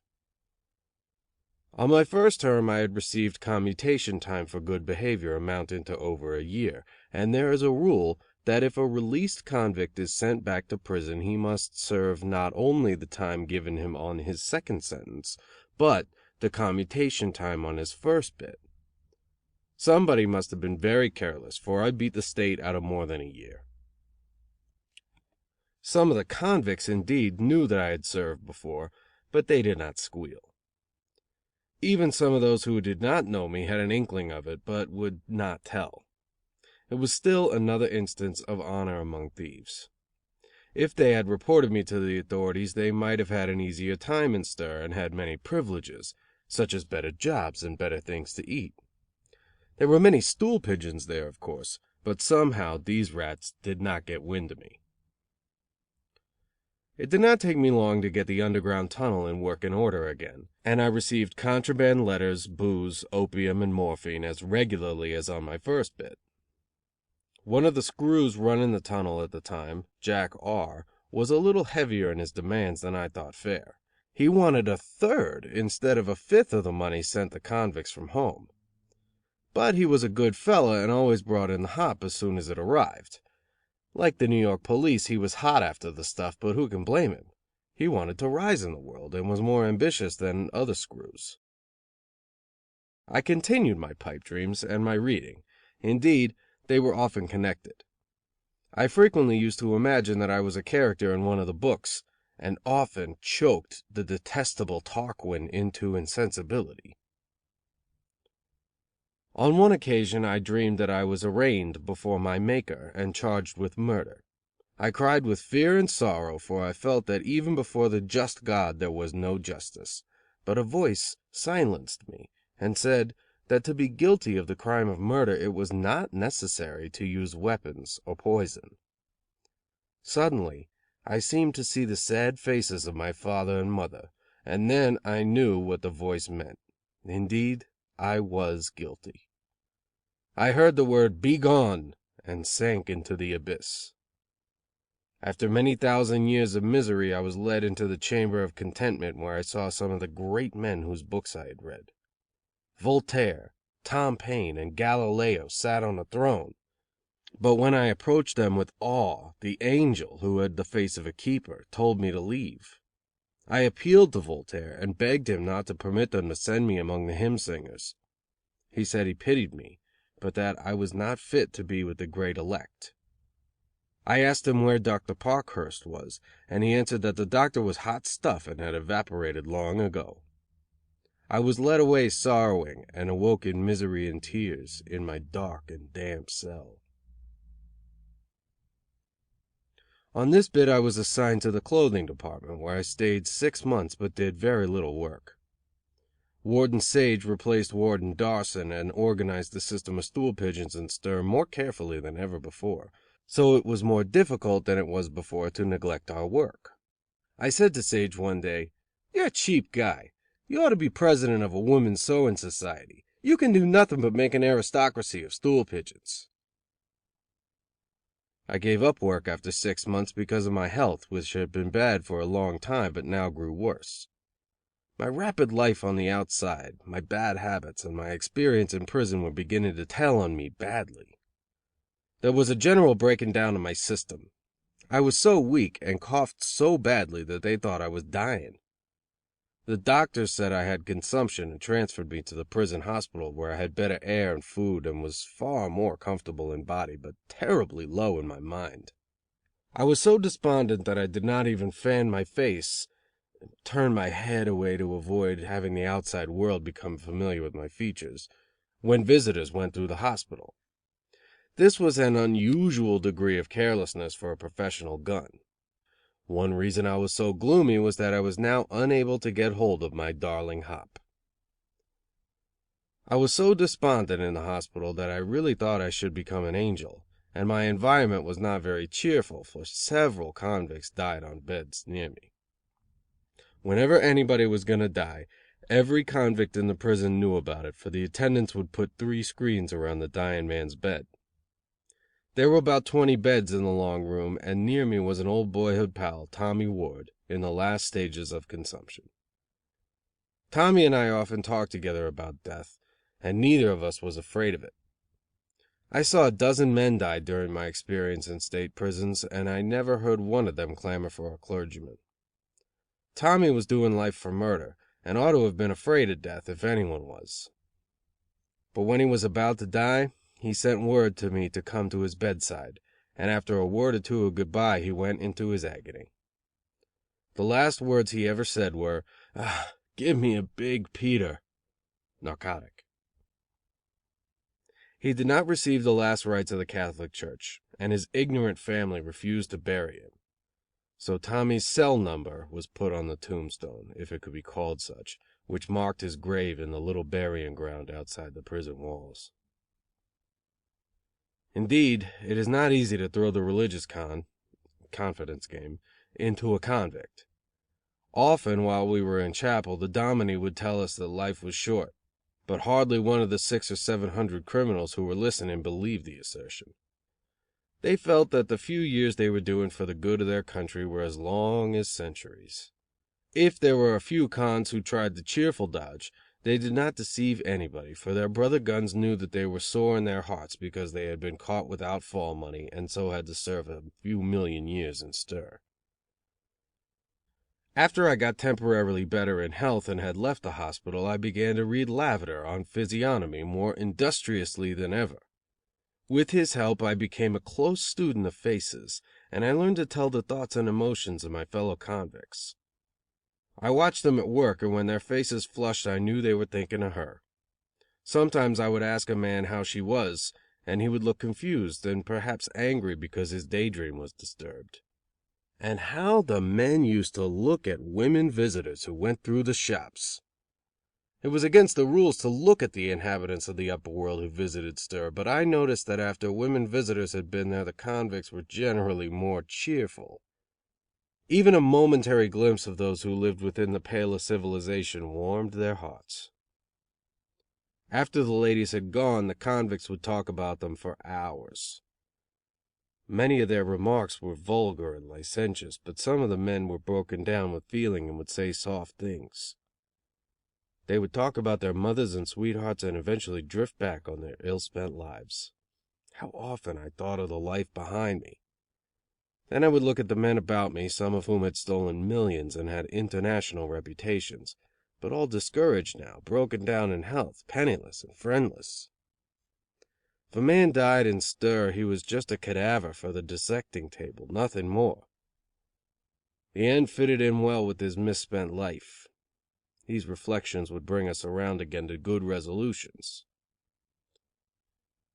People who have never broken the law, I beg pardon, who were never caught, cannot understand how a man who has once served in stir will take another chance and go back and suffer the same tortures. A society lady I once met said she thought criminals who go on grafting when they know what the result will be must be lacking in imagination. I replied to her, "Madam, why do you lace tight and indulge in social dissipation even after you know it's bad for the health? You know it is a strain on your nerves, but you do it. Is it because you have no imagination? That which we all dread most, death, we all defy." The good book says that all men shall earn their bread by the sweat of their brow, but we grafters make of ourselves an exception, with that overweening egotism and brash desire to do others with no return, which is natural to everybody. Only when the round-up comes, either in the sick bed or in the toils, we often cannot bear our burdens and look around to put the blame on someone else. If a man is religious, why should he not drop it on Jesus? Man, how despicable at times! How ungallant to his ancestor of the softer sex! From time immemorial he has exclaimed, "Only for her, the deceiving one, my better half, I should be perfect." Convicts, particularly if they are broken in health, often become like little children. It's not unusual for them to grow dependent on dumb pets, which they smuggle into prison by means of the underground tunnel. The man in stir who has a white mouse or robin is envied by the other convicts, for he has something to love. If an artist could only witness the affection that is centered on a mouse or dog, if he could only depict the emotions in the hard face of the criminal, what a story! I had a white rat which I had obtained with difficulty through the underground. I used to put him up my sleeve and he would run all over my body, he was so tame. He would stand on his hind legs or lie down at my command. Sometimes, when I was lonely and melancholy, I loved this rat like a human being.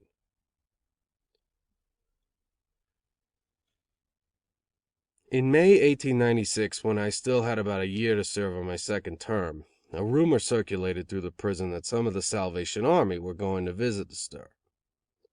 The men were greatly excited at the prospect of a break in the dreary routine.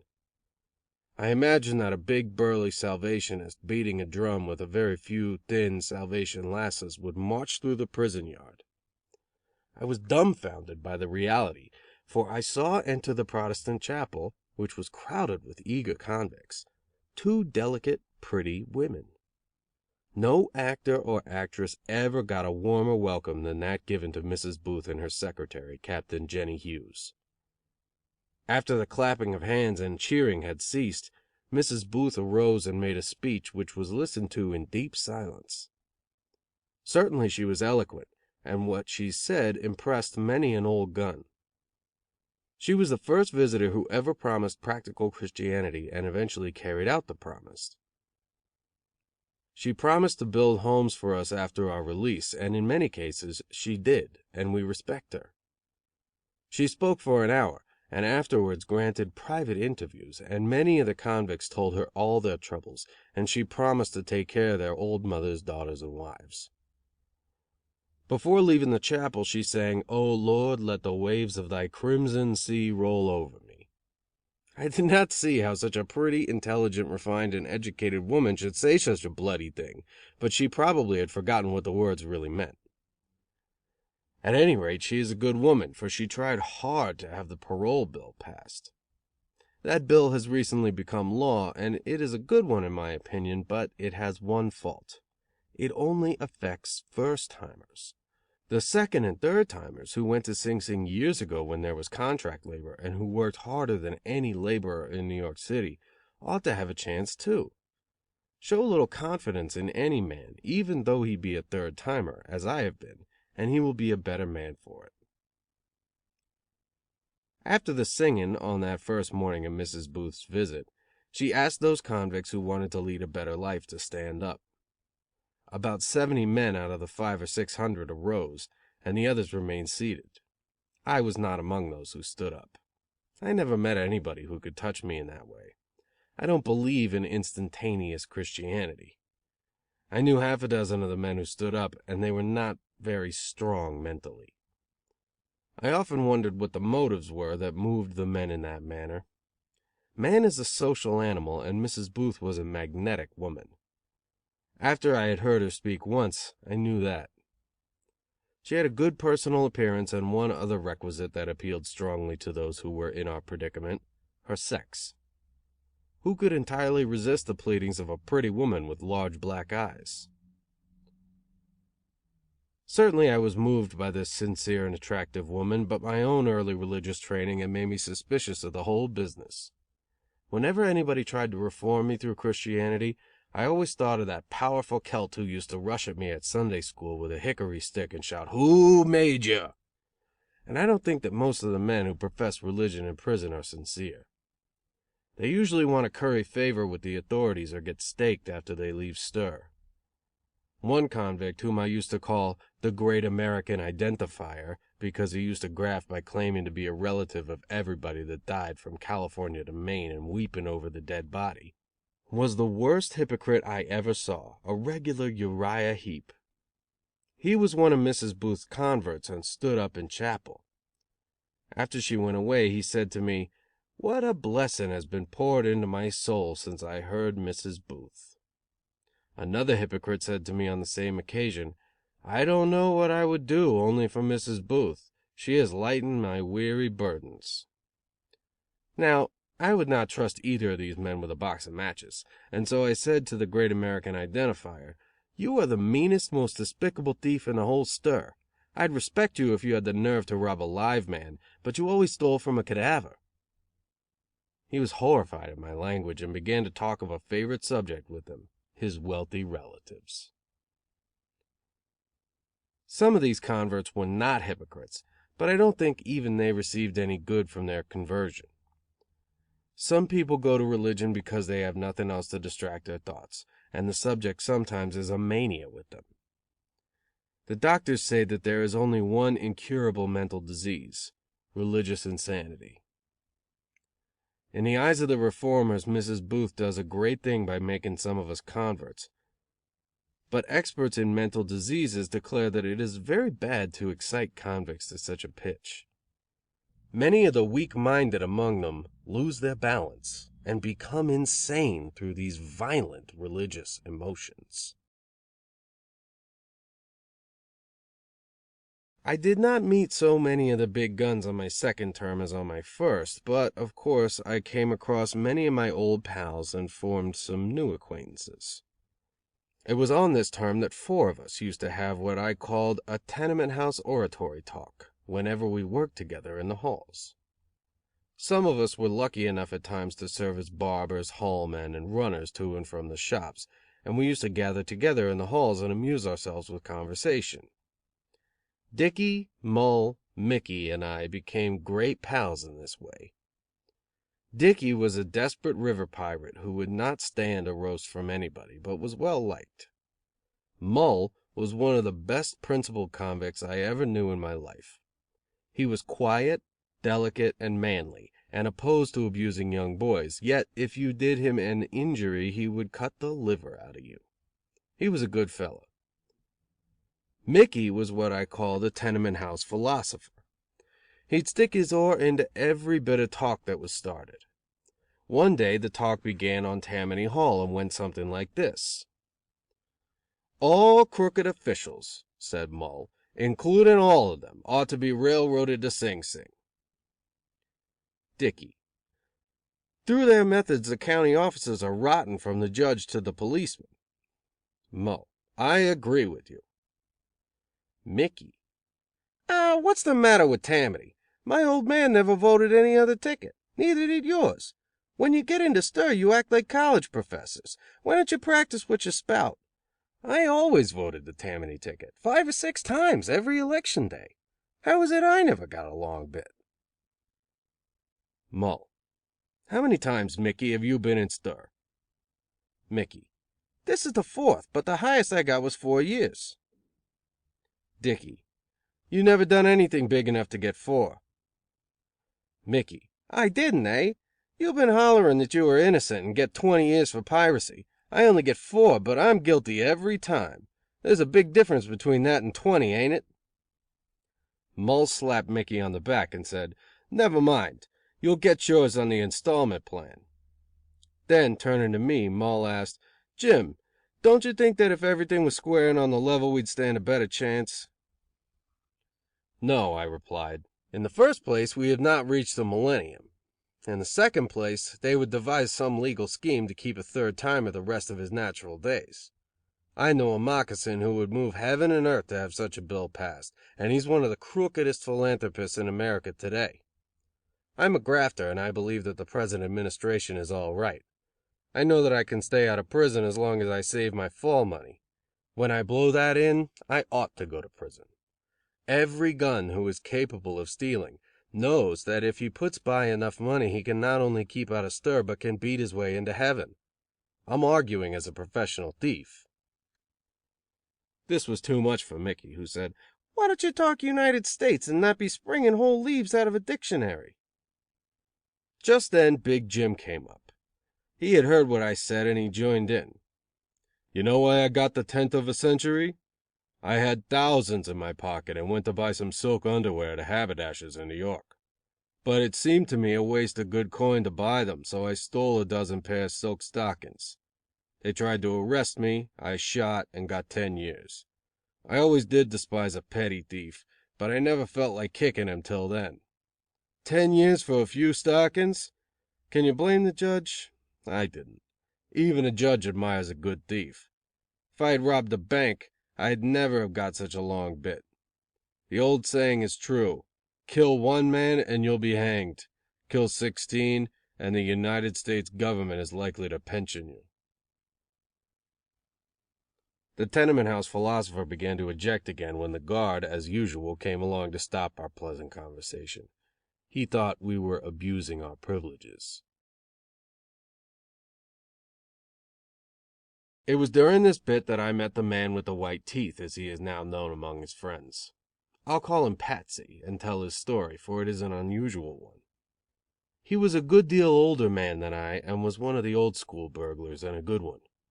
They were a systematic lot, and would shoot before they stood the collar, but they were gentlemanly grafters, and never abused anybody. The first thing Patsy's mob did after entering a house was to round up all the inmates and put them into one room. There, one burglar would stick them up with a revolver, while the others went through the house. On a fatal occasion, Patsy took the daughter of the house, a young girl of 18 or 19, in his arms and carried her down the stairs into the room where the rest of the family had been put by the other grafters.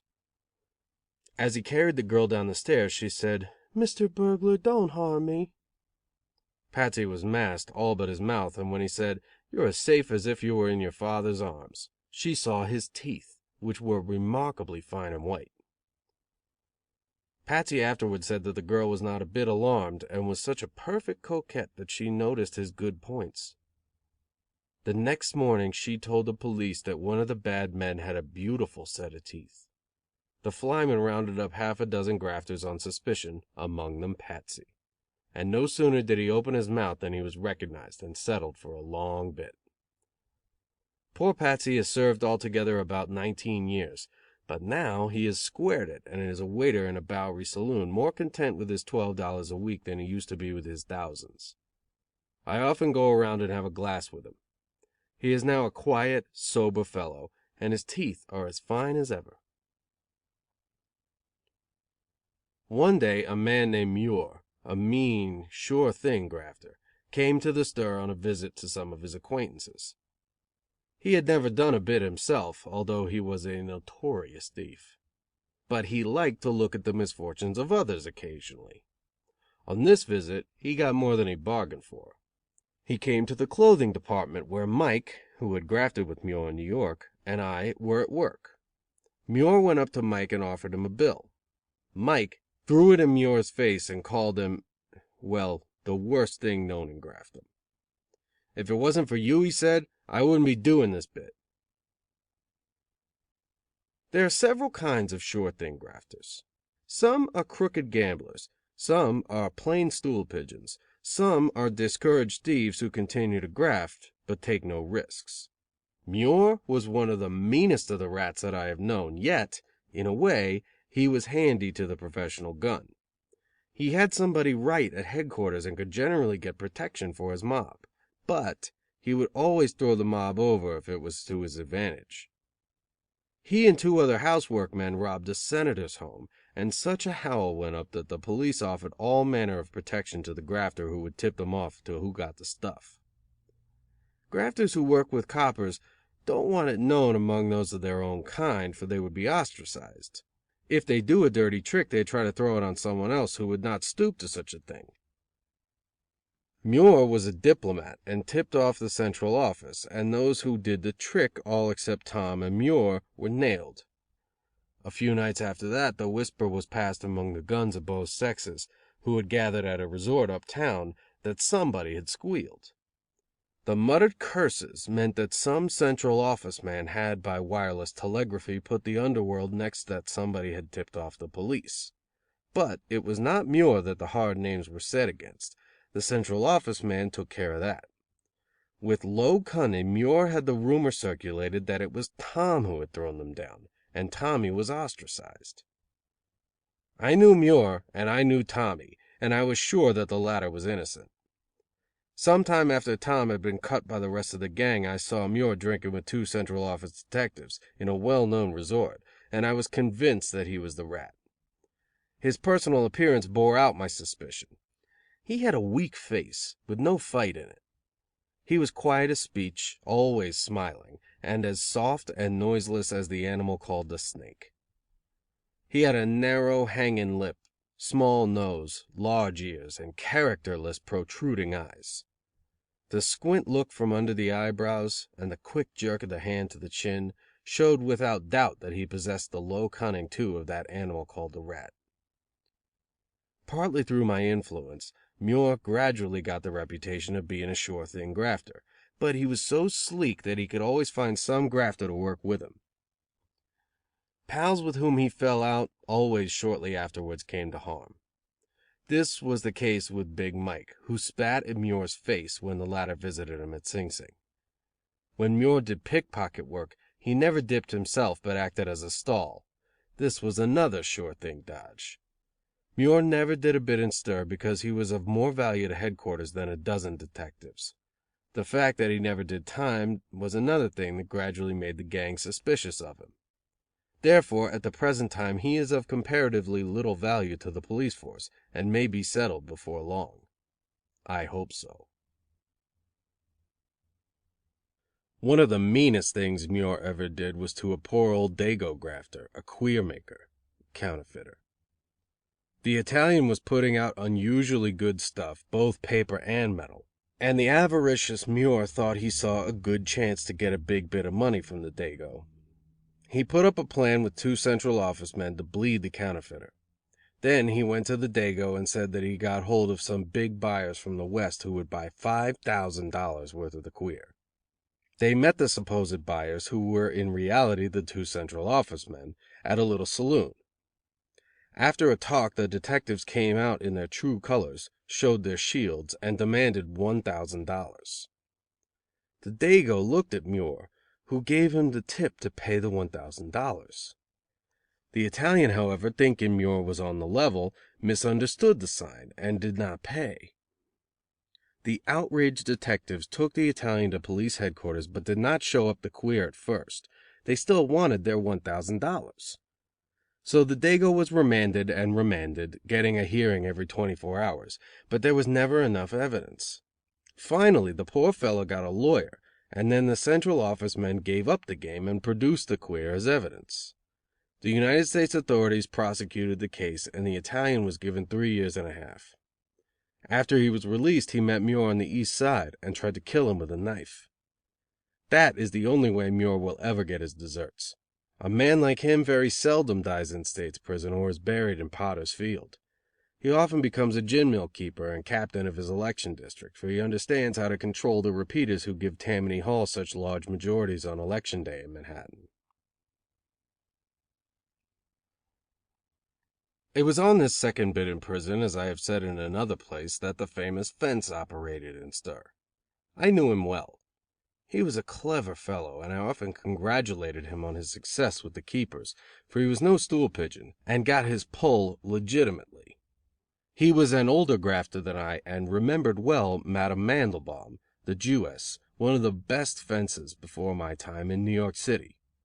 At the corner of Clinton and Rivington streets there stood, until a few years ago, a small dry goods and notions store, which was the scene of transactions which many an old gun likes to talk about. What plannings of great robberies took place there in Madame Mandelbaum's store. She would buy any kind of stolen property, from an ostrich feather to hundreds and thousands of dollars worth of gems. The common shoplifter and the great cracksman alike did business at this famous place. Some of the noted grafters who patronized her store were Jimmy Hope, Shang Draper, Billy Porter, Sheeny Mike, Red Leary, Johnny Irving, Jack Walsh, alias John the Mick, and a brainy planner of big jobs, English George.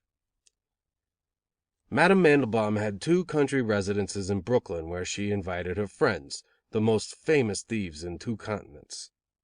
English George, who used to send money to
The Autobiography of a Thief by Hutchins Hapgood, Chapter 12, On the Outside Again.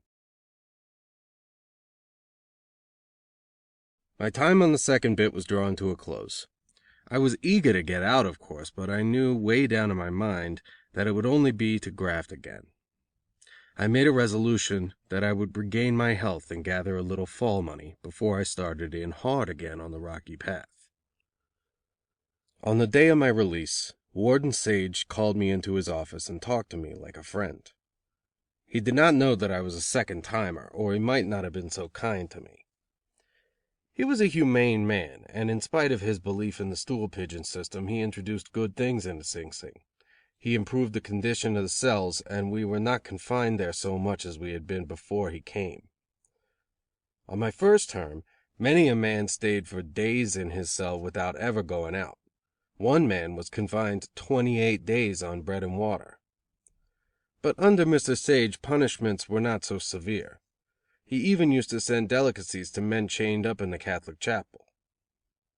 I should like to say a good word for Head Keeper Connaughton, too. He was not generally liked, for he was a strict disciplinarian, but I think he was one of the best keepers in the country. He was stern but not brutal, and when a convict was sick, Mr. Connaughton was very kind. He was not deceived by the fake lunatics, and used to say, "If you go to the madhouse, you are liable to become worse. If you are all right in the morning, I will give you a job out in the air." Although Mr. Connaughton had little schooling, he was an intelligent man. I believe the best thing the community can do to reform criminals is to have a more intelligent class of keepers. As a rule, they are ignorant, brutal and stupid, underpaid and inefficient. Yet what is more important for the State's welfare than an intelligent treatment of convicts? Short terms, too, are better than long ones, for when the criminal is broken down in health and made fearful, suspicious and revengeful, what can you expect from him? However, in the mood I was in at the end of my second term, I did not believe that anything was any good as a preventive of crime. I knew that when I got on the outside I wouldn't think of what might happen to me. I knew that I couldn't or wouldn't carry a hod. What ambition I had left was to become a more successful crook than I had ever been before. Warden Sage gave me some good advice, and then I left Sing Sing for New York. I did not get the pleasure from going out again that had been so keen after my first bit. My eyesight was failing now, and I was sick and dull. My only thought was to get back to my old haunts, and I drank several large glasses of whiskey at Sing Sing town to help me on my way. I intended to go straight home, as I felt very ill, to my father and mother, but I didn't see them for several days after my return to New York. The first thing I did in the city was to deliver some messages from my fellow convicts to their relatives. My third visit for that purpose was to the home of a fine young fellow I knew in stir. It was a large family and included a married sister and her children. They were glad to hear from Bobby, and I talked to them for some time about him when the husband of the married sister came home and began to quarrel with his wife. He accused her of having strange men in the house, meaning me. The younger brother and the rest of the family got back at the brother-in-law and gave him better than they got. The little brother fired a lamp at him and he yelled murder. The police surrounded the house and took us all to the station house in the patrol wagon. And so I spent the first night after my return in confinement. It seemed natural, however. In the morning we were taken up before the magistrate, and the mother and sister testified that I had taken them a message from their boy and had committed no offense. The brother-in-law blurted out that he had married into a family of thieves, and that I had just returned from Sing Sing. I was discharged, but fined $5. Blessed are the peacemakers, but not in my case. I passed the next day looking for old girls and pals, but I found few of them. Many were dead, and others were in stir or had sunk so far down into the underworld that even I could not find them. I was only about 32 years old, but I had already a long acquaintance with the past. Like all grafters, I had lived rapidly, crowding, while at liberty, several days into one. When I got back from my second bit, the greater part of my life seemed to be made up of memories of other days. Some of the pals I did meet again had squared it, others were dead, out of the game, and some had degenerated into mere bums. There are several different classes of dead ones. 1. The man who has lost his nerve. He generally becomes a whiskey fiend. If he becomes hopelessly a soak, the better class of guns shun him, for he is no good to work with. He will not keep an engagement, or will turn up at the place of meeting too late or too early. A grafter must be exactly on time. It is as bad to be too early as too late, for he must not be seen hanging around the place of meeting. Punctuality is more of a virtue in the underworld than it is in respectable society. The slackest people I know to keep their appointments are the honest ones, or grafters who have become whiskey fiends. These latter usually wind up with rock gut booze and are sometimes seen selling songs on the Bowery. 2. The man who becomes a copper. He is known as a stool pigeon and is detested and feared by all grafters. Nobody will go with him. Sometimes he becomes a Pinkerton man and is a useful member of society.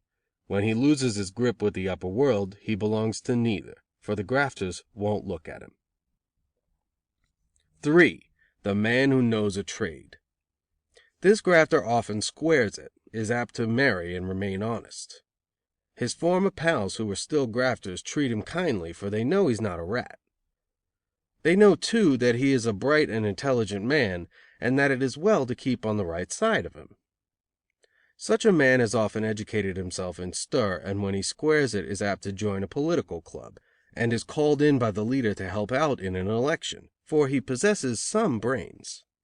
The gun is apt to make him an occasional present, for he can help the grafter in case of a fall, because of his connection with the politicians. This kind of dead one often keeps his friends the grafters, while in stir, next to the news in the city. 4. The gun who is supposed to square it. This grafter has got a bunch of money together and sees a good chance to open a gin mill, or a Raines Law hotel, or a gambling joint. He knows how to take care of the repeaters, and is handy about election time. In return, he gets protection for his illegal business. He is a go-between, and is on good terms with coppers and grafters. He supplies the grafter who has plenty of fall money with bondsmen, makes his life in the tombs easy, and gets him a good job while in stir. This man is supposed to be dead, but he is really very much alive.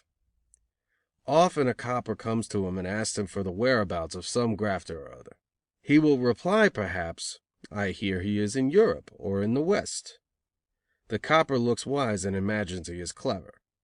The dead one sneers and, like a wise man, laughs in his sleeve, for he is generally in communication with the man looked for. 5. The sure thing grafter. He is a man who continues to steal, but wants above everything to keep out of stir where he has spent many years. So he goes back to the petty pilfering he did as a boy. General Brace and the professor belong to this class of dead ones. The second night I spent on the Bowery after my return from my second bit, I met Laudanum Joe, who is another good example of this kind of dead one. At one time he made thousands of dollars, but now he is discouraged and nervous. He looked bad, poorly dressed, but was glad to see me. "How is graft?" he asked.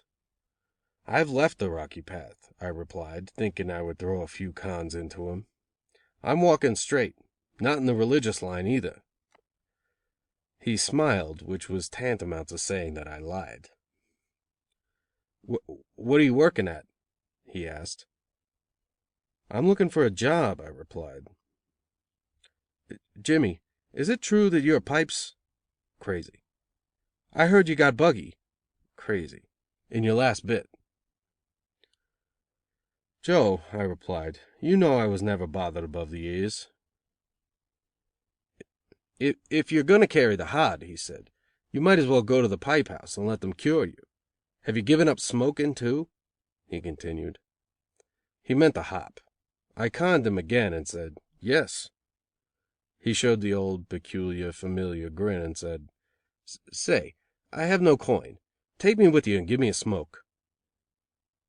I tried to convince him that there was nothing in it, but he was a doubter. "What are you doing, Joe?" I asked. "Oh, just getting a few shillings," he replied, meaning that he was grafting. Why don't you give up the booze? I asked. I had made a break, for he said quickly, Why, because I don't wear a Piccadilly collar? All grafters of any original caliber are supersensitive to a point very near insanity. Laudanum Joe thought I had reference to his dress, which was very bum. Joe, I said, I never judge a man by his clothes, especially one that I know. Jimmy, he said, the truth is, I can't stand another long bit in stir. I do a little petty pilfering that satisfies my wants. A cup of tea, plenty of booze, a little hop. If I fall, I only go to the workhouse for a couple of months. The screws know I have seen better days, and I can get a graft in my booze while there. If I ain't as prosperous as I was once, why not dream I'm a millionaire? Some grafters who have been prosperous at one time fall even lower than Laudanum Joe. When they get fear knocked into them and can't do without whiskey, they sink lower and lower. Hungry Bob is another example. I grafted with him as a boy, but when I met him on the Bowery after my second bit, I hardly knew him, and at first he failed to recognize me entirely. I got him into a gin mill, however, and he told how badly treated he had been just before we met. He had gone into a saloon kept by an old pal of his who had risen in the world and asked him for 15 cents to buy a bed in a lodging house. Go along, you panhandler, beggar, said his old friend. Poor Bob was badly cut up about it and talked about ingratitude for a long time. But he had his lodging money, for a safe cracker who knew Hungry Bob when he was one of the gayest grafters in town happened to be in the saloon, and he gave the bum 15 cents for old time's sake. How is it, Bob, I said to him, that you're not so good as you were? You want to know what put me on the bum? He answered. Well, it's this way. I can't trust nobody, and I have to graft alone. That's one thing. Then, too, I like the booze too much, and when I'm sitting down I can't get up and go out and hustle the way I used to. Hungry Bob and I were sitting in a resort for sailors and hard luck grafters in the lower Bowery when a sheeny I knew came in. "Hello, Jim," he said. "How's graft, Mike?" I replied. "Don't mention it." "What makes you look so glum?" "I'm only after being turned out of police court this morning." "What was the rap, Mike?" "I'm looking too respectable. They asked me where I got the clothes. I told them I was working, which is true. I've been a waiter for 3 months. The flyman took me to headquarters. I was gathered in to make a reputation for those two shoe flies. Whenever I square it and go to work, I am nailed regularly because my mug is in the Hall of Fame. When I'm arrested, I lose my job every time. Nobody knows you now, Jim. You could tear the town open." I made a mental resolution to follow Mike's advice very soon as my health was a little better. Just then Jack, a boyhood pal of mine, who knew the old girls, Sheeny Annie and the rest, came in. I was mighty glad to see him, and said so to him. "I guess you've got the advantage of me, bloke," was his reply. "Don't you remember Jimmy the Kid 10 years ago in the 6th? I jogged his memory with the names of a few pals of years ago, and when he got next he said, "I wouldn't have known you, Jim. I thought you were dead many years ago in stir. I heard it time and time again. I thought you were past and gone." After a short talk, I said, "Where's Sheeny Annie?" "Dead," he replied. "Mamie?" I asked. "Dead," he replied. "Lucy?" In stir. "Swedish Emmy?" "She's married." "Any good moles now?" "I'm only after getting back from stir, and am not next," I said. "'Tain't like old times, Jim," he said. "The Molls won't steal now. They ain't got brains enough. They're not innocent. They're ignorant. All they know how to do is the badger." I went with Jack to his house, where he had an opium layout. There we found several girls and grafters, some smoking hops, some with the subtle cigarette between their lips. I was introduced to an English grafter named Harry. He said he was bloomin' glad to see me. He was just back from the West, he said, but I thought it was the pen. He began to abuse the States, and I said, "You duffer, did you ever see such pretty girls as here? Did you ever wear a collar and tie in the old country?" He grew indignant and shouted, "Holy cobblestones! In this bleeding country, I've had $200 dollars saved up every time, but I never spend a cent of it. How the hell am I better off here? I'm only stealing for certain mugs, policeman, and for those higher up so they can buy real estate. They enjoy their life in this country and Europe off my hard-earned money and the likes of me. They die as respected citizens. I die in a workhouse as an outcast. Don't be prating about your bleeding country. As soon as I had picked out a good mob to join, I began to graft again. 2 of my new pals were safe blowers, and we did that graft and day work, as well as the old reliable dipping. But I wasn't much at the graft during the 7 months I remained on the outside. My health continued bad, and I did not feel like jumping out so much as I had done formerly. I did not graft except when my funds were very low, and so, of course, contrary to my plans, I saved no fall money. I had a girl, an opium layout, and a furnished room, where I used to stay most of the time, smoking with pals, who, like myself, had the keen edge of their ambition taken off. I had a strange longing for music at that time. I suppose because my nerves were weaker than they used to be. I kept a number of musical instruments in my room, and used to sing and dance to amuse my visitors. During these 7 months that I spent mainly in my room, I used to reflect and philosophize a lot, partly under the influence of opium. I would moralize with a girl or to a friend, or commune with my own thoughts. I often got in a state of mind where everything seemed a joke to me. I often thought of myself as a spectator watching the play of life. I observed my visitors and their characteristics, and after they had left for the evening, loved to size them up in words for Lizzie. My eyes were so bad that I did not read much, but I took it out in epigrams and wise sayings.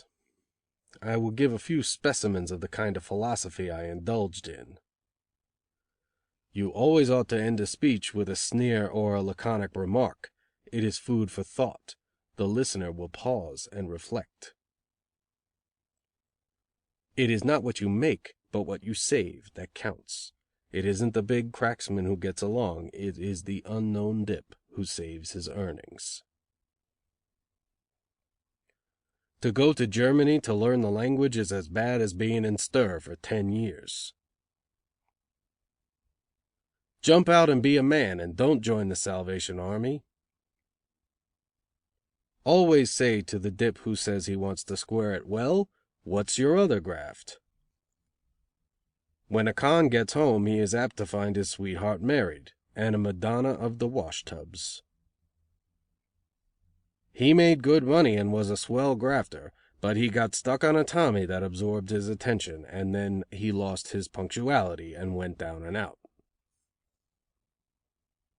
Do a criminal a bodily injury and he may forget. Wound his feelings and he will never forgive. Most persons have seen a cow or a bull with a board put around its head in such a way that the animal can see nothing. It is a mode of punishment. Soon the poor beast will go mad if the board is not removed. What chance has the convict, confined in a dark cell for years to keep his senses? He suffers from astigmatism of the mind. I am as much entitled to an opinion as any other quack on the face of the earth. General Grant is one of my heroes. He was a boy at 15. He was a boy when he died. A boy is loyalty personified.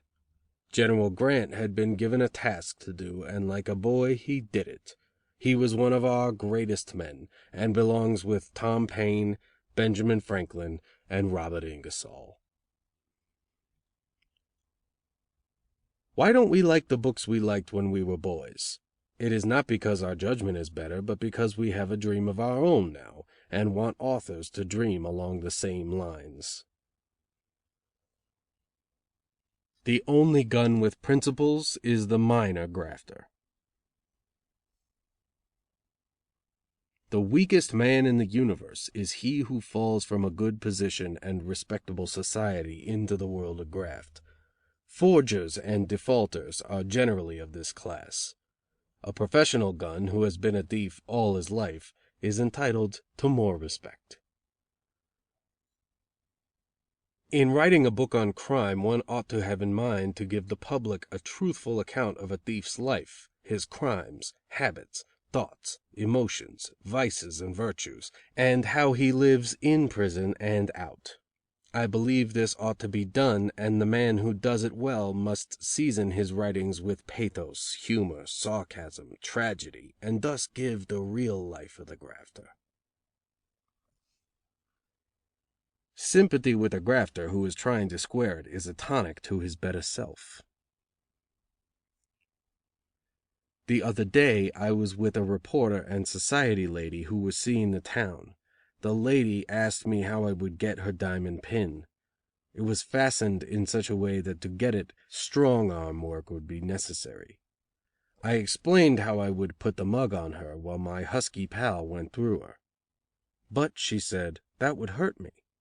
As if grafters cared. What a selfish lady to be always thinking of herself. Life is the basis of philosophy.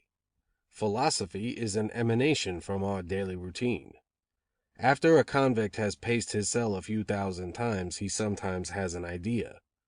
Philosophy results from life put through a mental process, just as opium, when subjected to a chemical experiment, produces laudanum. Why, therefore, is not life far stronger than a narcotic? I believe in platonic love, for it has been in my own life. A woman always wants love, whether she is 18 or 80, real love. Many is the time I have seen the wistful look in some woman's eye when she saw that it was only good fellowship or desire on my part. In this age of commerce there is only one true friendship, the kind that comes through business. An old adage has it that all things come to him who waits. Yes, poverty, old age, and death. The successful man is he who goes and gets it. If thy brother assaults you, do not weep, nor pray for him, nor turn the other cheek, but assail him with the full strength of your muscles, for man at his best is not lovable, nor at his worst detestable. There is more to be got in Germany, judging from what Dutch Lonzo used to say, than in England or America. Only the Dutchmen are too thick-headed to find it out. A first-class gun in Germany would be ranked as a ninth-rater here. Grafters are like the rest of the world in this: they always attribute bad motives to a kind act. From flim-flam, returning short change, to burglary is but a step, provided one has the nerve. Why would a woman take to him, a sober, respectable man, but lacking in temperament, unless she wanted a good home? If there is anything detestable, it is a grafter who will steal an overcoat in the winter time. Look for the woman. A fly cop gets many a tip from some tidbit in whom a grafter has reposed confidence.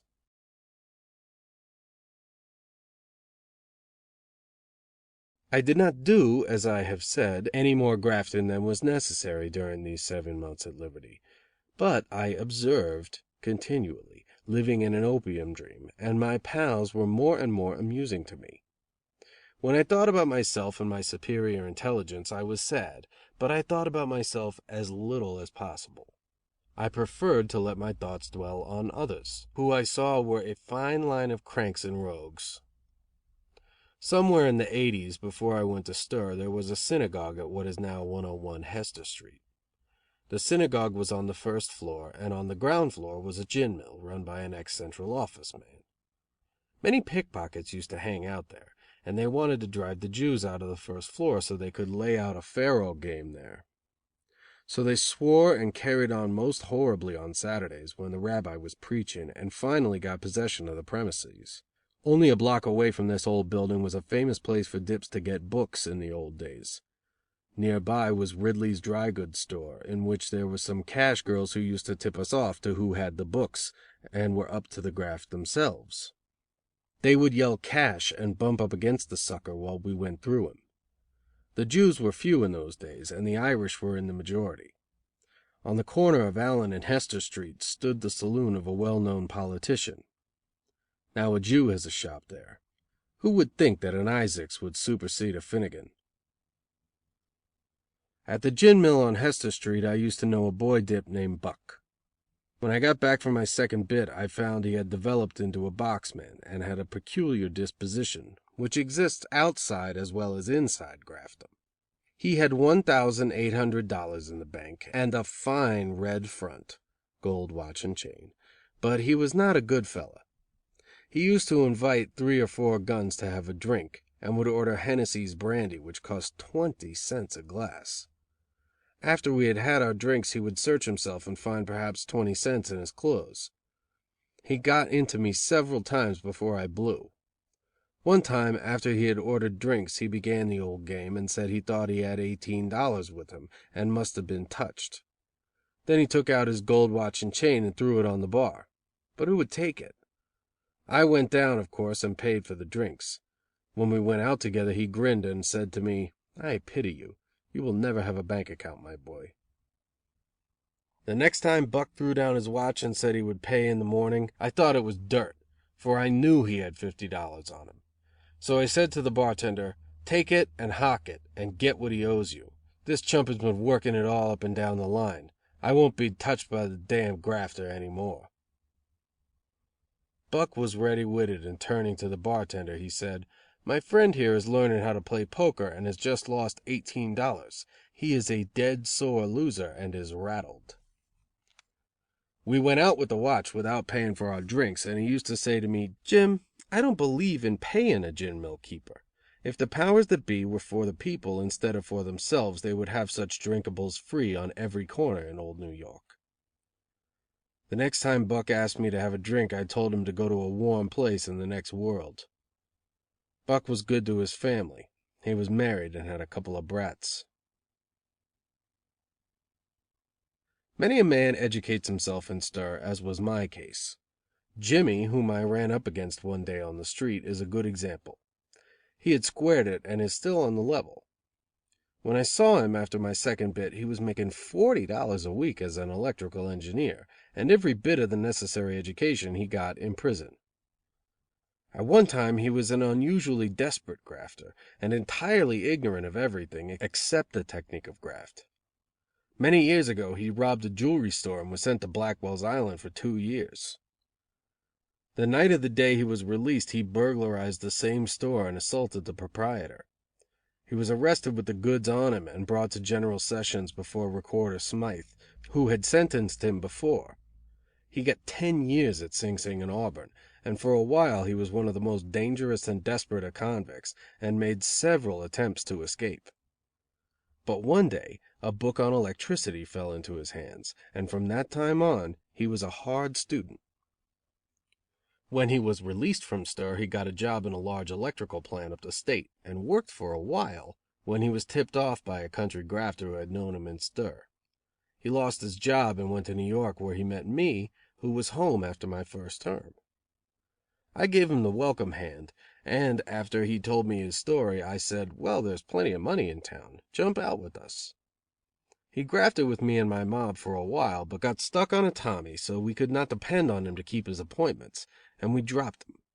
After that he did some strong arm work with a couple of guerrillas and fell again for 5 years. When he returned from stir he got his present position as electrical engineer. He had it when I met him after my second bit, and he has it today. I am sure he is on the level, and will be so long as he holds his job.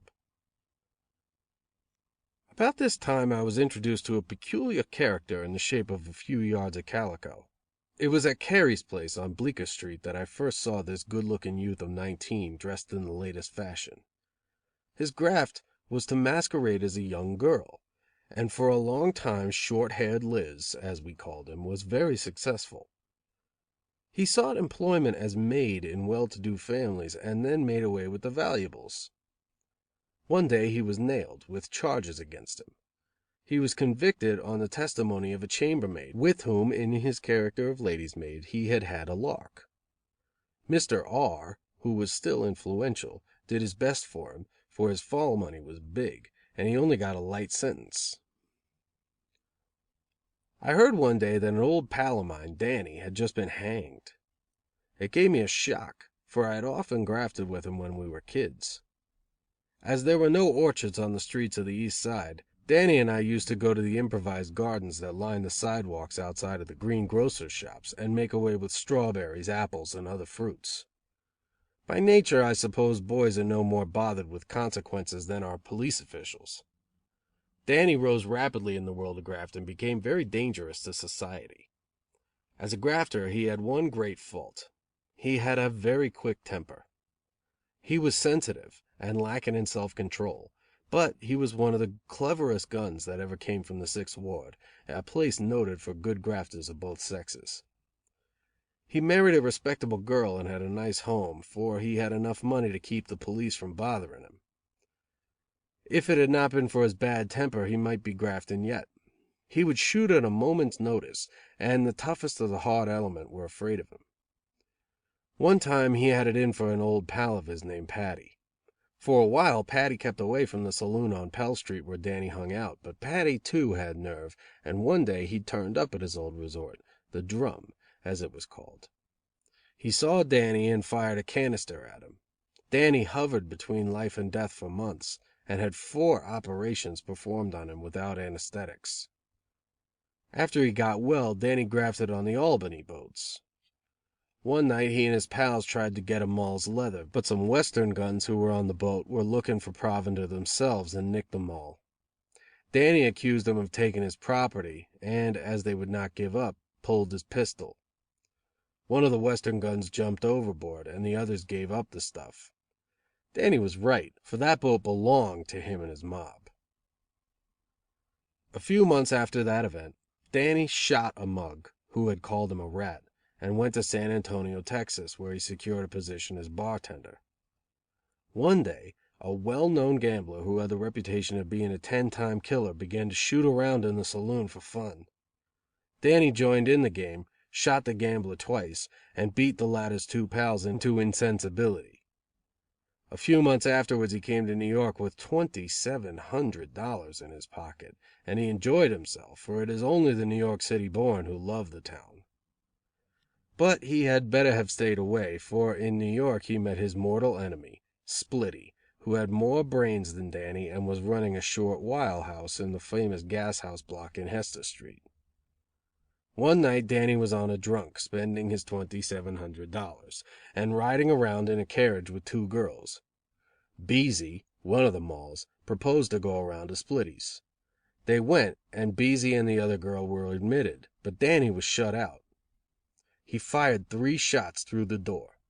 One took effect in Beezy's breast fatally, and Danny was arrested. While in Tombs waiting trial, he was well treated by the warden, who was leader of the 6th Ward, and who used to permit Danny's wife to visit him every night. At the same time, Danny became the victim of one of the worst cases of treachery I ever heard of. An old pal of his, George, released from Sing Sing, went to visit him in the Tombs. Danny advised George not to graft again until he got his health back, suggesting that meanwhile he eat his meals at his, Danny's, mother's house. The old lady had saved up about $250, which she intended to use to secure a new trial for her son. George heard of the money and put up a scheme to get it. He told the old woman that Danny was going to escape from the Tombs that night and that he had sent word to his mother to give him, George, the money. The villain then took the money and skipped the city, thus completing the dirtiest piece of work I ever heard of. "Good heavens," said Danny, when he heard of it. "A study in black." Danny, poor fellow, was convicted, and after a few months, hanged. Another tragedy in Manhattan was the end of Johnny T. I had been out only a short time after my second bit when I met him on the Bowery. He was just back, too, and complained that all his old pals had lost their nerve. Whenever he made a proposition, they seemed to see 20 years staring them in the face. So he had to work alone. His graft was burglary, outside of New York. He lived in the city and the police gave him protection for outside work. He was married and had 2 fine boys.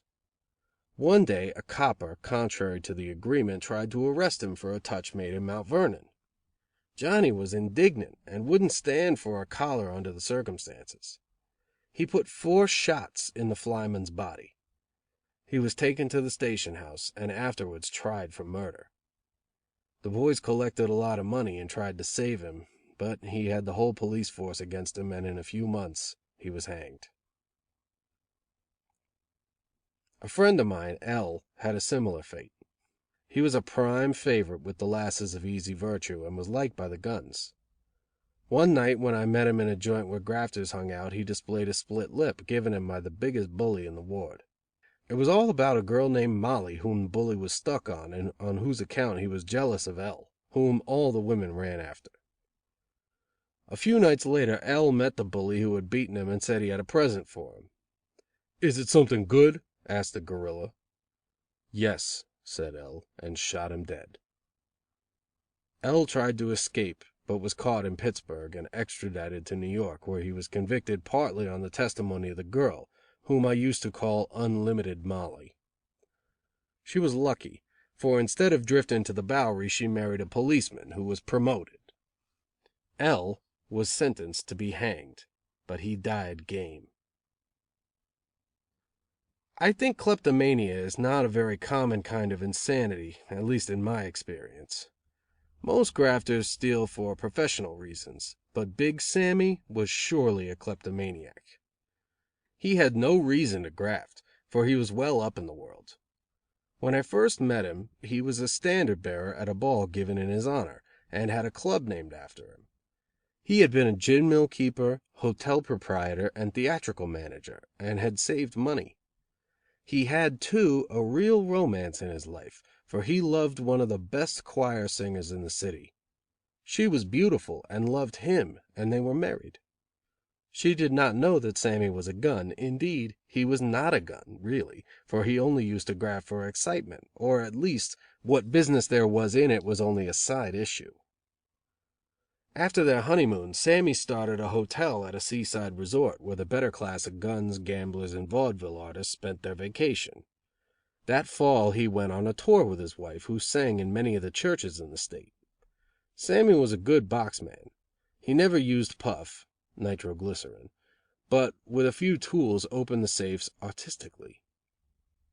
His pal Mike went ahead of the touring couple, and when Sammy arrived at a town he was tipped off to where the goods lay. When he heard that the police were putting it on to the hobos, he thought it was a good joke and kept it up. He wanted the police to gather in all the black sheep they could, for he was sorry they were so incompetent. The loving couple returned to New York, and were happy for a long time. But finally the wife fell ill and underwent an operation, from the effects of which she never recovered. She became despondent and jealous of Sammy, though he was one of the best husbands I have known. One morning he had an engagement to meet an old pal who was coming home from stir. He was late, and starting off in a hurry, neglected to kiss his wife good-bye. She called after him that he had forgotten something. Sammy, feeling for his money and canister, shouted back that everything was all right, and rushed off. His wife must have been in an unusually gloomy state of mind, for she took poison, and when Sammy returned, she was dead. It drove Sammy almost insane, for he loved her always. A few days afterwards he jumped out for excitement and forgetfulness, and was so reckless when he tried to make a touch that he was shot almost to pieces. He recovered, however, and was sent to prison for a long term of years. He's out again, and is now regularly on the turf. During his bit in stir, all his legitimate enterprises went wrong, and when he was released, there was nothing for it but to become a professional grafter. During the 7 months which elapsed between the end of my second and the beginning of my third term, I was not a very energetic grafter, as I have said. Graft was good at the time, and a man with the least bit of nerve could make out fairly well. My nerve had not deserted me, but somehow I was less ambitious. Philosophy and opium and bad health do not incline a man to a hustling life. The excitement of stealing had left me, and now it was merely business. I therefore did a great deal of swindling, which does not stir the imagination, but can be done more easily than other forms of graft. I was known at headquarters as a dip, and so I was not likely to be suspected for occasional swindling, just as I had been able to do housework now and then without a fall. I did some profitable swindling at this time with an Italian named Valisa for a pal. It was a kind of graft which brought quick returns without much of an outlay. For several weeks we fleeced Valisa's countryman, Brown. I impersonated a contractor, and Valisa was my foreman. We put advertisements in the newspapers for men to work on the railroads or for labor on new buildings. We hired desk room in a cheap office, where we awaited our suckers, who came in droves, though only one could see us at a time. Our tools for this graft were pen, paper and ink, and one new shovel and pickaxe. Valisa did the talking, and I took down the man's name and address. Valisa told his countrymen that we could not afford to run the risk of disappointing the railroad, so that he would have to leave a deposit as a guarantee that he would turn up in the morning. If he left a deposit of a few dollars, we put his name on the new pick and shovel, which we told him he could come for in the morning. If we induced many to give us deposits using the same pick and shovel as a bribe, we made a lot of money during the day. The next morning we would change our office and vary our form of advertisement. Sometimes we met our victims at saloons. Valisa would be talking to some Italian immigrant who had money when I would turn up and be introduced. Treating all around and flashing a roll of bills, I could soon win the sucker's respect and confidence, and make him ante up on any old con. One day in a saloon in Newark we got an Italian guy for $150. Before he left the place, however, he suspected something. We had promised him the position of foreman on a gang of laborers, and after we got his dough, we could not let well enough alone, and offered to give his wife the privilege of feeding the 60 Italians of whom he was to be the foreman. I suppose the Dago thought that we were too good, for he blew and pulled his gun. I caught him around the waist, and the bartender, who was with us, struck him over the head with a bottle of beer. The Dago dropped the smoke wagon, and the bartender threatened to put him in prison for pulling a rod on respectable people. The Dago left the saloon and never saw his money again. About this time, too, I had an opportunity to go into still another lucrative kind of swindling, but I didn't. It was not conscience, either, that prevented me from swindling the fair sex, for in those days all touches, except those made by others off myself, seemed legitimate. I did not go in for it because, at the time it was proposed to me, I had enough money for my needs, and, as I have said, I was lazy. It was a good graft, however, and I was a fool for not ringing in on it. The scheme was to hire a floor in a private house situated in any good neighborhood. One of the mob had to know German, and then an advertisement would be inserted into the Herald to the effect that a young German doctor who had just come from the old country wanted to meet a German lady of some means with a view to matrimony. A pal of mine who put such an advertisement in a Chicago paper received no less than 145 answers from women ranging in age from 15 to 50. The grafters would read the letters and decide as to which ladies they thought had some money. When these arrived at the office, in answers to the grafters' letters, they would meet 2 or 3 men, impersonating the doctor and his friends, who had the gift of con to a remarkable degree. The doctor would suggest that if the lady would advance sufficient money to start him in business in the West, it would be well. If he found she had plenty of money, he married her immediately, one of his pals acting the clergyman. She then drew all her money from the bank, and they went to a hotel. There the doctor, leaving her in their room, would go to see about the tickets for the West, and never return. The ladies always jumped at these offers, for all German women want to marry doctors or clergymen, and all women are soft, even if they are so apt to be natural pilferers themselves. When I was hard up, and if there was no good confidence game in sight, I didn't mind taking heavy chances in straight grafting, for I lived in a dream, and through opium was not only lazy but reckless. On one occasion, a Jew fence had put up a plan to get a big touch and picked me out to do the desperate part of the job. The fence was an expert in jewels and worked for one of the biggest firms that dealt in precious stones. He kept an eye on all such stores, watching for an opening to put his friends the grafters next. To the place in question he was tipped off by a couple of pennyweighters, who claimed it was a snap. He agreed with them, but kept his opinion to himself and came to see me about it. I and 2 other grafters watched the place for a week. One day the 2 clerks went out together for lunch, leaving the proprietor alone in the store. This was the opportunity. I stationed one of my pals at the window outside and the other up the street to watch. If I had much trouble with the mark, the pal at the window was to come to my assistance. With red pepper, to throw if necessary in the sucker's eyes, and a good blackjack, I was to go into the store and buy a baby's ring for $1. While waiting for my change, I was to price a piece of costly jewelry, and while talking about the merits of the diamond, hit my man on the head with the blackjack. Then all I had to do was to go behind the counter and take the entire contents of the window, only a minute's work, for all the costly jewels were lying on an embroidered piece of velvet, and I had only to pick up the 4 corners of the velvet, bundle it into a green bag, and jump into the cab which was waiting for us a block away. Well, I had just about got the proprietor in a position to deal him the blow, when the man at the window weakened and came in and said, "Vix." I thought there was a copper outside, or that one of the clerks was returning, and told the jeweler I would send my wife for the ring. I went out and asked my pal what was the matter. He said he was afraid I would kill the old fellow, and that the comeback would be too strong. My other pal I found a block away. We all went back together to the fence, and then I opened on them, I tell you. I called them petty larceny barnacles, and came near clubbing them, I was so indignant.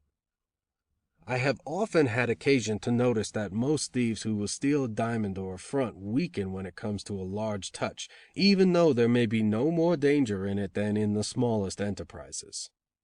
I gave those 2 men a wide berth after that, and whenever I met them I sneered, for I could not get over being sore. The touch was a beauty, with very little chance of a comeback, for the police don't look among the pickpockets for the men who make this kind of touches, and I and my 2 companions were known to the coppers as dips. Just before I fell for my 3rd and most terrible term, I met Lottie, and thought of marrying. I did not love her, but liked her pretty well, and I was beginning to feel that I ought to settle down and have a decent woman to look after me, for my health was bad, and I had little ambition. Lottie seemed the right girl for the place. She was of German extraction, and used to shave me sometimes at her father's barber shop, where I first met her.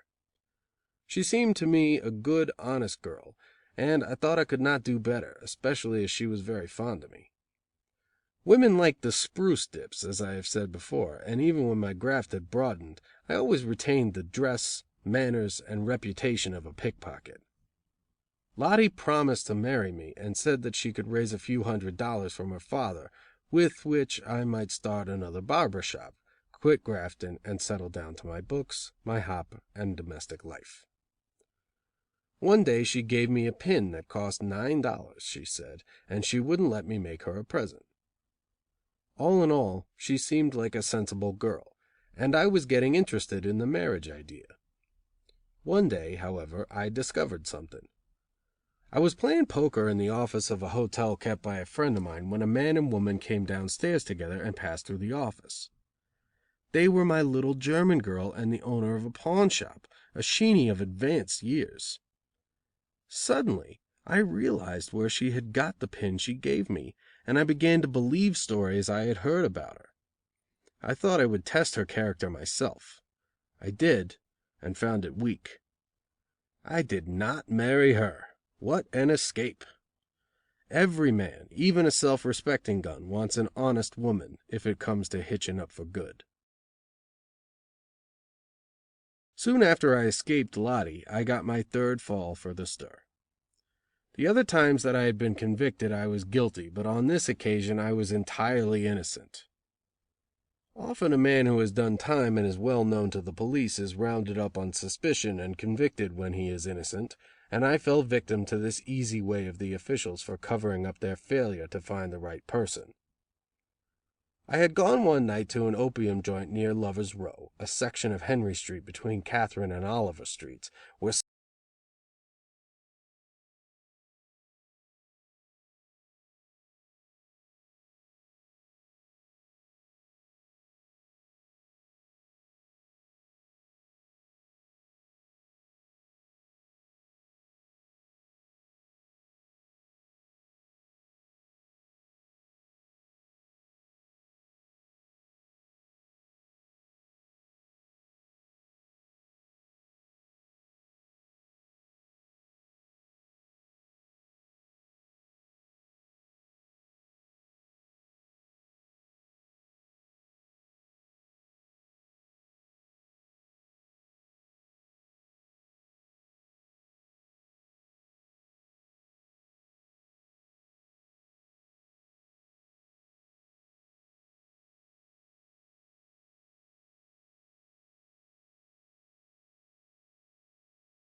The Autobiography of a Thief by Hutchins Hapgood, Chapter 13, In the Madhouse. On the road to Sing Sing again. The public may say I was surely an incorrigible and ought to have been shut up anyway for safe keeping, but are they right if they say so? During my confinement I often heard the prison chaplain preach from the text, "Though thou sinnest 99 times, thy sin shall be forgiven thee." Probably Christ knew what he meant. His words do not apply to the police courts of Manhattan. These do not forgive, but send you up for the third term, which, if it is a long one, no man can pass through without impairment in body or in brain. It's better to make the convict's life as hard as hell for a short term than to wear out his mind and body. People need not wonder why a man, knowing what is before him, steals and steals again. The painful experiences of his prison life, too often renewed, leave him as water leaves a rubber coat. Few men are really impressionable after going through the deadening life in stir. 5 months of my third term I spent at Sing Sing, and then, as on my first bit, I was drafted to Auburn. At Sing Sing I was classified as a second term man. I have already explained that during my first term I earned over a year's commutation time, and that time would have been legally forfeited when I was sent up again within 9 months for my second bit, if anyone except a few convicts had remembered I had served before. When on my third sentence I now returned to Sing Sing, I found that the authorities were next and knew that I had done them on the second bit. They were sore, because it had been their own carelessness, and they were afraid of getting into trouble. To protect themselves, they classified me as a second term man, but waited for a chance to do me. I suppose it was some damn dicky bird (stool pigeon) who got them next that I had done them, but I never heard who it was, though I tried to find out long and earnestly. When I got back to my cell in Sing Sing this third time, I was gloomy and desperate to an unusual degree, still eaten up with my desire for vengeance on those who had sent me to stir for a crime I had not committed. My health was so bad that my friends told me I would never live my bit out, and advised me to get to Clinton Prison if possible, away from the damp cells at Sing Sing. But I took no interest in what they said, for I did not care whether I lived or died. I expected to die very soon, and in the meantime thought I was well enough where I was. I did not fear death, and I had my hop every day. All I wanted from the keepers was to be let alone in my cell and not annoyed with work. The authorities had an inkling that I was in a desperate state of mind, and probably believed it was healthier for them to let me alone a good deal of the time. Before long, schemes began to form in my head to make my escape. I knew I wouldn't stop at murder if necessary in order to spring, for, as I have said, I cared not whether I lived or died. On the whole, however, I rather preferred to become an angel at the beginning of my bit than at the end. I kept my schemes for escape to myself, for I was afraid of a leak, but the authorities must somehow have suspected something, for they kept me in my cell 23 hours out of the 24. Perhaps it was just because they had it in for me for beating them on my second bit. As before, I consoled myself, while waiting a chance to escape, with some of my favorite authors, but my eyesight was getting bad and I could not read as much as I used to. It was during these 5 months at Sing Sing that I first met Dr. Myers, of whom I saw much a year or two later in the madhouse. At Sing Sing he had some privileges, and used to work in the hall, where it was easy for me to talk to him through my cell door. This remarkable man had been a splendid physician in Chicago. He had beaten some insurance companies out of $165,000, but was in Sing Sing because he had been wrongfully convicted on a charge of murder. He liked me, especially when later we were in the insane asylum together, because I would not stand for the abuse given to the poor lunatics, and would do no stool pigeon or other dirty work for the keepers. He used to tell me that I was too bright a man to do any work with my hands. "Jim," he said once, "I would rather see you marry my daughter than give her to an ignorant business man. I know you would treat her kindly, and that she would learn something of the world. As my wife often said, I would rather die at 38 after seeing the world and enjoying life, than live in a humdrum way till 90. He explained the insurance graft to me, and I still think it the surest and most lucrative of all grafts. For a man with intelligence, it is the very best kind of crooked work. About the only way the insurance companies can get back at the thieves is through a squeal. Here are a few of the schemes he told me for this graft. A man and his female pal take a small house in town or on the outskirts of a large city. The man insures his life for $5,000. After they have lived there a while, and passed perhaps as music teachers, they take the next step, which is to get a dead body. Nothing is easier. The man goes to any large hospital, represents himself as a doctor, and for $25 can generally get a stiff, which he takes away in a barrel or a trunk. He goes to a furnished room, already secured, and there dresses the cadaver in his own clothes, putting his watch, letters, and money in the cadaver's pockets. In the evening he takes the body to some river or stream and throws it in. He knows from the newspapers when the body has been found, and notifies his woman pal, who identifies it as her husband's body. There are only two snags that one must guard against in this plot. The cadaver must not differ much in height from the person that has been insured, and its lungs must not show that they were those of anybody dead before thrown into the water.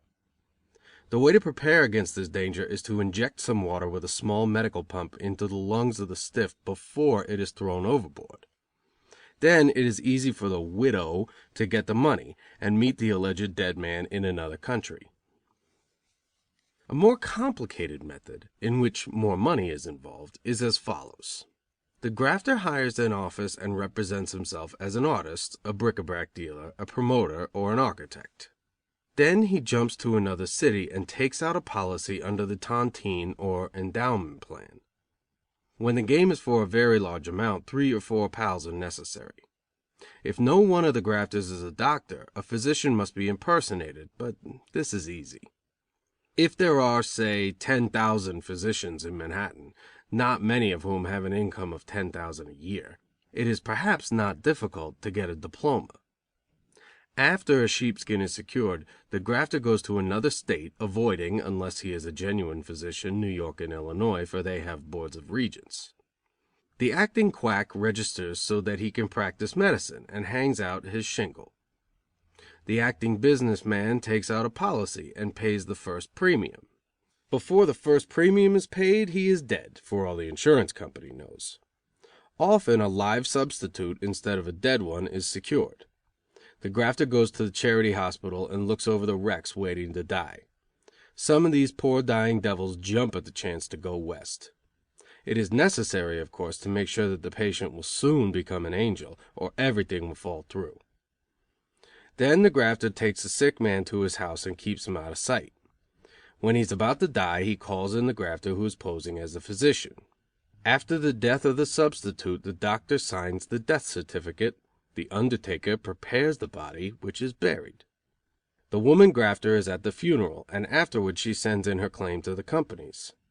On one occasion in Dr. Meyer's experience, he told me, the alleged insured man was found later with his head blown off, but when the wife identified the body, the claim had been paid. One afternoon, after I had been at Sing Sing 5 months, I was taken from my cell, shackled hand and foot, and sent, with 50 other convicts, to Auburn. When I had been at Auburn prison about 6 months, I grew again exceedingly desperate, and made several wild and ill-thought-out attempts to escape. I would take no back talk from the keepers, and began to be feared by them. One day I had a fight with another convict. He struck me with an iron weapon, and I sent him to the hospital with knife thrusts through several parts of his body. Although I had been a thief all my life, and had done some strong arm work, by nature I was not quarrelsome, and I have never been so quick to fight as on my 3rd term. I was locked up in the dungeon for a week, and fed on bread and water in small quantities. After my release I was confined to my cell for several days, and used to quarrel with whoever came near me. The keepers began to regard me as a desperate character who would cause them a great deal of trouble, and feared that I might escape or commit murder at any time. One day, I remember, a keeper threatened to club me with a heavy stick he had. I laughed at him, and told him to make a good job of it, for I had some years still to serve, and if he did not kill me outright, I would have plenty of time to get back at him. The cur pigged it, weakened. They really wanted to get rid of me, however, and one morning the opportunity came. I was feeling especially bad that morning and went to see the doctor, who told me I had consumption and transferred me to the consumptive ward in the prison. There, the doctor and 4 screws came to my bedside, and the doctor inserted a hypodermic needle into my arm. When I awoke, I found myself in the isolated dungeon, nicknamed the Keeley Cure by the convicts, where I was confined again for several weeks and had a hypodermic injection every day. At the end of that time, I was taken before the doctors, who pronounced me insane. With 3 other convicts who were said to be pipes, insane, I was shackled hand and foot, put on a train, and taken to the asylum for the criminal insane at Matteawan. I had been in bad places before, but at Matteawan I first learned what it is to be in hell. Why was I put in the pipe house? Was I insane? In one way, I have been insane all my life, until recently. There is a disease called astigmatism of the conscience, and I have been sorely afflicted with that. I have always had the delusion, until the last few months, that it is well to do others. In that way, I certainly was pipes. And in another way, too, I was insane. After a man has served many years in stir and has contracted all the vices, he's not normal, even if he is not violently insane. His brain loses its equilibrium no matter how strong-minded he may be, and he acquires astigmatism of the mind as well as of the conscience. The more astigmatic he becomes, the more frequently he returns to stir, where his disease grows worse until he is prison mad.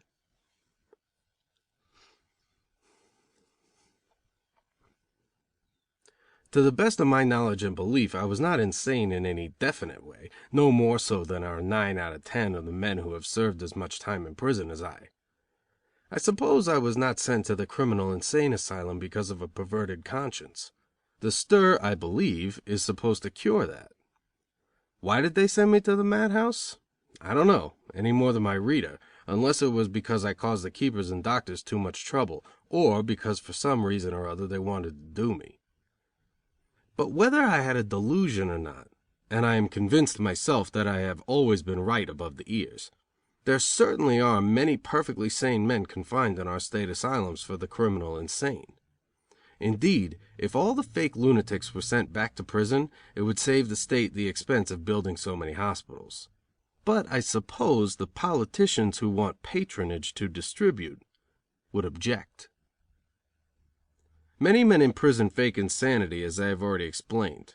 Many of them desire to be sent to Matteawan or Dannemora insane asylums, thinking they will not need to work there, will have better food, and can more easily escape.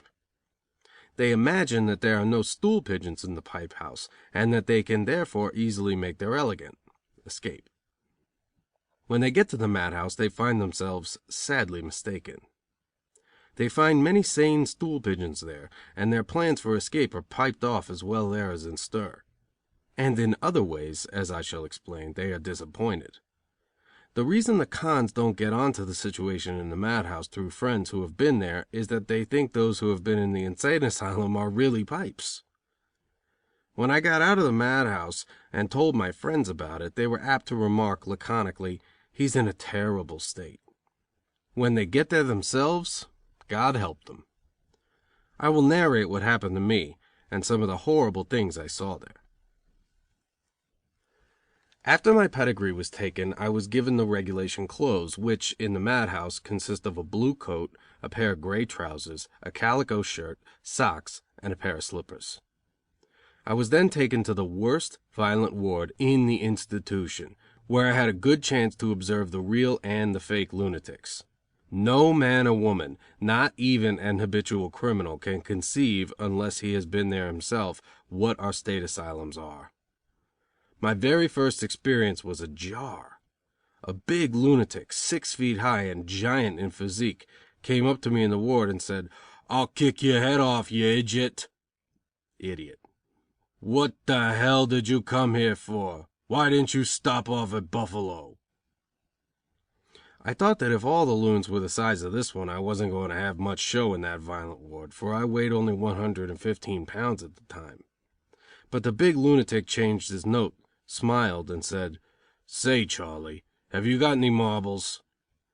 I said no, and then, quick as a flash, he exclaimed, "Be japes, you don't look as if you had enough brains to play them." I had been in this ward, which was under the head attendant, nicknamed King Kelly, for 2 days, when I was taken away to a dark room in which a demented, scrofulous negro had been kept. For me, not even a change of bedclothing was made.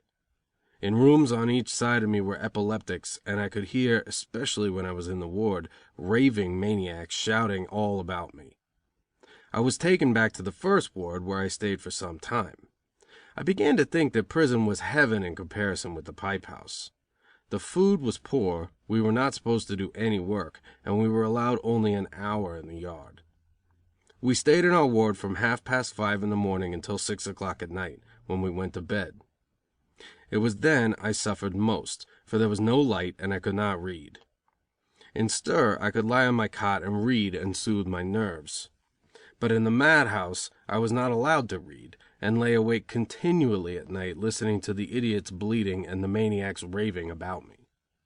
The din was horrible, and I am convinced that in the course of time even a sane man kept in an insane asylum will be mad. Those who are a little delusional will go violently insane.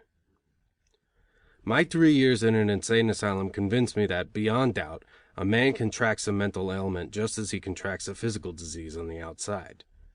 I believe in mental as well as physical contagion, for I have seen man after man, a short time after arriving at the hospital, become a raving maniac. For weeks and months I had a terrible fight with myself to keep my sanity.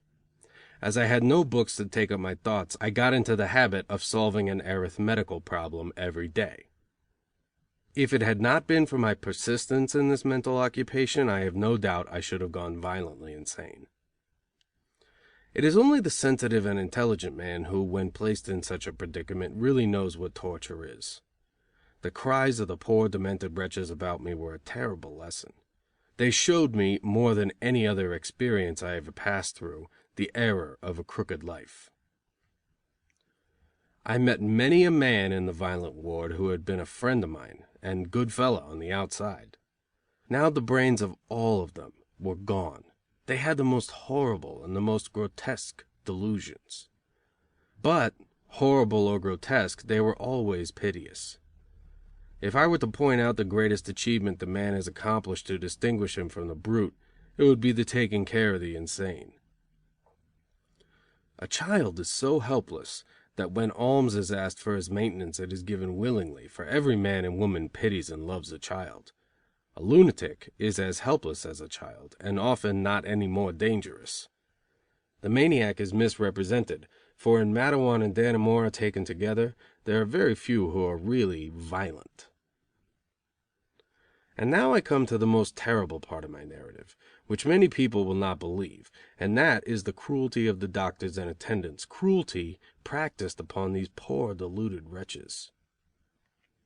With my own eyes, I saw scores of instances of abuse while I was at Matteawan and later at Dannemora.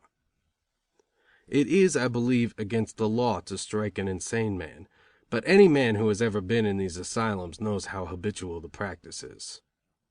I have often seen idiots in the same ward with myself violently attacked and beaten by several keepers at once. Indeed, some of us used to regard a beating as our daily medicine. Patients are not supposed to do any work, but those who refused to clean up the wards and do other work for the attendants were the ones most likely to receive little mercy. I know how difficult it is for the public to believe that some of their institutions are as rotten as those of the Middle Ages, and when a man who has been both in prison and in the pipe house is the only one who makes the accusation, who will believe him? Of course, his testimony on the witness stand is worthless. I will merely call attention, however, to the fact that the great majority of the insane are so only in one way.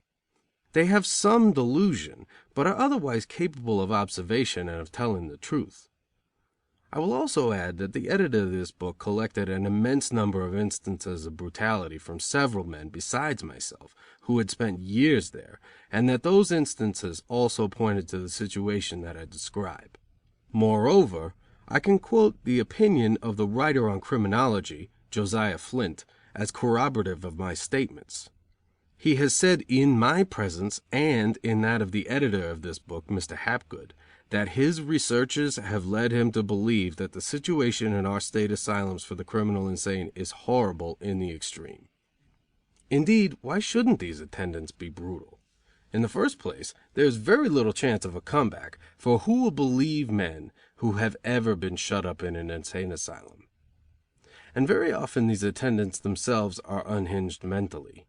To begin with, they are men of low intelligence, as is shown by the fact that they work for $18 a month, and after they have associated with insane men for years, they are apt to become delusional themselves. Taking care of idiots and maniacs is a strain on the intelligence of the best men. Is it any wonder that the ordinary attendant often becomes nervous and irascible, and will fly at a poor idiot who won't do dirty work or whose silly noises get on his nerves? I have noticed attendants who, after they have been in the asylum a few months, acquired certain insane characteristics, such as a jerking of the head from one side to the other, looking up at the sky, cursing some imaginary person, and walking with the body bent almost double. Early in my stay at Matteawan I saw something that made me realize I was up against a hard joint. An attendant in the isolation ward had an incurable patient under him, whom he was in the habit of compelling to do his work for him, such as caning chairs and cleaning cuspidors. The attendant had 2 birds in his room, and he used to make Mickey, the incurable idiot, clean out the cage for him. One day Mickey put the cages under the boiling water to clean them as usual. The attendant had forgot to remove the birds, and they were killed by the hot water. Another crank, who was in the bathroom with Mickey, spied the dead pets, and he and Mickey began to eat them. They were picking the bones when the attendant and 2 others discovered them, and treated them as a golfer treats his golf balls. Another time I saw an insane epileptic patient try to prevent 4 attendants from playing cards in the ward on Sunday. He was delusional on religious subjects, and thought the attendants were doing wrong. The reward he received for caring for the religious welfare of his keepers was a kick in the stomach by one of the attendants, while another hit him in the solar plexus, knocking him down, and a third jammed his head on the floor until the blood flowed. After he was unconscious, the doctor gave him a hypodermic injection and he was put to bed.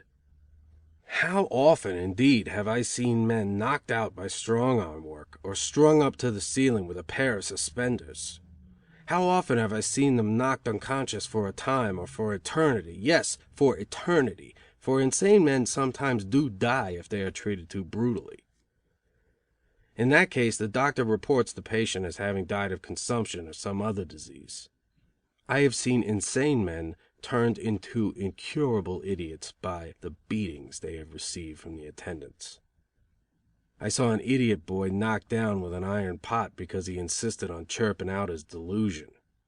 I heard a patient about to be beaten by 4 attendants cry out, "My God, won't you murder me?" And the answer was, "Why not? The coroner would say you died of dysentery." The attendants tried often to force fear into me by making me look at the work they had done on some harmless lunatic.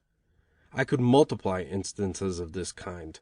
I could give scores of them, with names of attendants and patients, and sometimes even the dates on which these horrors occurred. But I must cut short this part of my narrative. Every word of it, as sure as I have a poor old mother, is true, but it is too terrible to dwell upon, and will probably not be believed. It will be put down as one of my delusions, or as a lie inspired by the desire of vengeance. Certainly I made myself obnoxious to the authorities in the insane asylum, for I objected vigorously to the treatment of men really insane. It is as dangerous to object to the curriculum of the madhouse in the state of New York as it is to find fault with the running of the government in Russia. In stir I never saw such brutality as takes place almost every day in the pipe house. I reported what I saw, and though I was plainly told to mind my own business, I continued to object every time I saw a chance, until soon the petty spite of the attendants was turned against me. I was reported continually for things I had not done. I had no privileges, not even opium or books, and was so miserable that I repeatedly tried to be transferred back to prison. A doctor once wrote a book called 10 Years in a Madhouse, in which he says, God help the man who has the attendants against him, for these demented brutes will make his life a living hell. Try as I might, however, I was not transferred back to stir, partly because of the sane stool pigeons who, in order to curry favor with the attendants, invented lies about attempts on my part to escape. If I had not had such a poor opinion of the powers that be and had stopped finding fault, I should no doubt have been transferred back to what was beginning to seem to me by contrast a delightful place, State's Prison. The all-absorbing topic to me in the pipe house was paresis. I thought a great deal about it, and observed the cranks about me continually. I noticed that almost all insane persons are musical, that they can hum a tune after hearing it only once. I suppose the meanest faculty in the human brain is that of memory, and that idiots, lunatics and madmen learn music so easily because that part of the brain which is the seat of memory is the only one that is active, the other intellectual qualities being dead, so that the memory is untroubled by thought. I was often saddened at the sight of poor George, who had been a good dip and an old pal of mine. When he first saw me in the pipe house, he asked me about his girl. I told him she was still waiting, and he said, "Why doesn't she visit me then?" When I replied, "Wait a while," he smiled sadly and said, "I know." He then put a finger to his head, and, hanging his head, his face suddenly became a blank. I was helpless to do anything for him. I was so sorry for him sometimes that I wanted to kill him and myself, and end our misery. Another friend of mine thought he had a number of white blackbirds and used to talk to them excitedly about gold. This man had a finely shaped head.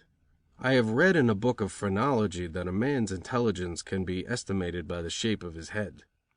I don't think this theory amounts to anything, for most of the insane men I knew had good heads. I have formed a little theory of my own (I am as good a quack as anybody else) about insanity.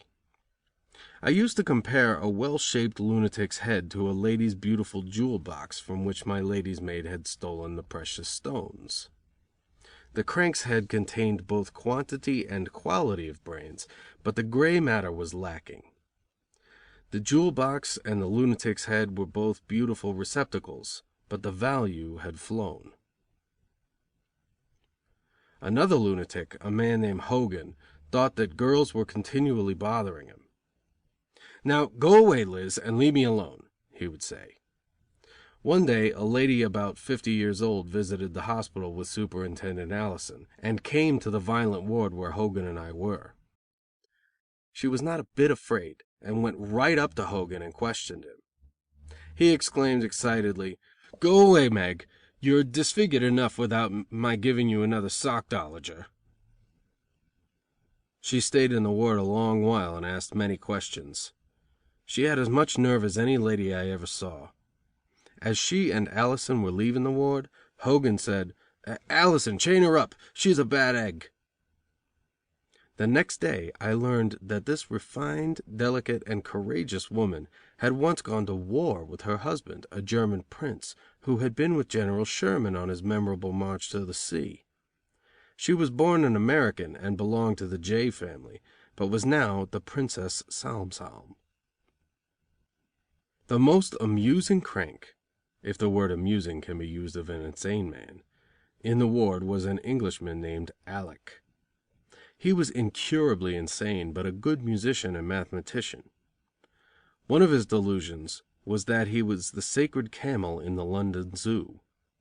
His mortal enemy was a lunatic named Jimmy White, who thought he was a mule. Jimmy often came to me and said, "You didn't give your mule any oats this morning." He would not be satisfied until I pretended to shoe him. Alec had great resentment for Jimmy, because when Alec was a camel in the London Zoo, Jimmy used to prevent the ladies and the kids from giving him sweets. When Jimmy said, "I never saw the man before," Alec replied indignantly, "I'm no man. I'm a sacred camel, and I won't be interfered with by any ordinary common mule like you."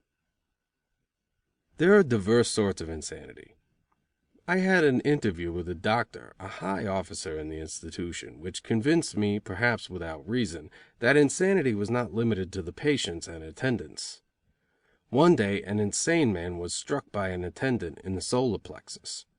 He threw his hands up in the air and cried, "My God, I'm killed." I said to another man in the ward, "There's murder." He said, "How do you know?" I replied, "I've seen death a few times." In an hour, sure enough, the report came that the insane man was dead. A few days later I was talking with the doctor referred to, and I said, "I was an eyewitness of the assault on D." And I described the affair. "You've been reported to me repeatedly," he replied. "By whom?" I asked. "Attendants or patients?" "By patients," he replied. "Surely," I remarked, "you don't believe half of what insane men tell you, do you? Doctor, these same patients, in reality sane stool pigeons, that have been reporting me, have accused you of every crime in the calendar." "Oh, but," he said, "I am an old man and the father of a family." "Doctor," I continued, "do you believe that a man can be a respectable physician and still be insane?" "What do you mean?" he said. "In California lately," I replied, "a superintendent of an insane asylum has been accused of murder, arson, rape and peculation. This man, too, was more than 50, had a mother, a wife and children, and belonged to a profession which ought to be more sympathetic with a patient than the church with its communicants. When a man will stoop to such crimes, is it not possible that there is a form of mental disease called partial periodical paralysis of the faculty humane? And was not Robert Louis Stevenson right when he wrote Dr. Jekyll and Mr. Hyde?" The doctor grabbed me by the wrist and shouted, "Don't you dare to tell anybody about this interview." I looked into his eyes and smiled, for I am positive that at that moment I looked into the eyes of a madman. King Kelly, an attendant who had been on duty in insane asylums for many years, was very energetic in trying to get information from the stool pigeons. The patients used to pass notes around among themselves, and the attendants were always eager to get hold of these notes, expecting to find news of beats (escapes) about to be attempted. I knew that King Kelly was eager to discover beats, and as I, not being a stool pigeon, was in bad odor with him, I determined to give him a jar. So one day I wrote him the following note: "Mr. Kelly, you have been in this hospital for years. The socks and suspenders which should go to the patients are divided impartially between you and the other attendants. Of the 4 razors which lately arrived for patients, 2 are in your trunk, 1 you sent to your brother in Ireland, and the 4th you kept in the ward for show, in case the doctor should be coming around. That night when I was going to bed I slipped the note into the King's hand and whispered, 'There's going to be a beat tonight.' The King turned pale and hurriedly ordered the man in the ward to bed, so that he could read the note. Before reading it he handed it to a doctor, to be sure to get the credit of stopping the beat as soon as possible. The doctor read it and gave the King the laugh. In the morning, when the doctor made his rounds, Mr. Kelly said to him, 'We have 1 or 2 funny men in the ward who, instead of robbing decent people, could have made their fortunes at Tony Pastor's.' The result was that the doctor put me down for 3 or 4 new delusions. Knowing the Celtic character thoroughly, I used to crack many a joke on the King. I would say to another patient, as the King passed, 'If it hadn't been for Kelly, we should have escaped that time, sure.' That would make him wild. My gift of ridicule was more than once valuable to me in the madhouse. But I must say that the King was pretty kind when a patient was ill. When I was so ill and weak that I didn't care whether I died or not, the old King used to give me extras: milk, eggs and puddings. And in his heart the old man hated stool pigeons, for by nature he was a dynamiter and he believed in physical force and not mental treachery. The last few months I served in the insane asylum was at Dannemora, where I was transferred from Matteawan. The conditions at the two asylums are much the same. While at Dannemora, I continued my efforts to be sent back to Stir to finish my sentence, and used to talk to the doctors about it as often as I had an opportunity. A few months before I was released I had an interview with a commissioner, the first one in 3 years, although I had repeatedly demanded to talk to one. "How is it," I said, "that I am not sent back to Stir?" He turned to the ward doctor and asked, "What is this man's condition?" "Imaginary wrongs," replied the doctor. That made me angry, and I remarked sarcastically, "It's curious that when a man tries to make a success at little things he is a dead failure." "What do you mean?" asked the superintendent, trying to feel me out for a new delusion. I pointed to the doctor and said, "Only a few years ago this man was an interlocutor in an amateur minstrel troupe. As a barnstormer he was a failure.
The Autobiography of a Thief by Hutchins Hapgood.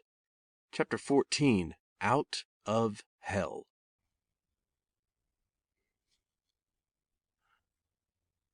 I left Dannemora Asylum for the Criminal Insane on a cold winter morning. I had my tickets to New York, but not a cent of money. Relatives or friends are supposed to provide that. I was happy, however, and I made a resolution, which this time I shall keep, never to go to stir or to the pipe house again.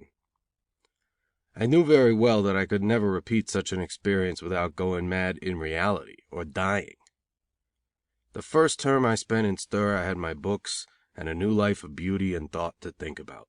Once and for all I had had that experience.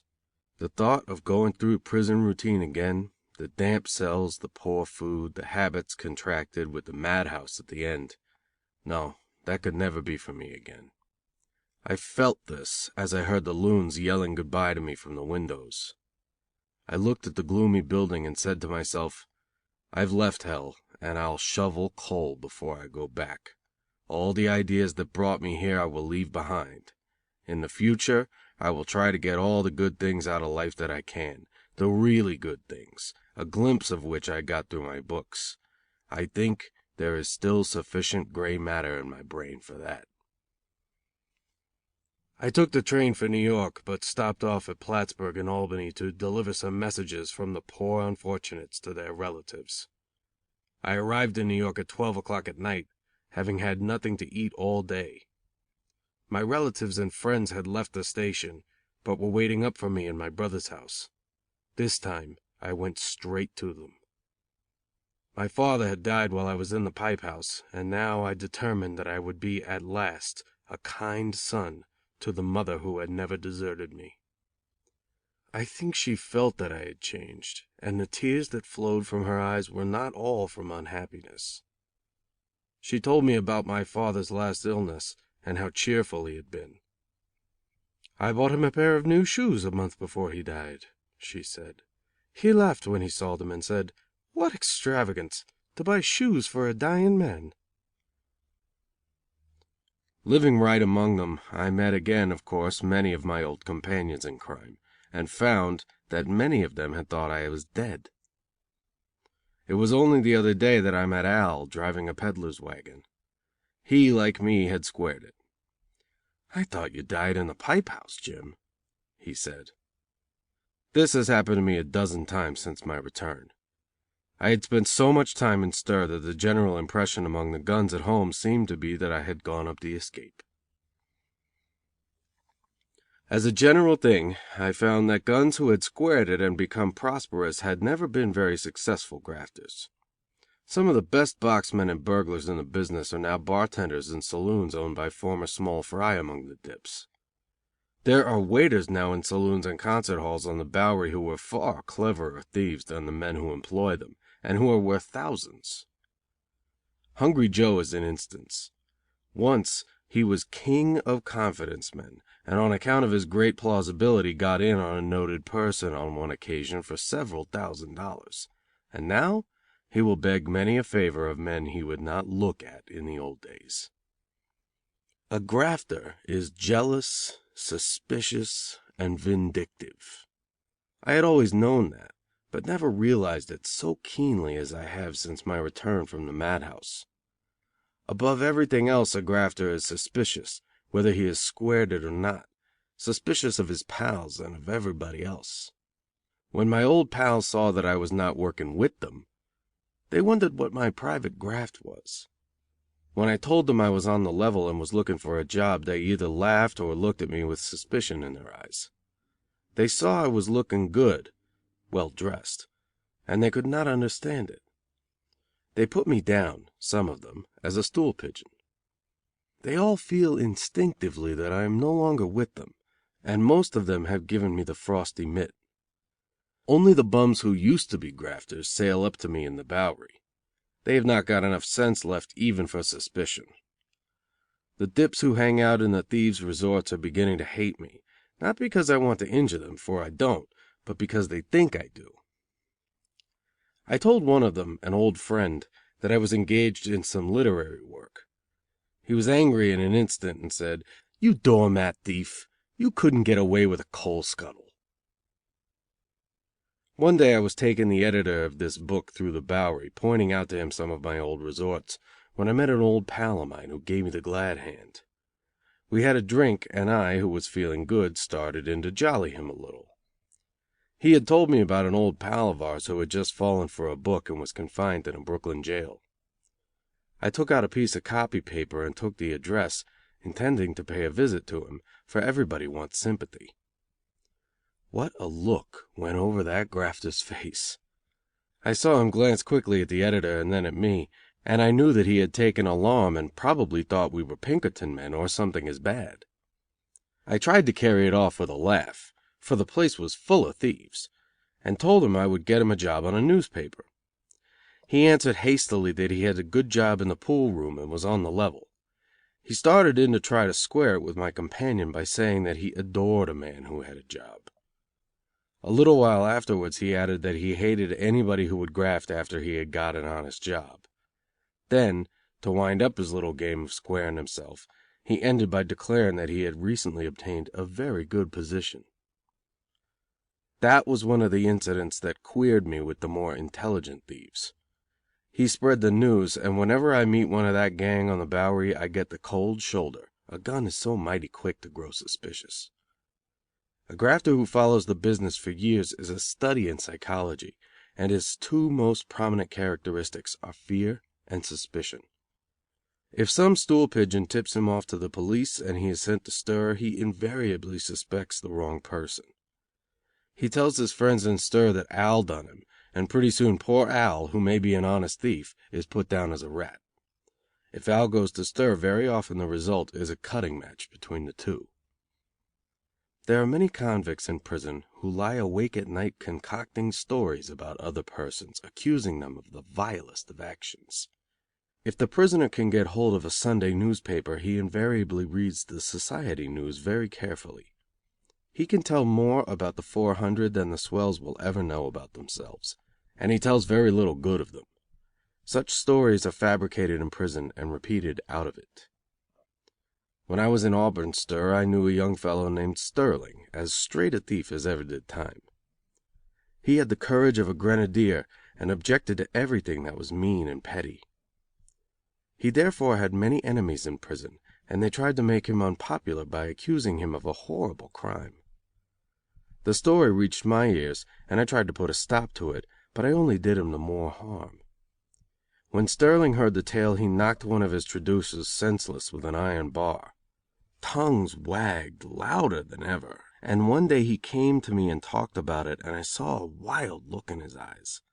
His melancholia started in about that time, and he began to suspect everybody, including me. His enemies put the keepers against him, and they made his life almost unbearable. Generally, the men that tip off keepers to the alleged violent character of some convict are the worst stool pigeons in the prison. Even the Messiah could not pass through this world without arousing the venom of the crowd. How in the name of common sense, then, could Sterling, or I, or any other grafter expect otherwise than to be traduced? It was the politicians who were the cause of Christ's trials, and the politicians are the same today as they were then. They have very little brains, but they have the low cunning which is the first attribute of the human brute. They pretend to be the people's advisers, but pile up big bank accounts.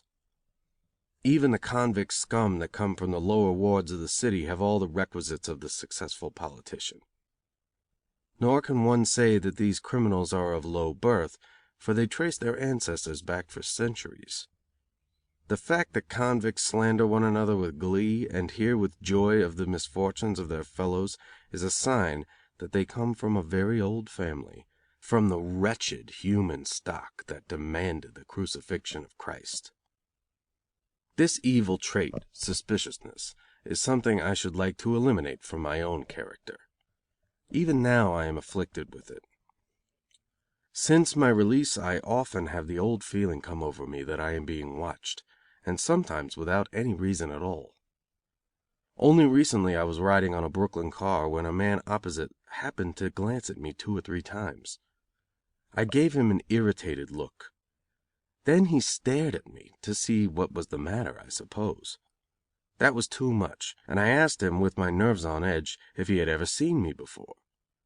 He said no, with a surprised look, and I felt cheap, as I always do after such an incident. A neighbor of mine has a peculiar habit of watching me quietly whenever I visit his family. I know that he is ignorant of my past, but when he stares at me I am rattled.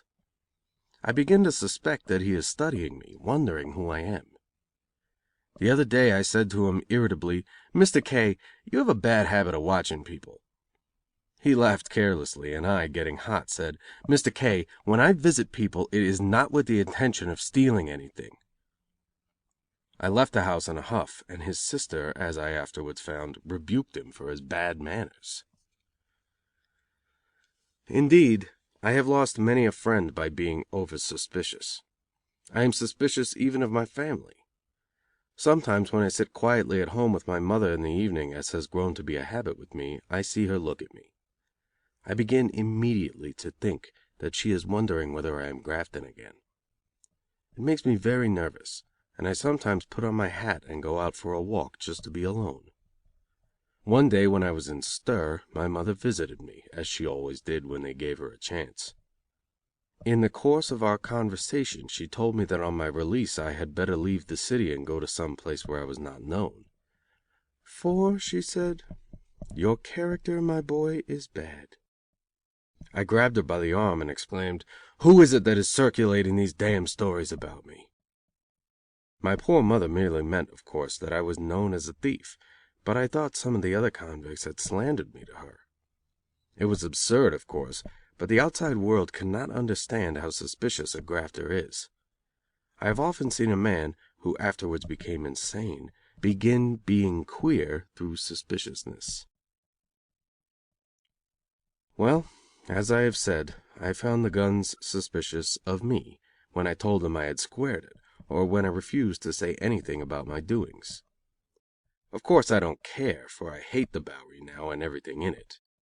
Whenever I went, as I did several times with my editor, to a gun joint, a feeling of disgust passed over me. I pity my old pals, but they no longer interest me. I look upon them as failures. I have seen a new light, and I shall follow it. Whatever the public may think of this book, it has already been a blessing to me. For it has been honest work that I and my friend the editor have done together, and leads me to think that there may yet be a new life for me.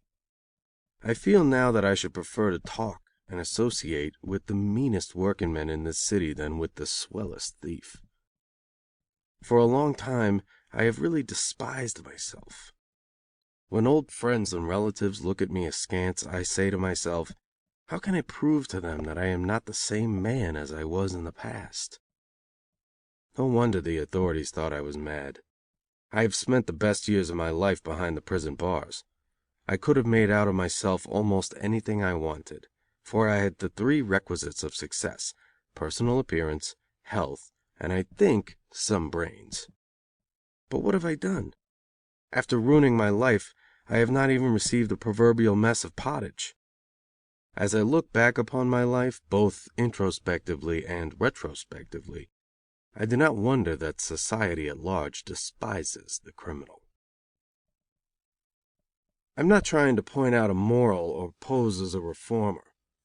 I cannot say that I quit the old life because of any religious feeling. I am not one of those who have reformed by finding Jesus at the end of a gas pipe which they were about to use as a blackjack on a citizen, just in order to finger his long green.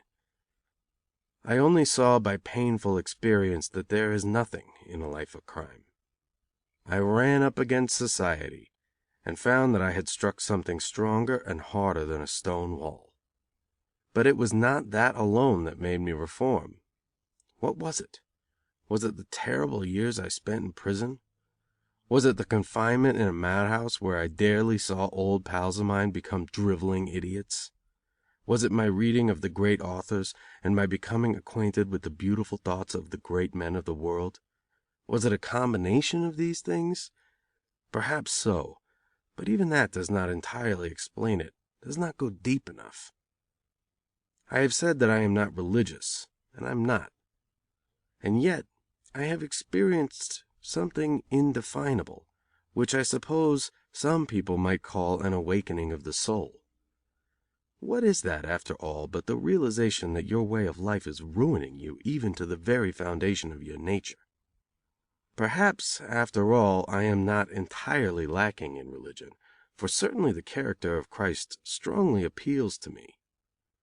I don't care for creeds, but the personality of the Nazarene, when stripped of the aroma of divinity, appeals to all thinking men. I care not whether they are atheists, agnostics, or skeptics. Any man that has understanding reveres the life of Christ, for he practiced what he preached and died for humanity. He was a perfect specimen of manhood, and had developed to the highest degree that trait which is lacking in most all men, the faculty humane. I believe that a time comes in the lives of many grafters when they desire to reform. Some do reform for good and all, and I shall show the world that I am one of them. But the difficulties in the way are great, and many fall again by the wayside. They come out of prison marked men. Many observers can tell an ex-convict on sight. The lock step is one of the causes. It gives a man a peculiar gait which he will retain all his life. The convicts march close together and cannot raise their chests. They have to keep their faces turned towards the screw. Breathing is difficult, and most convicts suffer in consequence from catarrh, and a good many from lung trouble. Walking in lockstep is not good exercise, and makes the men nervous. When the convict is confined in his cell he paces up and down. The short turn is bad for his stomach, and often gets on his mind. The short walk will always have control of me. I cannot sit down now to eat or write without jumping up every 5 minutes in order to take that short walk. I have become so used to it that I do not want to leave the house, for I can pace up and down in my room. I can take that small stretch all day long and not get tired, but if I walk a long straight distance, I get very much fatigued. When I wait for a train I always begin that short walk on the platform. I've often caught myself walking just 7 feet one way, then turning around and walking 7 feet in the opposite direction. Another physical mark, caused by a criminal life rather than a long sojourn in stir, is an expressionless cast of countenance. The old grafter never expresses any emotions. He has schooled himself until his face is a mask which betrays nothing. A much more serious difficulty in the way of reform is the ex-convict's health, which is always bad if a long term of years has been served. Moreover, his brain has often lost its equilibrium and powers of discernment. When he gets out of prison, his chance of being able to do any useful work is slight. He knows no trade, and he is not strong enough to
The Autobiography of a Thief by Hutchins Hapgood. Editor's Postscript. The life of the thief is at an end, and the life of the man and good citizen has begun. For I am convinced that Jim is strictly on the level, and will remain so. The only thing yet lacking to make his reform sure is a job. I, and those of my friends who are interested, have as yet failed to find anything for him to do that is, under the circumstances, desirable. The story of my disappointments in this respect is a long one, and I shall not tell it. I have learned to think that patience is the greatest of the virtues, and of this virtue an ex-gun needs an enormous amount. If Jim and his friends prove good in this way, the job will come. But waiting is hard, for Jim is nervous, in bad health, with an old mother to look after, and with new ambitions which make keen his sense of time lost. One word about his character. I sometimes think of my friend the ex-thief as light-fingered Jim, and in that name there lingers a note of vague apology. As he told his story to me, I saw everywhere the mark of the natural rogue, of the man grown with a roguish boy's brain. The humor of much of his tale seemed to me strong. I was never able to look upon him as a deliberate malefactor. He constantly impressed me as gentle and imaginative, impressionable and easily influenced, but not naturally vicious or vindictive. If I am right, his reform is nothing more or less than the coming to years of sober maturity. He is now 35 years old, and as he himself puts it, "Some men acquire wisdom at 21,